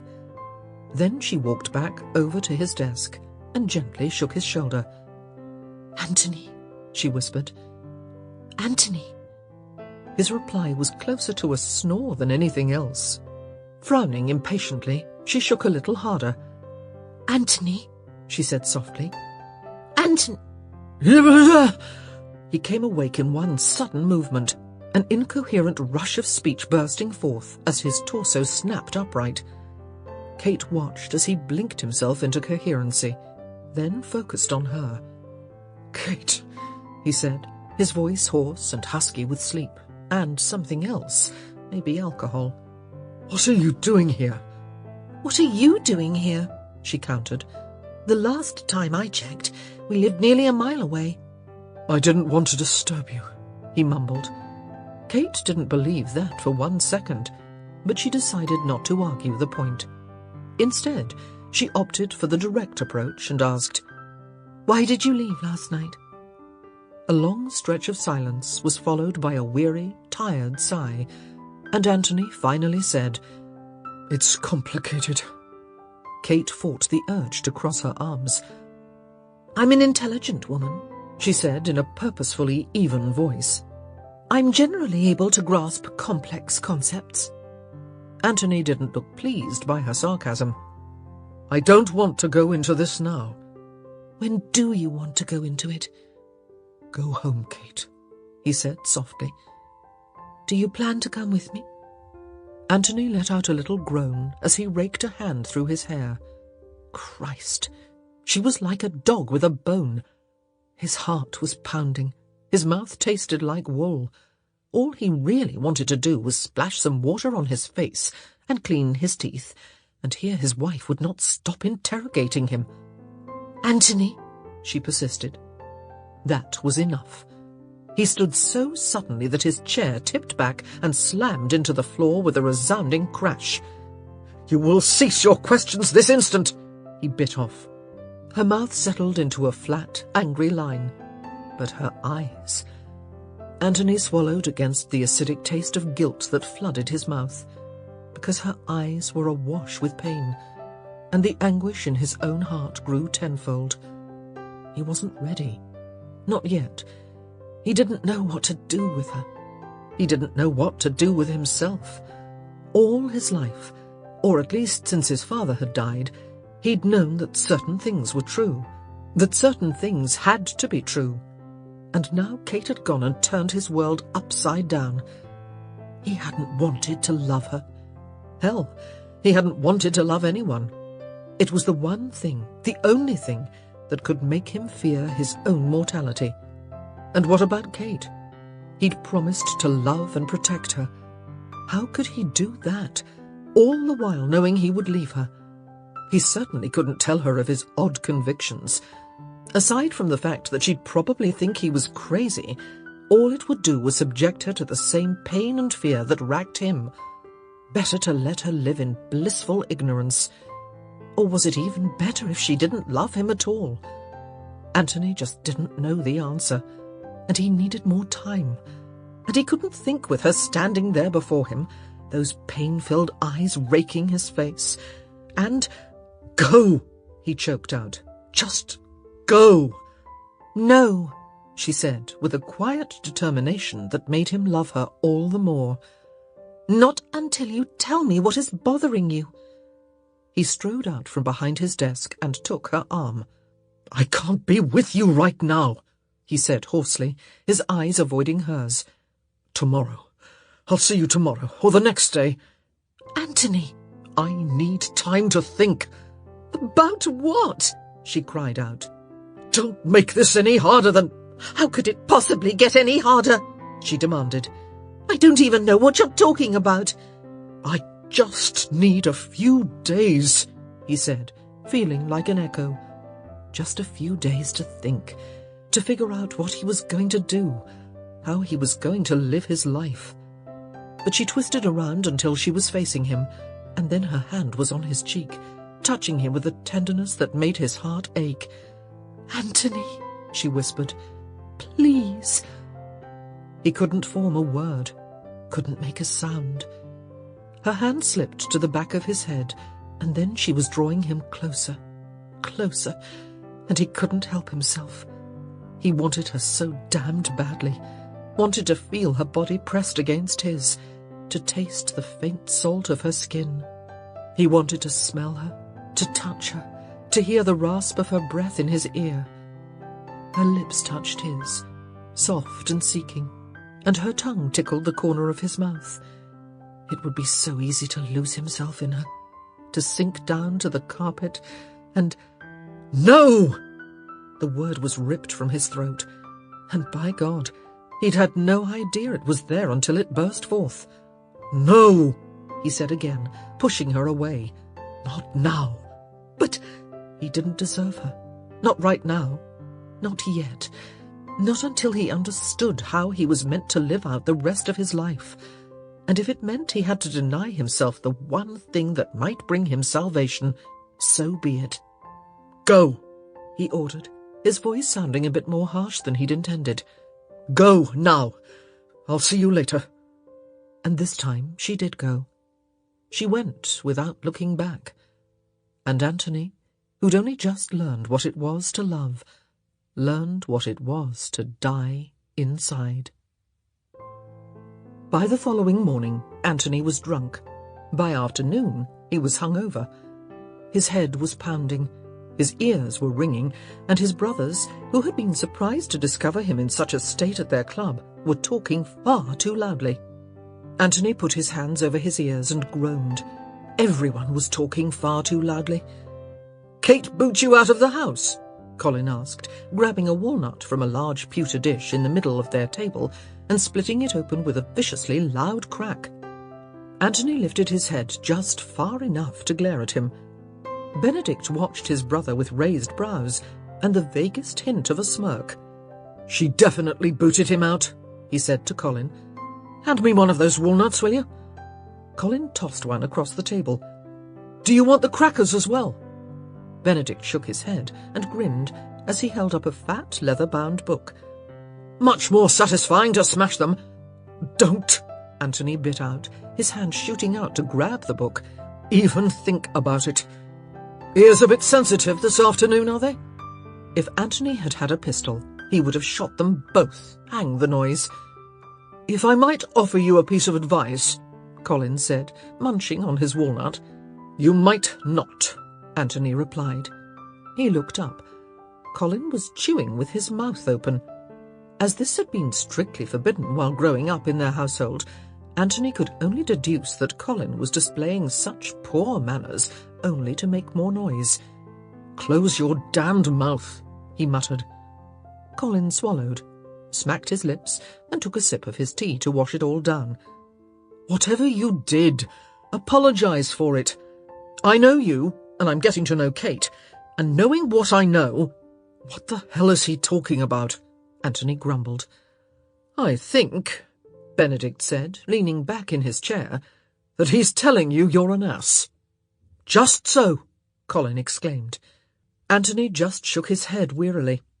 "It's more complicated than you think." "It always is," Benedict said, with sincerity so false it almost managed to sound sincere. "When you two idiots find women gullible enough to actually marry you," Anthony snapped, "then you may presume to offer me advice. But until then, shut up." Colin looked at Benedict. "Think he's angry?" Benedict quirked a brow. "That, or drunk." Colin shook his head. "No, not drunk. Not any more, at least. He's clearly hungover." "Which would explain," Benedict said with a philosophical nod, "why he's so angry." Anthony spread one hand over his face and pressed hard against his temples with his thumb and middle finger. "God above," he muttered, "what would it take to get you two to leave me alone?" "Go home, Anthony," Benedict said, his voice surprisingly gentle. Anthony closed his eyes and let out a long breath. There was nothing he wanted to do more, but he wasn't sure what to say to Kate. And more importantly, he had no idea how he'd feel once he got there. "Yes," Colin agreed. "Just go home and tell her that you love her. What could be more simple?" And suddenly, it was simple. He had to tell Kate that he loved her. Now, this very day, he had to make sure she knew, and he vowed to spend every last minute of his miserably short life proving it to her. It was too late to change the destiny of his heart. He'd tried not to fall in love, and he'd failed. Since he wasn't likely to fall back out of love, he might as well make the best of the situation. He was going to be haunted by the premonition of his own death, whether or not Kate knew of his love for her. Wouldn't he be happier during these last few years if he spent them loving her openly and honestly? He was fairly certain she'd fallen in love with him as well. Surely she'd be glad to hear that he felt the same way. And when a man loved a woman, truly loved her from the depths of her soul to the tips of her toes, wasn't it his God-given duty to try to make her happy? He wouldn't tell her of his premonitions, though. What would be the point? He might suffer the knowledge that their time together would be cut short, but why should she? Better she be struck by sharp and sudden pain at his death than suffer the anticipation of it beforehand. He was going to die. Everyone died, he reminded himself. He was just going to have to do it sooner rather than later. But by God, he was going to enjoy his last years with every breath of his being. It might have been more convenient not to have fallen in love, but now that he had, he wasn't going to hide from it. It was simple. His world was Kate. If he denied that, he might as well stop breathing right now. "I have to go," he blurted out, standing up so suddenly that his thighs hit the edge of the table, sending walnut shell shards skittering across the tabletop. "I thought you might," Colin murmured. Benedict just smiled and said, "Go." His brothers, Anthony realized, were a bit smarter than they let on. "We'll speak to you in a week or so?" Colin asked. Anthony had to grin. He and his brothers had met at their club every day for the past fortnight. Colin's oh-so-innocent query could only imply one thing, that it was obvious that Anthony had completely lost his heart to his wife and planned to spend at least the next 7 days proving it to her, and that the family he was creating had grown as important as the one he'd been born into. 2 weeks, Anthony replied, yanking on his coat. "Maybe 3. His brothers just grinned. But when Anthony pushed through the door of his home, slightly out of breath from taking the front steps 3 at a time, he discovered that Kate was not in. "Where did she go?" he asked the butler. Stupidly, he'd never once considered that she might not be at home. "Out for a ride in the park," the butler replied, "with her sister and a Mr. Bagwell." Edwina's suitor, Anthony muttered to himself. Damn. He supposed he ought to be happy for his sister-in-law, but the timing was bloody annoying. He'd just made a life-altering decision regarding his wife. It would have been nice if she'd been home. "Her creature went as well," the butler said with a shudder. He'd never been able to tolerate what he considered the corgi's invasion into his home. "She took Newton, eh?" Anthony murmured. "I imagine they'll be back within an hour or 2. Anthony tapped his booted toe against the marble floor. He didn't want to wait an hour. Hell, he didn't want to wait even a minute. "I'll find them myself," he said impatiently. "It can't be that difficult." The butler nodded and motioned through the open doorway to the small carriage in which Anthony had ridden home. "Will you be needing another carriage?" Anthony gave his head a single shake. "I'll go on horseback. It'll be quicker." "Very well." The butler bent into a small bow. "I'll have a mount brought round." Anthony watched the butler make his slow and sedate way toward the rear of the house for about 2 seconds before impatience set in. "I'll take care of it myself," he barked, and the next thing he knew, he was dashing out of the house. Anthony was in jaunty spirits by the time he reached Hyde Park. He was eager to find his wife, to hold her in his arms and watch her face as he'd told her he loved her. He prayed that she would offer words returning the sentiment. He thought she would. He'd seen her heart in her eyes on more than one occasion. Perhaps she was just waiting for him to say something first. He couldn't blame her if that was the case. He'd made a rather big fuss about how theirs would not be a love match right before their wedding. What an idiot he'd been. Once he entered the park, he made the decision to turn his mount and head over to Rotten Row. The busy path seemed the most likely destination for the threesome. Kate certainly would have no reason to encourage a more private route. He nudged his horse into as fast a trot as he could safely manage within the confines of the park, trying to ignore the calls and waves of greeting that were directed his way by other riders and pedestrians. Then, just when he thought he'd made it through without delay, he heard an aged, female, and very imperious voice call out his name. "Bridgerton! I say, Bridgerton! Stop at once! I'm speaking to you!" He groaned as he turned about. Lady Danbury, the dragon of the Ton. There was simply no way he could ignore her. He had no idea how old she was. 60, 70. Whatever her age, she was a force of nature, and no one ignored her. "Lady Danbury," he said, trying not to sound resigned as he reined in his mount. "How nice to see you." "Good gad, boy," she barked. "You sound as if you've just taken an antidote. Perk up." Anthony smiled weakly. "Where's your wife?" "I'm looking for her right now," he replied. "Or at least I was." Lady Danbury was far too sharp to miss his pointed hint, so he could only deduce that she ignored him a purpose when she said, "I like your wife." "I like her too. Never could understand why you were so set on courting her sister. Nice girl, but clearly not for you." She rolled her eyes and let out an indignant huff. "The world would be a much happier place if people would just listen to me before they up and got married," she added. "I could have the entire marriage mart matched up in a week." "I'm sure you could." Her eyes narrowed. "Are you patronizing me?" "I wouldn't dream of it," Anthony said, with complete honesty. "Good. You always seemed like the sensible sort. Her mouth fell open. "What the devil is that?" Anthony followed Lady Danbury's horrified gaze until his eyes fell on an open-topped carriage careening out of control as it rounded a corner on 2 wheels. It was still too far to see the faces of the occupants, but then he heard a shriek, and then the terrified bark of a dog. Anthony's blood froze in his veins. His wife was in that carriage. With nary a word to Lady Danbury, he kicked his horse into motion and galloped full speed ahead. He wasn't sure what he'd do once he reached the carriage. Maybe he'd grab the reins from the hapless driver. Maybe he'd be able to pull someone to safety. But he knew that he could not sit still and watch while the vehicle crashed before his eyes. And yet that was exactly what happened. Anthony was halfway to the drunken carriage when it veered off the path and ran up over a large rock, upsetting the balance and sending it tumbling onto its side. And Anthony could only watch in horror as his wife died before his eyes.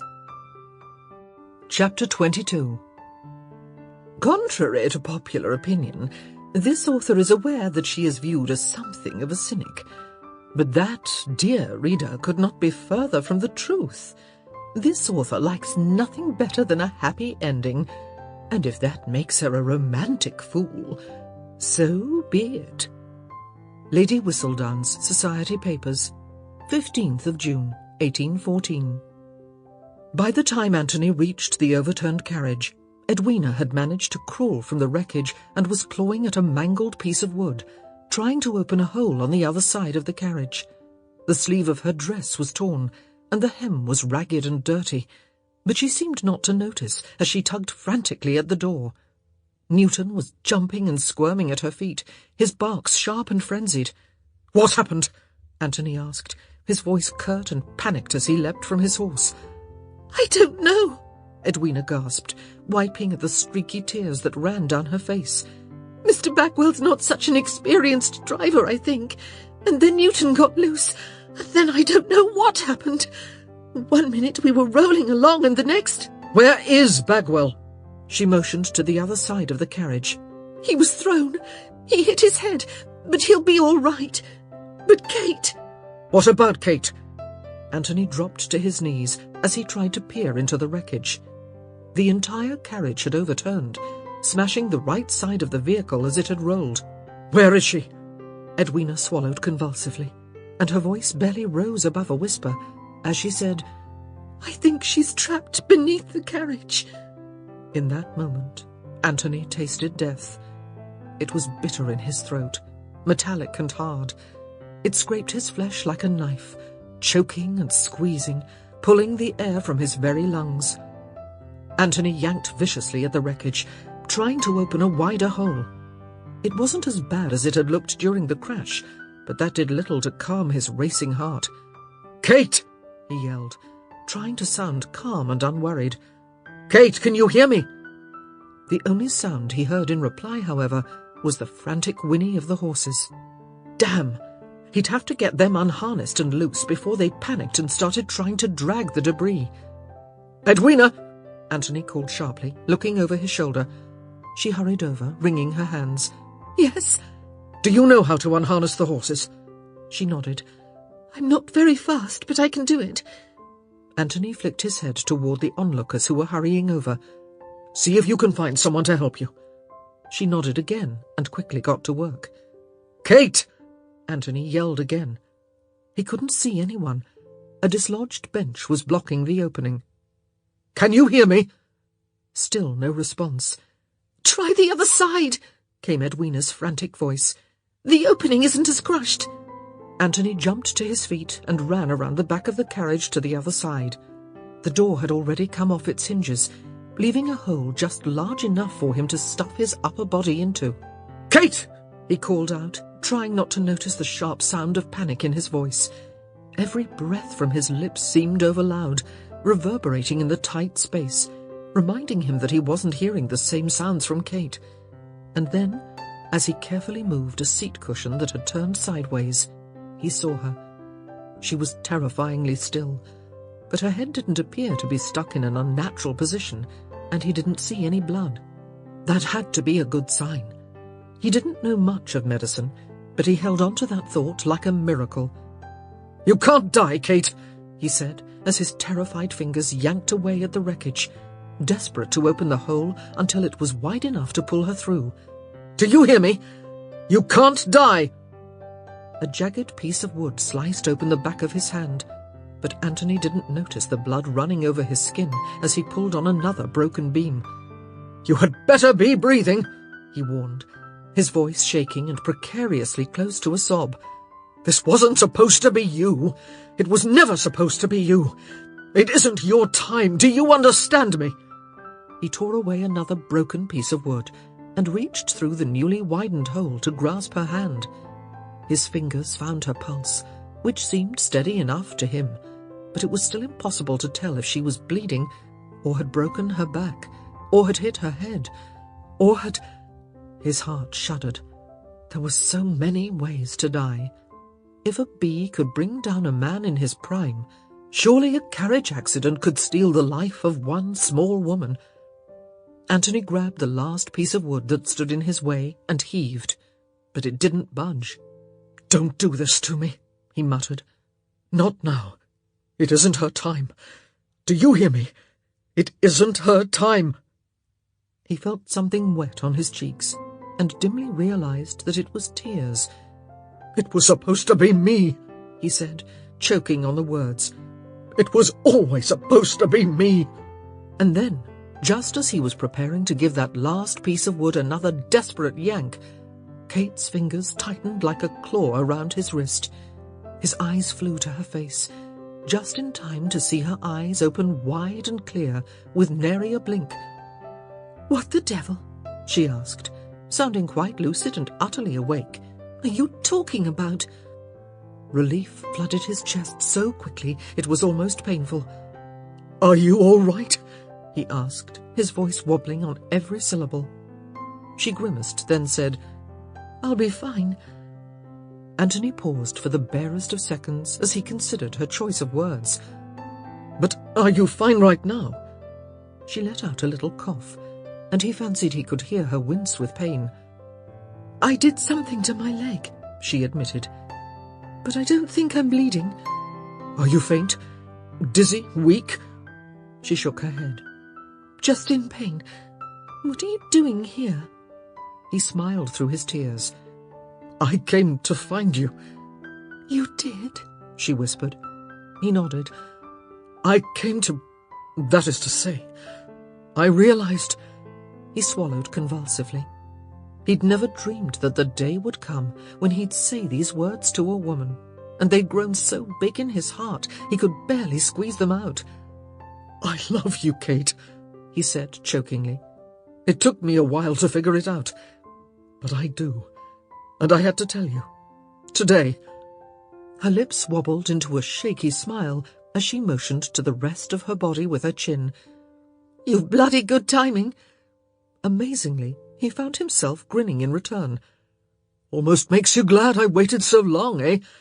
If I'd told you last week, I wouldn't have followed you out to the park today. She stuck out her tongue, which, considering the circumstances, made him love her even more.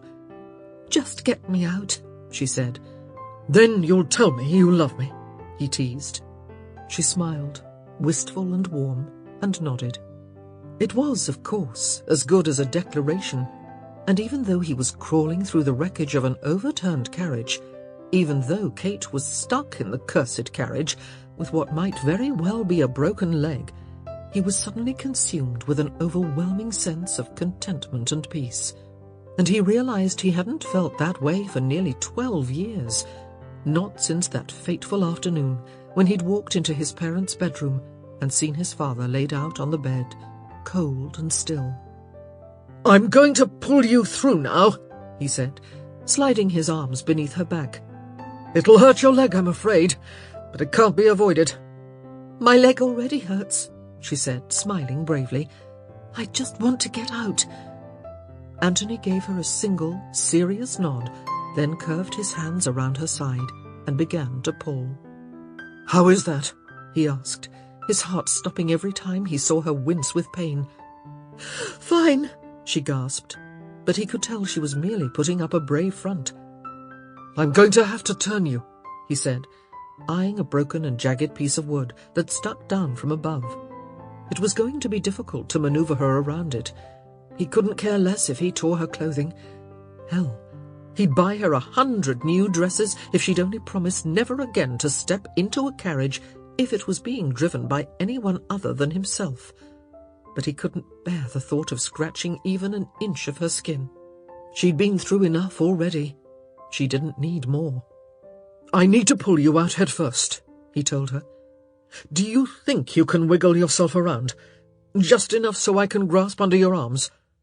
She nodded, gritting her teeth as she painstakingly turned herself inch by inch, lifting herself up on her hands as she scooted her hips around clockwise. There you are, Anthony said encouragingly. Now I'm going to... Just do it, Kate ground out. You don't need to explain. Very well, he replied, inching backward until his knees found purchase on the grass.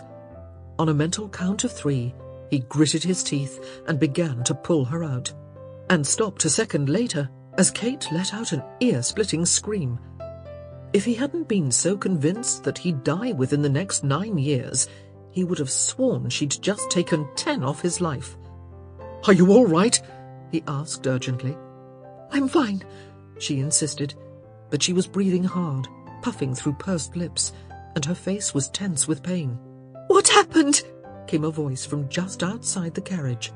It was Edwina, done with the horses and sounding frantic. I heard Kate scream. Edwina? Kate asked, twisting her neck as she tried to see out. Are you all right? She yanked on Anthony's sleeve. Is Edwina all right? Is she hurt? Does she need a doctor? Edwina's fine, he replied. You need a doctor. And Mr. Bagwell? How's Bagwell? Anthony asked Edwina, his voice curt as he concentrated on manoeuvring Kate around the debris. A bump on his head, but he's back on his feet.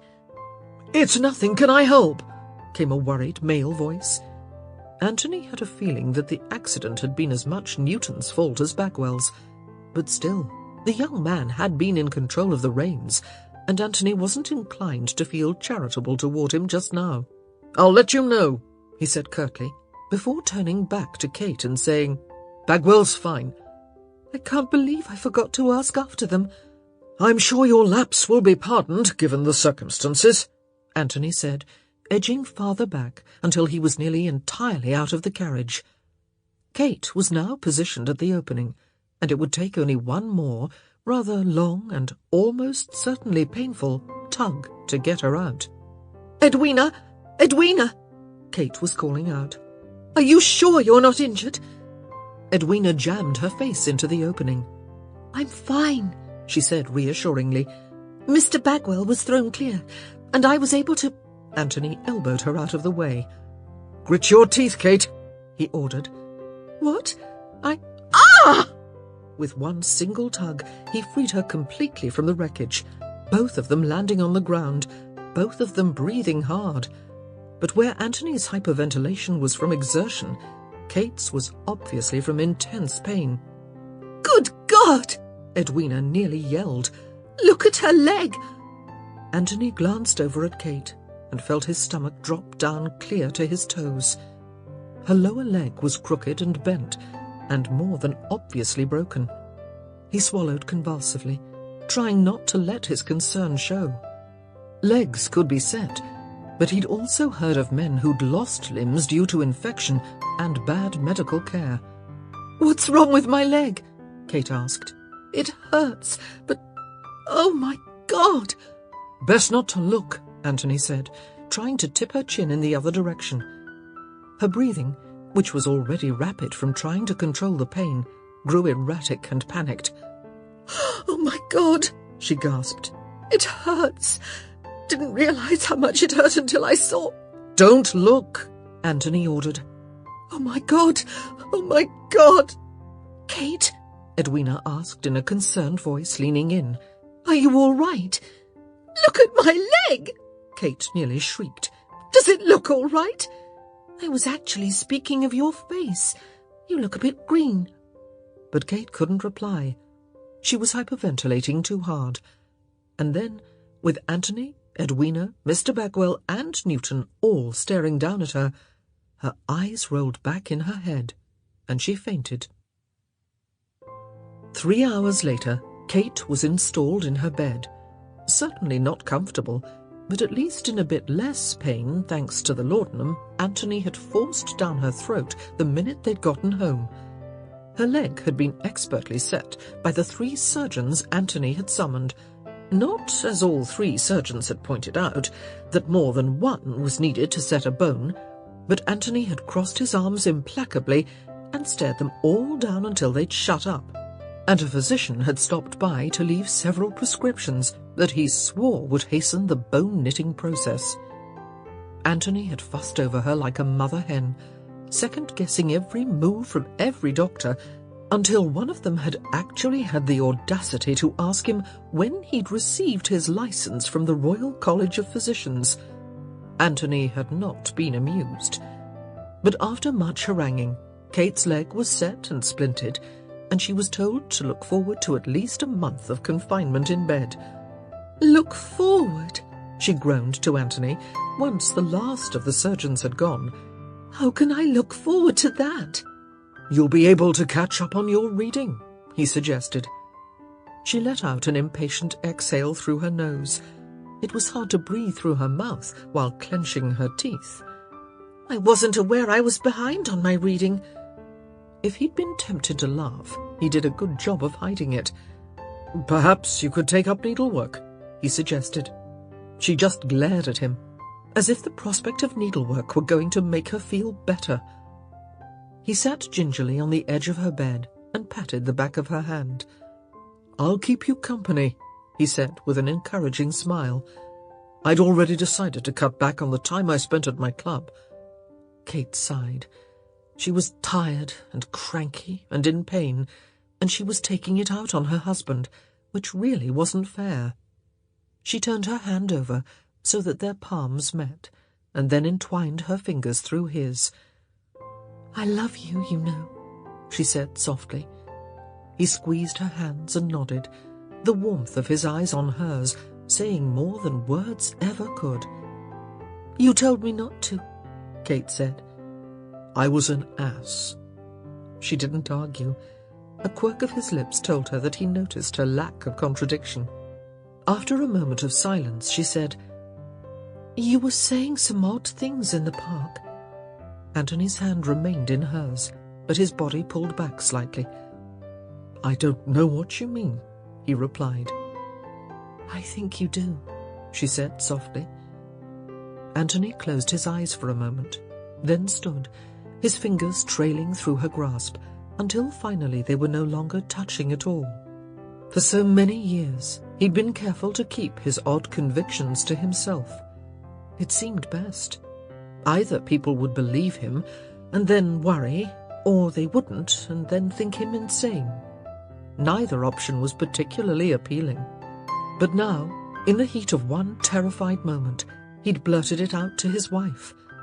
He couldn't even remember exactly what he'd said, but it had been enough to make her curious, and Kate wasn't the sort to let go of a curiosity.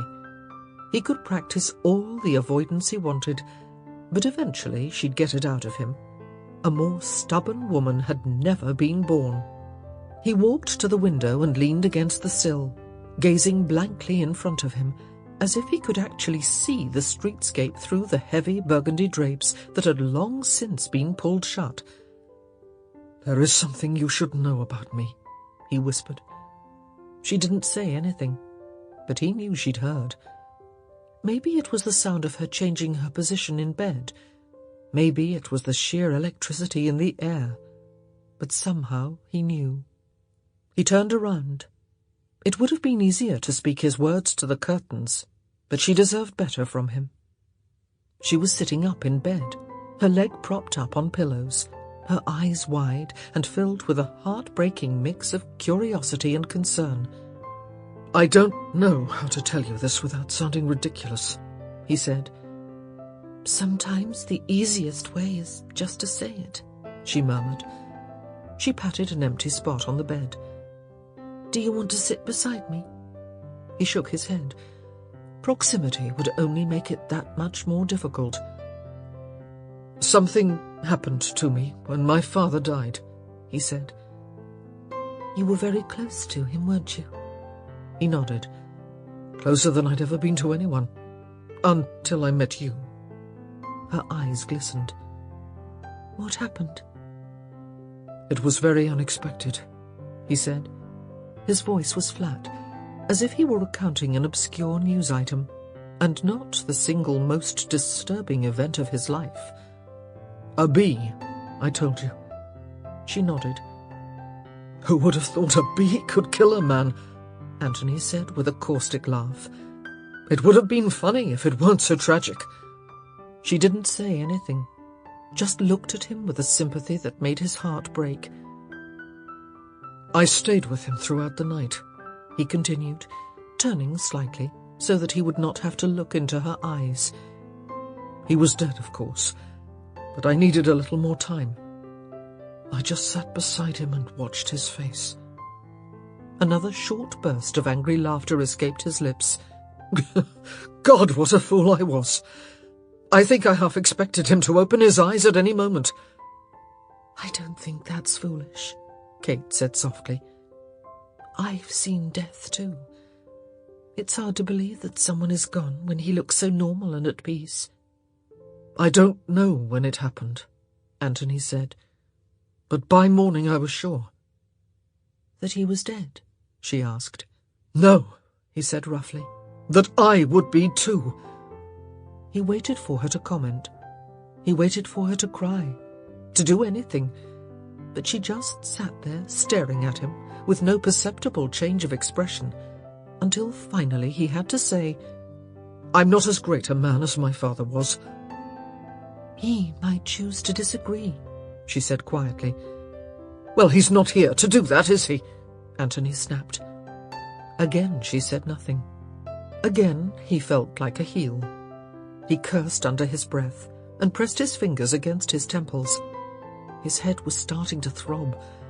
He was starting to feel dizzy, and he realized that he couldn't remember the last time he'd eaten. It's my judgment to make, he said in a low voice. you didn't know him." He sagged against a wall with a long, weary exhale and said, "Just let me tell you. Don't talk, don't interrupt, don't judge. It's hard enough to get it out as it is. Can you do that for me?" She nodded. Anthony took a shaky breath. "My father was the greatest man I've ever known. Not a day goes by when I don't realize that I'm not living up to his standards. I knew that he was everything to which I could aspire. I might not ever match his greatness, but if I could come close, I'd be satisfied. That's all I ever wanted, just to come close." He looked at Kate. He wasn't sure why. Maybe for reassurance, maybe for sympathy, maybe just to see her face. "If there was one thing I knew," he whispered, somehow finding the courage to keep his eyes focused on hers, "it was that I would never surpass him, not even in years." "What are you trying to tell me?" she whispered. He shrugged helplessly. "I know it makes no sense. I know I can offer no rational explanation. But since that night when I sat with my father's dead body, I knew I couldn't possibly live any longer than he had." "I see," she said quietly. "Do you?" And then, as if a dam had burst, the words poured forth. It all gushed out of him. Why he'd been so dead set against marrying for love, the jealousy he'd felt when he'd realized that she'd managed to fight her demons and win. He watched as she brought one of her hands to her mouth and bit the end of her thumb. He'd seen her do that before, he realized, whenever she was disturbed or deep in thought. "How old was your father when he died?" she asked. 38. "How old are you now?" He looked at her curiously. She knew his age, but he said it anyway. 29. "So, by your estimation, we have 9 years left." "At most." "And do you truly believe this?" He nodded. She pursed her lips and let out a long breath through her nose. Finally, after what felt like an endless silence, she looked back up at him with clear, direct eyes and said, "Well, you're wrong." Oddly enough, the straightforward tone of her voice was rather reassuring. Anthony even felt one corner of his mouth lift up in the palest of smiles. "You think I'm unaware of how ludicrous it all sounds?" "I don't think it sounds ludicrous at all. It sounds like a perfectly normal reaction, actually, especially considering how much you adored your father." She lifted her shoulders in a rather self-aware shrug as her head tipped to the side. "But it's still wrong." Anthony didn't say anything. "Your father's death was an accident," Kate said. "An accident. A terrible, horrible twist of fate that no one could have predicted." Anthony shrugged fatalistically. "I'll probably go the same way." "Oh, for the love of—" Kate managed to bite her tongue a split second before she blasphemed. "Anthony, I could die tomorrow as well. I could have died today when that carriage rolled on top of me." He paled. "Don't ever remind me of that." "My mother died when she was my age," Kate reminded him harshly. "Did you ever think of that? By your laws, I should be dead by my next birthday." "Don't be—" "Silly," she finished for him. Silence reigned for a full minute. Finally, Anthony said, his voice barely above a whisper, "I don't know if I can get past this." "You don't have to get past it," Kate said. She caught her lower lip, which had begun to tremble, between her teeth, and then laid her hand on an empty spot on the bed. "Could you come over here so I can hold your hand?" Anthony responded instantly. The warmth of her touch flooded him, seeping through his body until it caressed his very soul. And in that moment, he realized that this was about more than love. This woman made him a better person. He'd been good and strong and kind before, But with her at his side, he was something more. And together they could do anything. It almost made him think that 40 might not be such an impossible dream. "You don't have to get past it," she said again, her words blowing softly between them. "To be honest, I don't see how you could get completely past it until you turn 39. But what you can do—" She gave his hand a squeeze, and Anthony somehow felt even stronger than he had just moments before, "is refuse to allow it to rule your life." "I realized that this morning," he whispered, "when I knew I had to tell you I loved you. But somehow now I know it." She nodded, and he saw that her eyes were filling with tears. "You have to live each hour as if it's your last," she said, "and each day as if you were immortal. When my father grew ill, he had so many regrets. There were so many things he wished he'd done, he told me. He'd always assumed he had more time. That's something I've always carried with me. Why on earth do you think I decided to attempt the flute at such an advanced age? Everyone told me I was too old, that to be truly good at it, I had to have started as a child. But that's not the point, really. I don't need to be truly good. I just need to enjoy it for myself. And I need to know I tried." Anthony smiled. She was a terrible flutist. Even Newton couldn't bear to listen. "But the opposite is true as well," Kate added softly. "You can't shun new challenges or hide yourself from love just because you think you might not be here to carry your dreams to completion. In the end, you'll have just as many regrets as did my father." "I didn't want to love you," Anthony whispered. "It was the one thing I feared above all. I'd grown rather used to my rather odd little outlook on life. Almost comfortable, actually. But love—" His voice caught. The choking sound seemed unmanly. It made him vulnerable. But he didn't care, because this was Kate. And it didn't matter if she saw his deepest fears, because he knew she'd love him no matter what. It was a sublimely freeing feeling. "I've seen true love," he continued. "I wasn't the cynical jade society made me out to be. I knew love existed. My mother, my father—" He stopped, sucking in a ragged breath. This was the hardest thing he'd ever done, and yet he knew the words had to be said. He knew, no matter how difficult it was to get them out, that in the end his heart would soar. "I was so sure that it was the one thing that could make this, I don't really know what to call it, this knowledge of my own mortality." He raked his hand through his hair, fighting for words. Love was the only thing that was going to make that unbearable. How could I love someone, truly and deeply, knowing that it was doomed? "But it's not doomed," Kate said, squeezing his hand. "I know. I fell in love with you, and then I knew. Even if I am right, even if I'm fated to live only as long as my father did before me, I'm not doomed." He leaned forward and brushed a feather-light kiss on her lips. "I have you," he whispered, "and I'm not going to waste a single moment we have together." Kate's lips spread into a smile. "What does that mean?" "It means that love isn't about being afraid that it will all be snatched away. Love's about finding the one person who makes your heart complete, who makes you a better person than you ever dreamed you could be. It's about looking in the eyes of your wife and knowing, all the way to your bones, that she's simply the best person you've ever known." "Oh, Anthony," Kate whispered, tears streaming down her cheeks. "That's how I feel about you."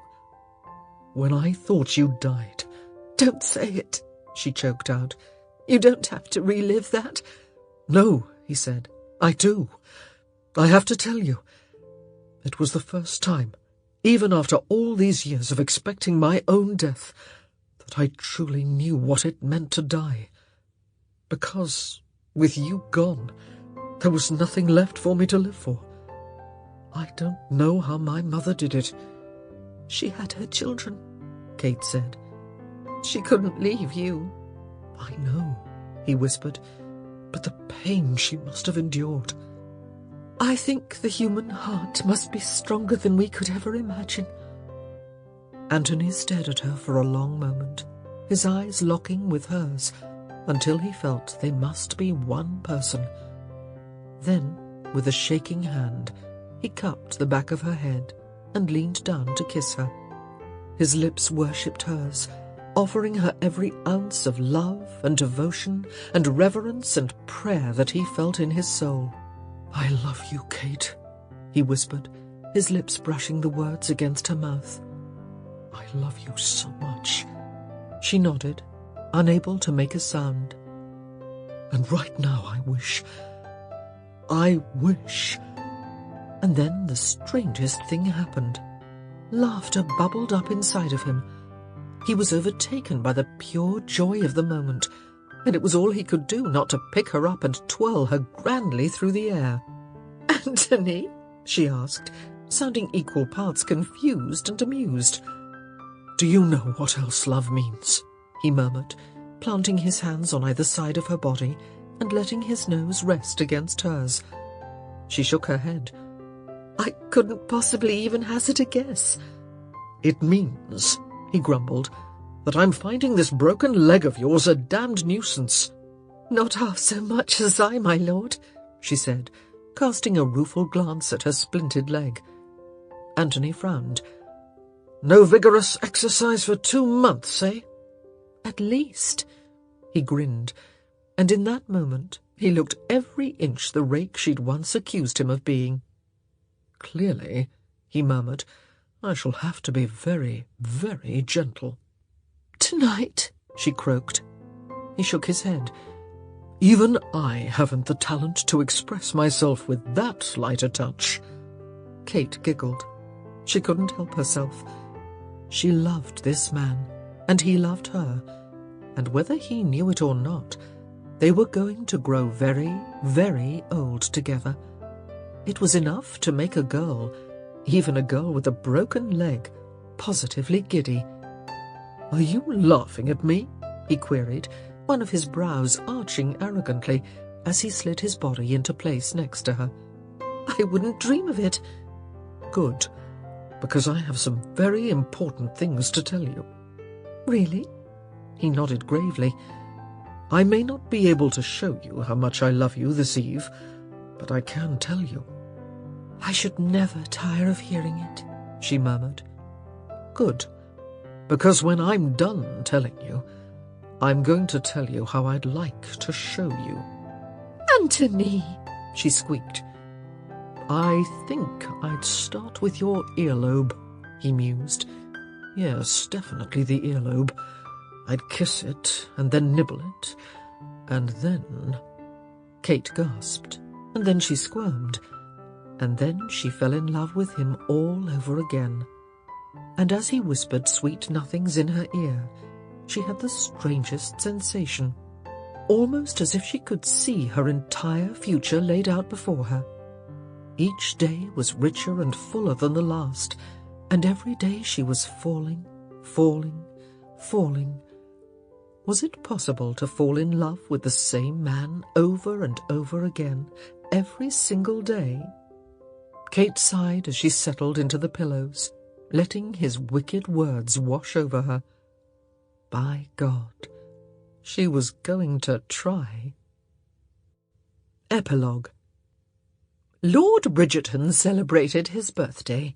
This author believes that it was his 39th, at home with his family. This author was not invited.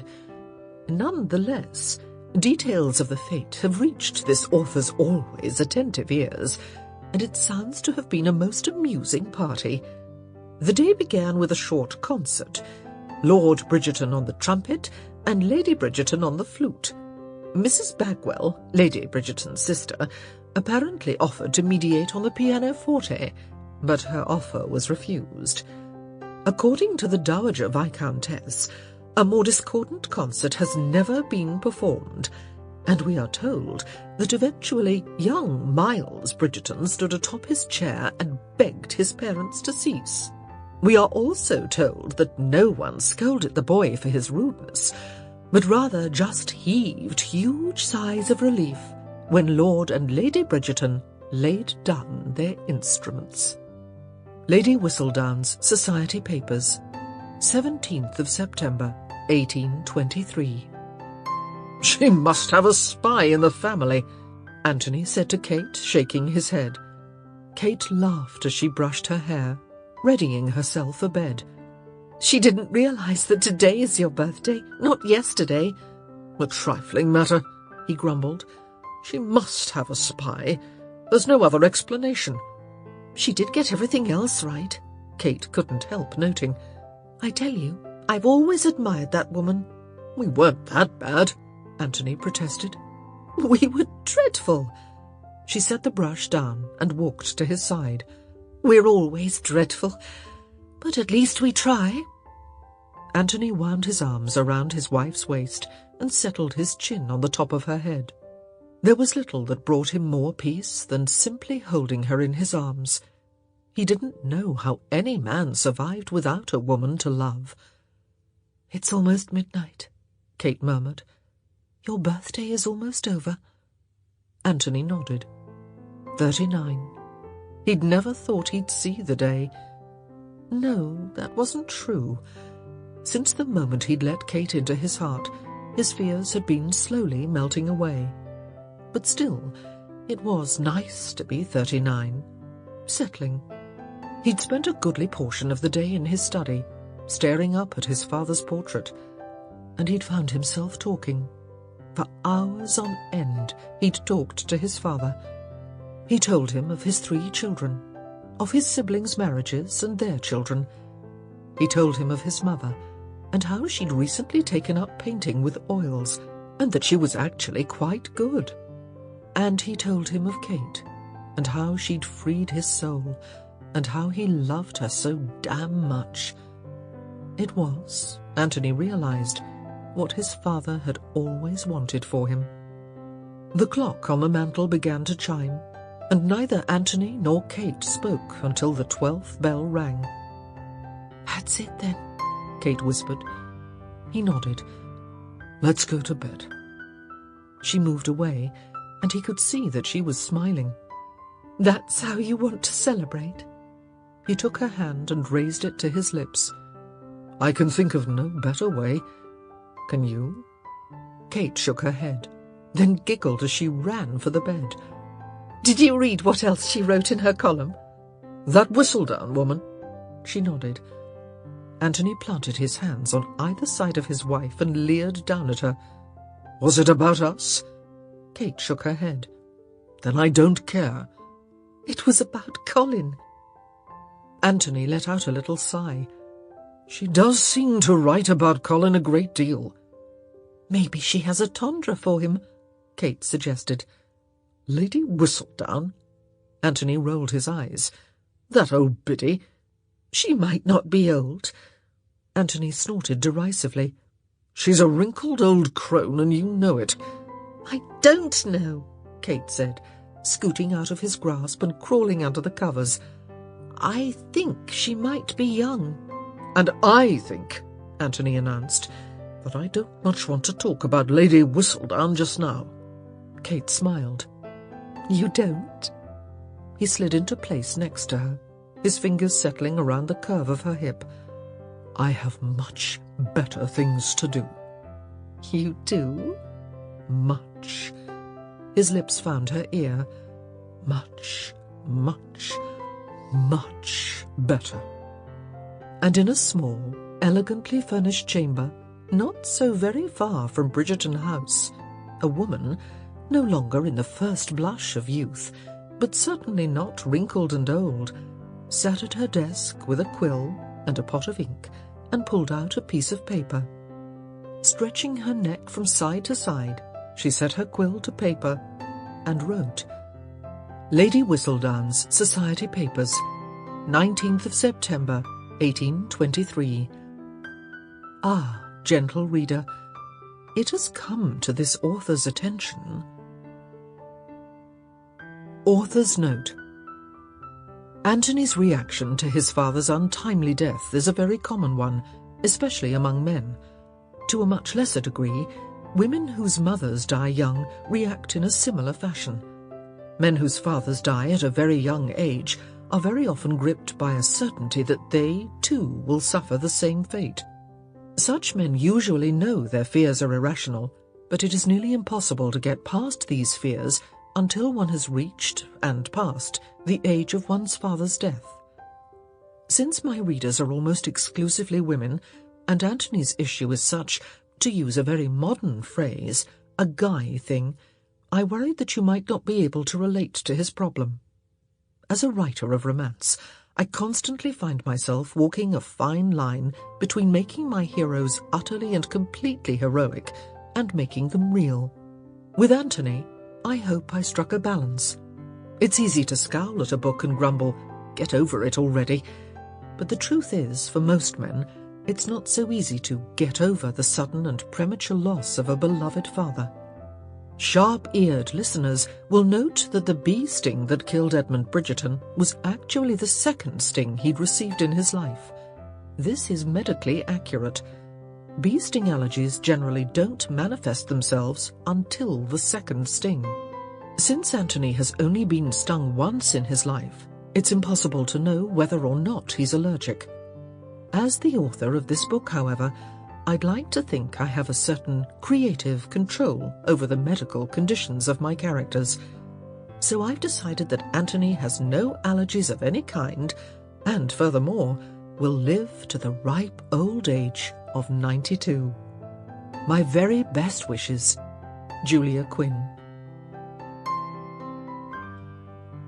Now, for the first time, each second epilogue is being included with the novel it follows. I hope you enjoy Antony and Kate as they continue their journey.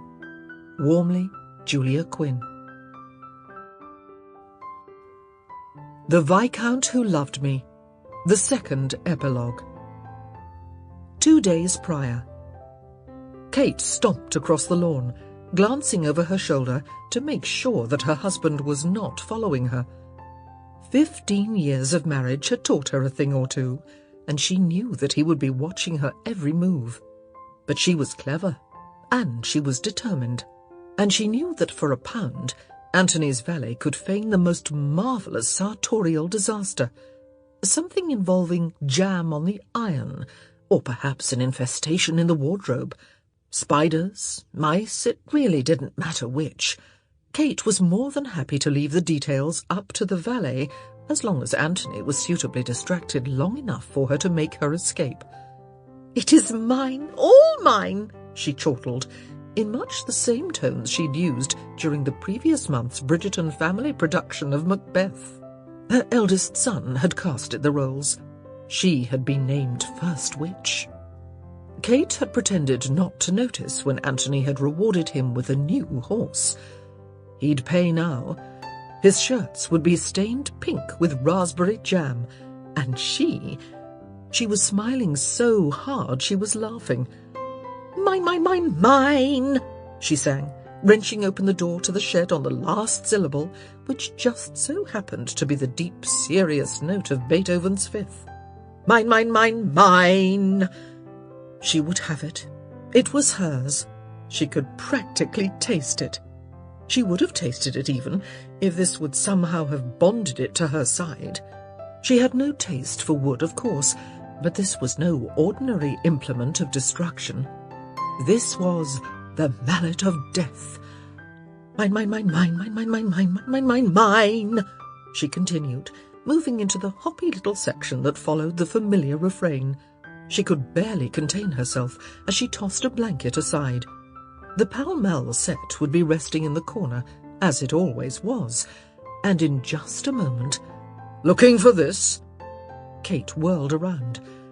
There was Antony, standing in the doorway, smiling diabolically as he spun the black Pall Mall mallet in his hands. His shirt was blindingly white. You... One of his brows lifted dangerously. You never were terribly skilled at vocabulary retrieval when crossed.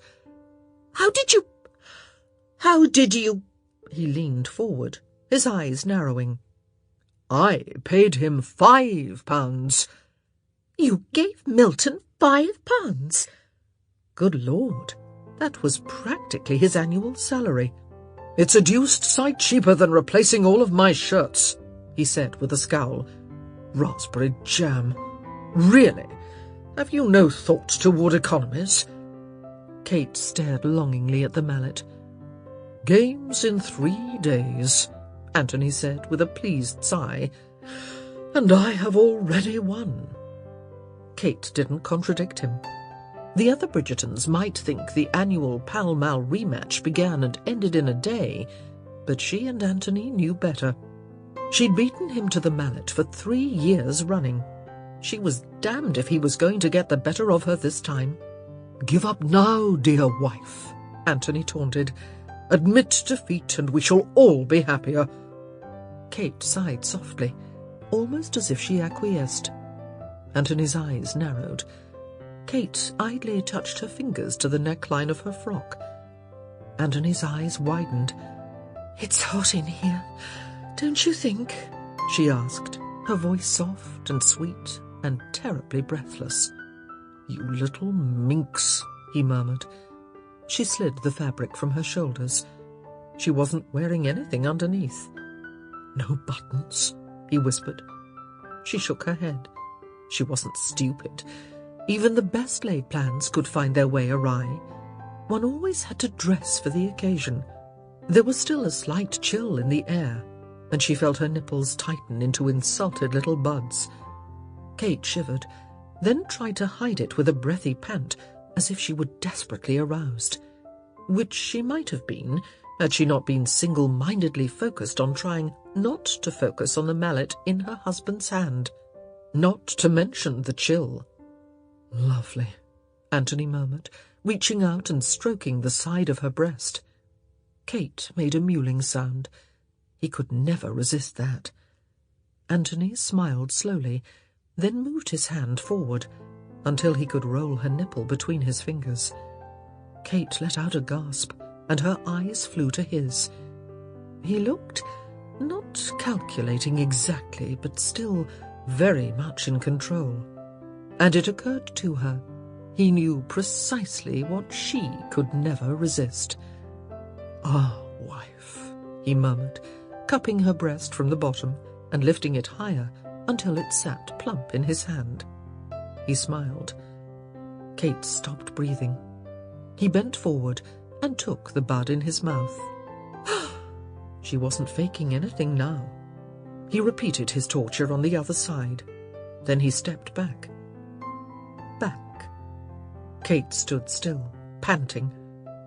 Ah, to have a painting of this, he said. I would hang it in my office. Kate's mouth fell open. He held up the mallet in triumph. Goodbye, dear wife.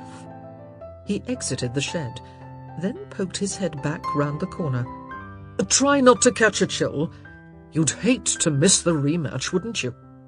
He was lucky, Kate later reflected, that she hadn't thought to grab one of the Pall Mall balls when she'd been rummaging for the set. Although, on second thought, his head was probably far too hard for her to have made a dent. One day prior. There were few moments, Anthony decided, quite so delicious as the utter and complete besting of one's wife. It depended upon the wife, of course, but as he had chosen to wed a woman of superb intellect and wit, his moments, he was sure, were more delicious than most. He savoured this over tea in his office, sighing with pleasure as he gazed upon the black mallet, which lay across his desk like a prized trophy.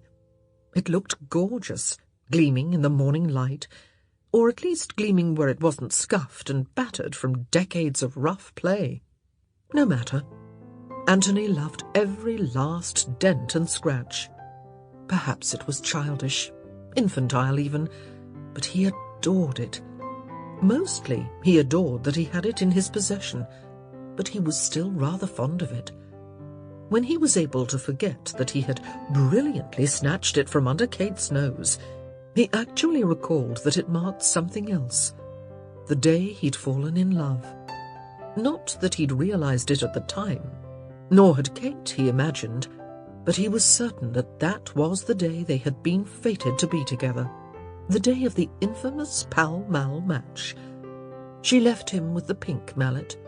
She had sent his ball into the lake. God, what a woman! It had been a most excellent 15 years. He smiled contentedly, then let his gaze drop to the black mallet again. Every year they replayed the match. All of the original players, Anthony, Kate, his brother Colin, his sister Daphne and her husband Simon, and Kate's sister Edwina, they all trooped dutifully to Aubrey Hall each spring and took up their places on the ever-shifting course. Some agreed to attend with zeal, and some with mere amusement, but they were all there every year. And this year, Anthony chortled with glee. He had the mallet, and Kate did not. Life was good. Life was very, very good. Kate! Kate looked up from her book. Kate! She tried to gauge his distance. After 15 years of hearing her name bellowed in much the same fashion, she'd become quite proficient at calculating the time between the first roar and her husband's appearance. It was not as straightforward a calculation as it might seem. There was her location to consider. Was she upstairs or down? Visible from the doorway, etc., etc. Then one had to add in the children. Were they at home? Possibly in his way? They would slow him down, certainly, perhaps even by a full minute, and... You! Kate blinked with surprise. Anthony was in the doorway, panting with exertion and glaring at her with a surprising degree of venom. Where is it? He demanded. Well, perhaps not so surprising. She blinked impassively. Would you like to sit down? She inquired. You look somewhat overexerted. Kate? You're not as young as you used to be, she said with a sigh. Kate? The volume was rising. I can ring for tea, she said sweetly. It was locked, he growled. My office was locked. Was it? She murmured. I have the only key. Do you? His eyes widened. What have you done? She flipped a page, even though she wasn't looking at the print. When? What do you mean, when? I mean... She paused, because this was not a moment to let pass without proper internal celebration. When? This morning? Or last month? It took him a moment. No more than a second or two, but it was just long enough for Kate to watch his expression slide from confusion to suspicion to outrage. It was glorious, enchanting, delicious. She'd have cackled with it, but that would only encourage another month of double toil and trouble jokes, and she'd only just got him to cease. You made a key to my office? I am your wife, she said, glancing at her fingernails. There should be no secrets between us, don't you think? You made a key? You wouldn't wish for me to keep secrets, would you? His fingers gripped the doorframe until his knuckles turned white. Stop looking like you're enjoying this, he ground out. Ah, but that would be a lie, and it's a sin to lie to one's husband. Strange choking sounds began to emanate from his throat. Kate smiled. Didn't I pledge honesty at some point? That was obedience, he growled. Obedience? Surely not. Where is it? She shrugged. Not telling. Kate! She slid into a sing-song. Not telling. Woman! He moved forward, dangerously. Kate swallowed. There was a small, rather tiny actually, but nonetheless very real chance that she might have gone just a wee bit too far. "I will tie you to the bed," he warned. "Yes," she said, acknowledging his point as she gauged the distance to the door. "but I might not mind it precisely." His eyes flared, not quite with desire. He was still too focused on the Pall Mall mallet for that, but she rather thought she saw a flash of interest there. "Tie you up, you say?" he murmured, moving forward. "And you'd like it, eh?" Kate caught his meaning and gasped. "You wouldn't." "Oh, I would." He was aiming for a repeat performance. He was going to tie her up and leave her there while he searched for the mallet. Not if she had anything to say about it. Kate scrambled over the arm of her chair and then scooted behind it. Always good to have a physical barrier in situations like these. "Oh, Kate," he taunted, moving toward her. "It's mine," she declared. "It was mine 15 years ago, and it's still mine." "It was mine before it was yours." "But you married me." "And this makes it yours." She said nothing, just locked her eyes with his. She was breathless, panting, caught up in the rush of the moment. And then, fast as lightning, he jumped forward, reaching over the chair, catching hold of her shoulder for a brief moment before she squirmed away. "You will never find it," she practically shrieked, scooting behind the sofa. "Don't think you'll escape now," he warned, doing a sideways sort of maneuver that put him between her and the door. She eyed the window. "The fall would kill you," he said. "Oh, for the love of God!" came a voice from the doorway. Kate and Anthony turned. Anthony's brother Colin was standing there, regarding them both with an air of disgust. "Colin," Anthony said tightly, "how nice to see you." Colin merely quirked a brow. "I suppose you're looking for this." Kate gasped. He was holding the black mallet. "How did you—" Colin stroked the blunt, cylindrical end almost lovingly. "I can only speak for myself, of course," he said with a happy sigh. "But as far as I'm concerned, I've already won." Game day. "I fail to comprehend," Anthony's sister Devney remarked, "why you get to set up the course." "Because I bloody well own the lawn," he bit off. He held his hand up to shield his eyes from the sun as he inspected his work. He'd done a brilliant job this time, if he did say so himself. It was diabolical. Pure genius. "Any chance you might be capable of refraining from profanity in the company of ladies?" This from Daphne's husband Simon, the Duke of Hastings. "She's no lady," Anthony grumbled. "She's my sister. She's my wife." Anthony smirked. "She was my sister first." Simon turned to Kate, who was tapping her mallet. Green, which she declared herself happy with, but Anthony knew better, against the grass. "How," he asked, "do you tolerate him?" She shrugged. "It's a talent few possess."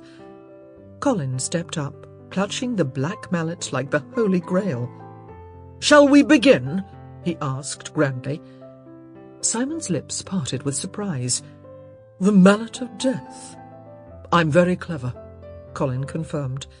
"He bribed the housemaid," Kate grumbled. "You bribed my valet," Anthony pointed out. "So did you." "I bribed no one," Simon said, to no one in particular. Daphne patted his arm condescendingly. "You were not born to this family." "Neither was she," he returned, motioning to Kate. Daphne pondered that. "She is an aberration," she finally concluded. "An aberration?" Kate demanded. "It's the highest of compliments," Daphne informed her. She paused, then added, "In this context." She then turned to Colin.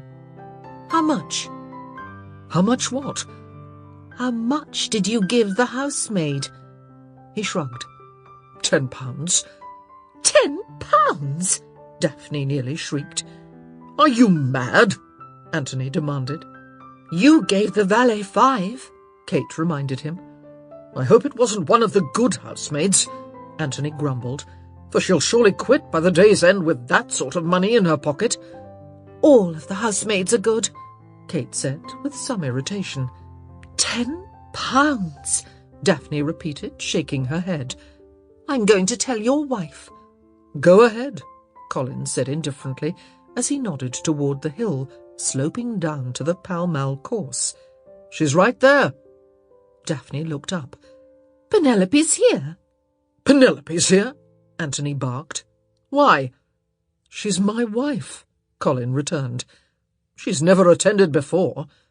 She wanted to see me win, Colin shot back, rewarding his brother with a sickly stretch of a smile. Anthony resisted the urge to throttle him. Barely. And how do you know you're going to win? Colin waved the black mallet before him.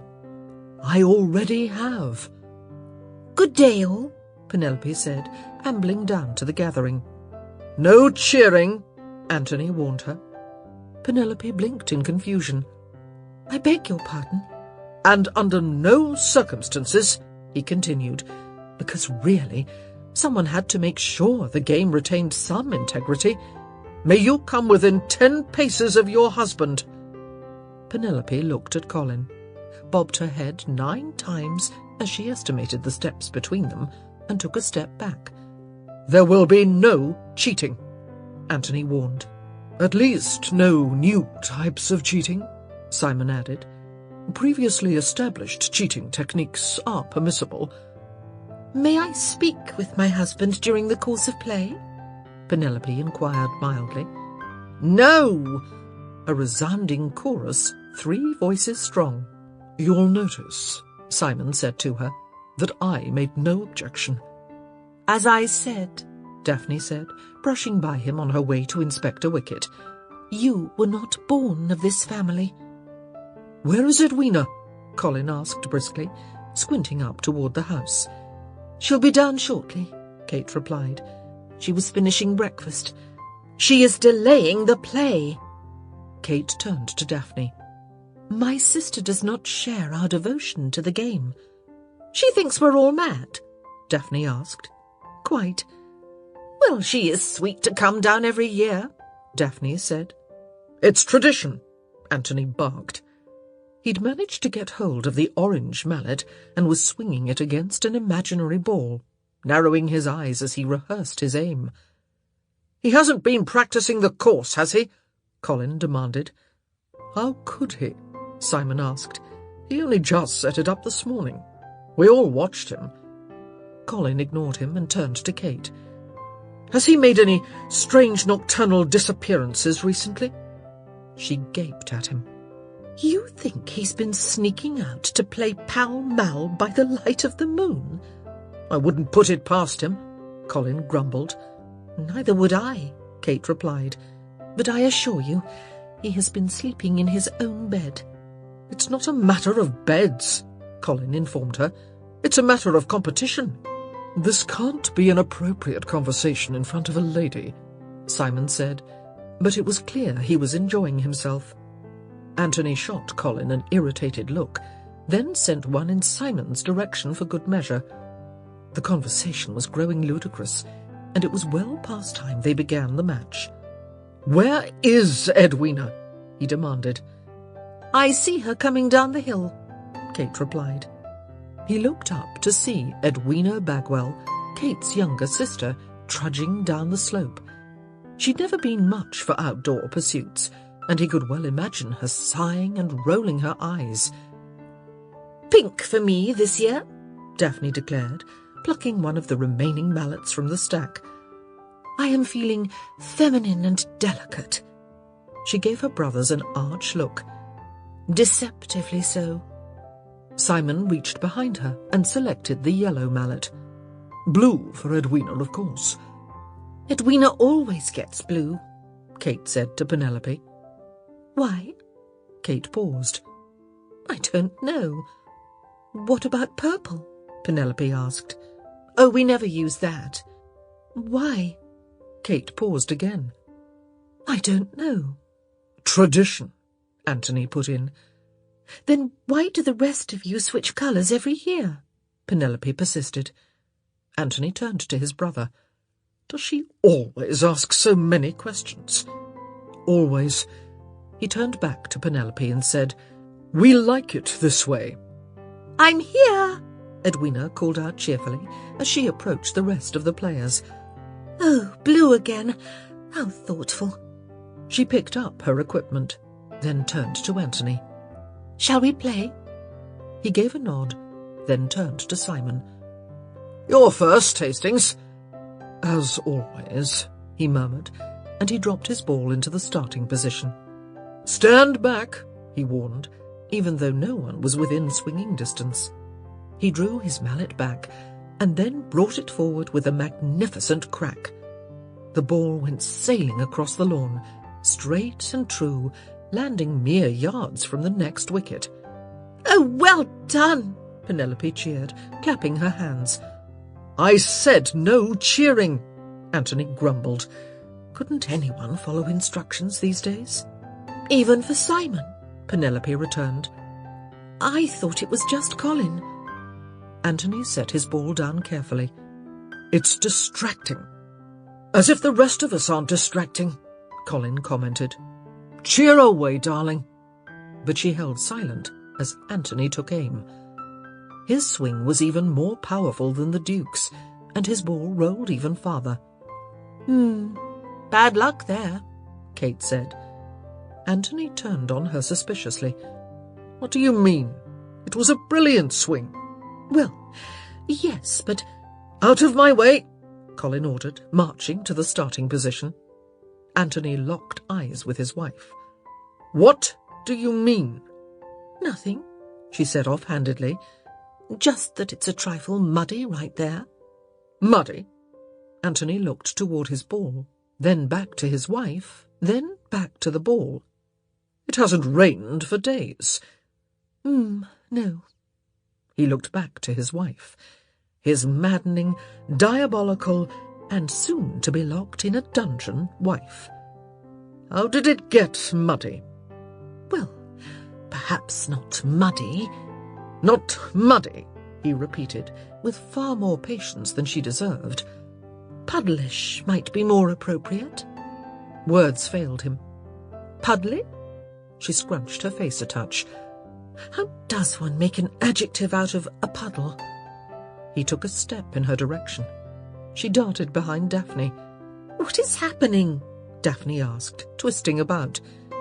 Kate poked her head out and smiled triumphantly. "I do believe he's going to kill me." "With so many witnesses?" Simon asked. "How?" Anthony demanded. "Did a puddle form in the midst of the driest spring of my recollection?" Kate shot him another one of her annoying grins.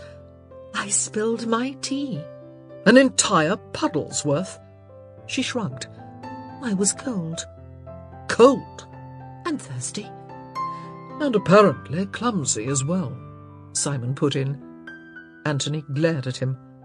"Well, if you are going to kill her," Simon said, "would you mind waiting until my wife is out from between you?" He turned to Kate. "How did you know where to put the puddle?" "He's very predictable," she replied. Anthony stretched out his fingers and measured her throat. "Every year," she said, smiling straight at him. "you always put the first wicket in the same place, and you always hit the ball precisely the same way." Colin chose that moment to return. "Your play, Kate."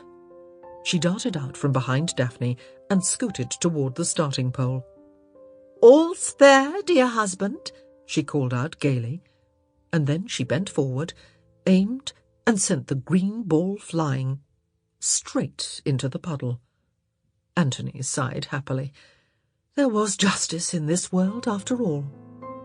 30 minutes later, Kate was waiting by her ball near the third wicket. "Pity about the mud," Colin said, strolling past. She glared at him. Daphne passed by a moment later. "You've a bit in—" She motioned to her hair. "Yes, there," she added, when Kate brushed furiously against her temple. "Although there is a bit more, well—" She cleared her throat. Everywhere." Kate glared at her. Simon stepped up to join them. Good God! Did everyone need to pass by the 3rd wicket on their way to the 6th? "You've a bit of mud," he said helpfully. Kate's fingers wrapped more tightly around her mallet. His head was so very, very close. "But at least it's mixed with tea," he added. "What has that to do with anything?" Daphne asked. "I'm not certain," Kate heard him say, as he and Daphne took their leave toward wicket number 5. "But it seemed as if I ought to say something." Kate counted to 10 in her head, and then, sure enough, Edwina happened across her, Penelope trailing 3 steps behind. The pair had become something of a team, with Edwina doing all the swinging and Penelope consulting on strategy. "Oh, Kate," Edwina said, with a pitying sigh. "Don't say it," Kate growled. "You did make the puddle," Edwina pointed out. "Whose sister are you?" Kate demanded. Edwina gave her an arch smile. "Sisterly devotion does not obscure my sense of fair play. This is Pall Mall. There is no fair play." "Apparently not," Penelope remarked. 10 paces, Kate warned. "From Colin, not from you," Penelope returned.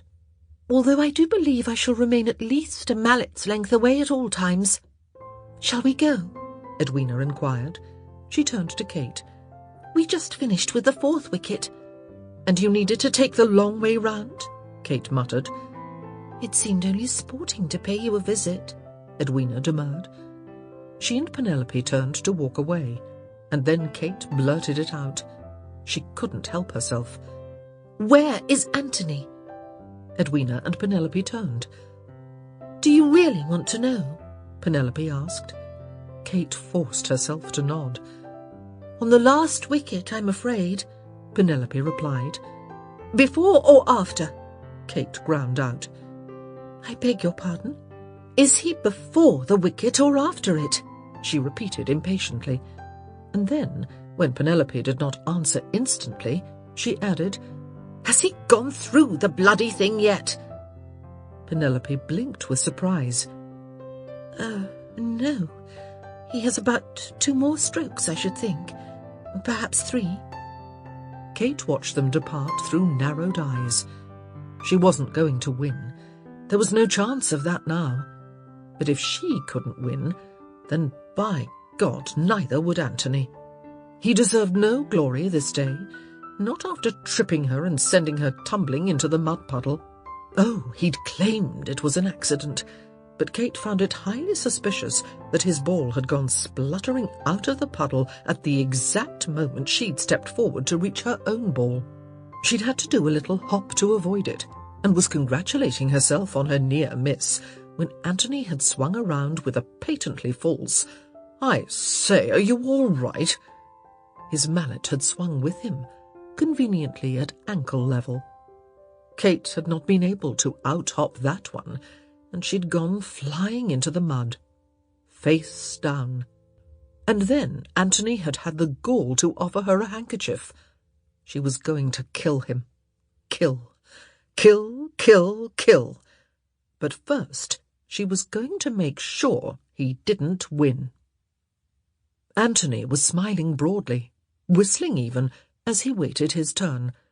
It was taking a ridiculously long amount of time to get back round to him, what with Kate so far behind that someone had to dash back to let her know when it was her turn, not to mention Edwina, who never seemed to understand the virtue of speedy play. It had been bad enough the last 14 years, with her ambling along as if she had all day, but now she had Penelope, who would not allow her to hit the ball without her analysis and advice. But for once, Anthony didn't mind. He was in the lead, so far so that no one could possibly catch up. And just to make his victory all the sweeter, Kate was in last place. So far so that she could not hope to overtake anyone. It almost made up for the fact that Colin had snatched the mallet of death. He turned toward the last wicket. He needed 1 stroke to get his ball at the ready, and one more to push it through. After that, he needed only to steer it to the final pole and end the game with a tap. Child's play. He glanced back over his shoulder. He could see Devney standing by the old oak tree. She was at the crest of a hill, and thus could see down where he could not. "Whose turn is it?" he called out. She craned her neck as she watched the others playing down the hill. "Colin's, I believe," she said, twisting back around. "Which means Kate is next." He smiled at that. He'd set the course up a little differently this year, in something of a circular fashion. The players had to follow a twisting pattern, which meant that as the crow flew, he was actually closer to Kate than he was to the others. In fact, he need only move about 10 yards to the south, and he'd be able to watch her as she pushed on toward the 4th wicket. Or was it merely the 3rd? Either way, he wasn't going to miss it. So, with a grin on his face, he jogged over. Should he call out? It would irritate her more if he called out. But that would be cruel. And on the other hand, crack! Anthony looked up from his ponderings just in time to see the green ball hurtling in his direction. What the devil? Kate let out a triumphant cackle, picked up her skirts, and began running over. "What in God's name are you doing?" Anthony demanded. "The 4th wicket is that way." He jabbed his finger in the appropriate direction, even though he knew she knew where it was. "I'm only on the 3rd wicket," she said archly. "And anyway, I've given up on winning. It's hopeless at this point, don't you think?" Anthony looked at her. Then he looked at his ball, resting peacefully near the last wicket. Then he looked at her again. "Oh, no, you don't," he growled. She smiled, slowly, deviously, like a witch. "Watch me," she said. Just then Colin came dashing over the rise. "Your turn, Anthony." "How is that possible?" he demanded. "Kate just went, so there is Devney, Edwina, and Simon between." "We went very quickly," Simon said, striding forward. "We certainly don't want to miss this." "Oh, for God's sake," he muttered, watching as the rest of them hurried near. He stalked over to his ball, narrowing his eyes as he prepared his aim. "Be careful of the tree root," Penelope called out.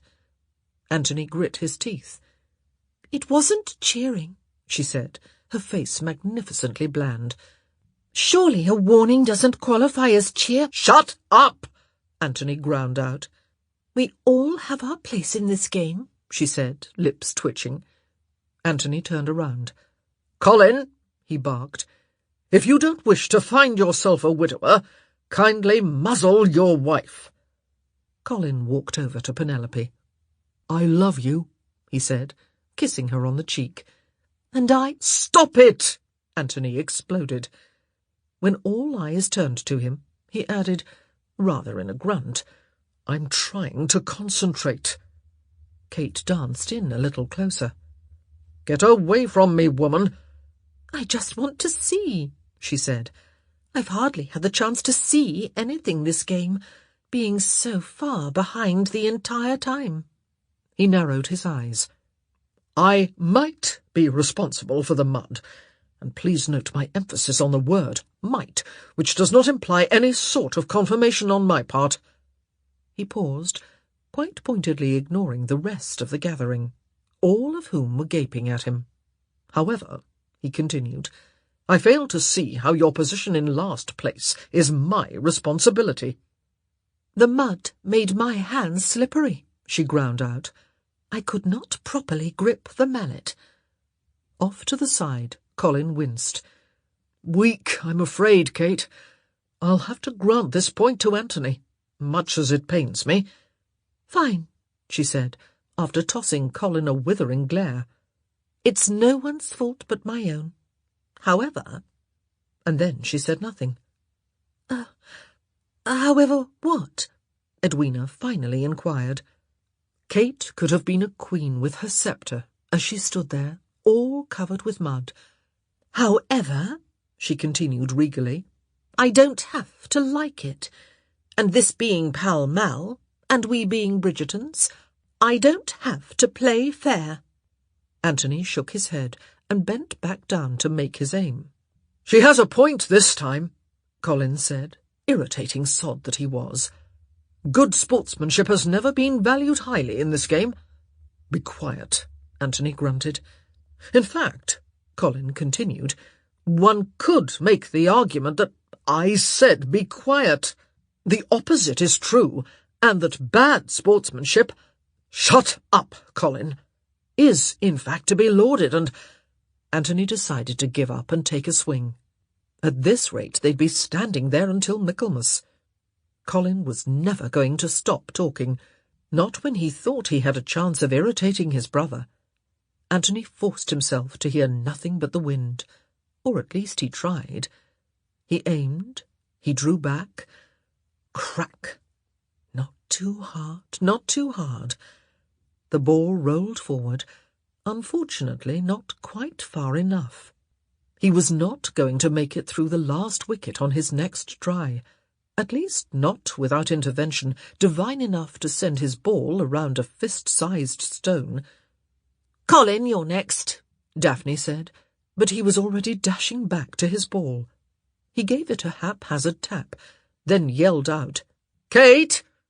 She stepped forward, blinking as she assessed the lay of the land. Her ball was about a foot away from his. The stone, however, was on the other side, meaning that if she attempted to sabotage him, she couldn't send him very far. Surely the stone would stop the ball. "An interesting dilemma," Anthony murmured. Kate circled around the balls.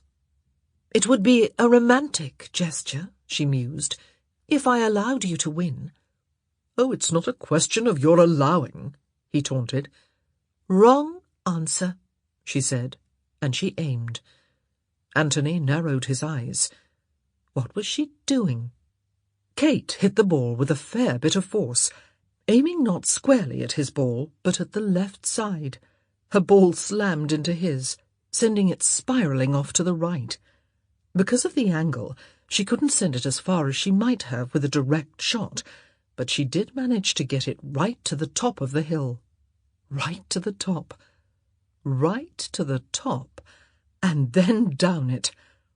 Kate let out a whoop of delight that would not have been out of place on a battlefield. "You'll pay," Anthony said. She was too busy jumping up and down to pay him any attention. "Who do you suppose will win now?" Penelope asked. "Do you know?" Anthony said quietly. "I don't care." And then he walked over to the green ball and took aim. "Hold up! It's not your turn," Edwina called out. "And it's not your ball," Penelope added. "Is that so?" he murmured, and then let fly, smashing his mallet into Kate's ball and sending it hurtling across the lawn, down the shallower slope, and into the lake. Kate let out a huff of outrage. "That wasn't very sporting of you." He gave her a maddening grin. "All's fair and all that, wife." "You will fish it out," she retorted. "You're the one who needs a bath." Daphne let out a chuckle, and then said, "I think it must be my turn. Shall we continue?" She departed, Simon, Edwina, and Penelope in her wake. "Colin!" Daphne barked. "Oh, very well," he grumbled, and he trailed along after. Kate looked up at her husband, her lips beginning to twitch. "Well," she said, scratching at a spot on her ear that was particularly caked with mud, "I suppose that's the end of the match for us." "I'd say." "Brilliant job this year." "You as well," he added, smiling down at her. "The puddle was inspired." "I thought so," she said, with no modesty whatsoever. "And, well, about the mud." "It was not quite on purpose," he murmured. "I should have done the same," she allowed. "Yes, I know." "I am filthy," she said, looking down at herself. "The lake's right there," he said. It's so cold. A bath, then? She smiled seductively. You'll join me? But of course. He held out his arm, and together they began to stroll back toward the house. Should we have told them we forfeit? Kate asked. No. Colin's going to try to steal the black mallet, you know. He looked at her with interest. You think he'll attempt to remove it from Aubrey Hall? Wouldn't you? Absolutely, he replied with great emphasis. We shall have to join forces. Oh, indeed. They walked on a few more yards, and then Kate said, But once we have it back. He looked at her in horror. Oh, then it's every man for himself. You didn't think— No, she said hastily. Absolutely not. Then we are agreed, Anthony said, with some relief. Really, where would the fun be if he couldn't trance Kate? They walked on a few seconds more, and then Kate said, I'm going to win next year. I know you think you will. No, I will. I have ideas, strategies. Anthony laughed, then leaned down to kiss her, mud and all. I have ideas too, he said with a smile, and many, many strategies. She licked her lips. We're not talking about Pall Mall any longer, are we? He shook his head. She wrapped her arms around him, her hands pulling his head back down to hers, and then, in the moment before his lips took hers, he heard her sigh. Good.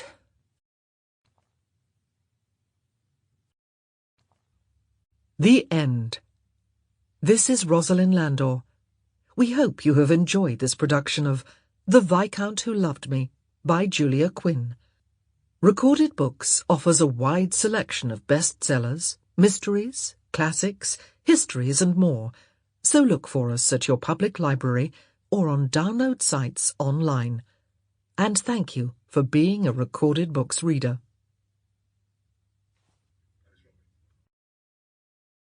Audible hopes you have enjoyed this program.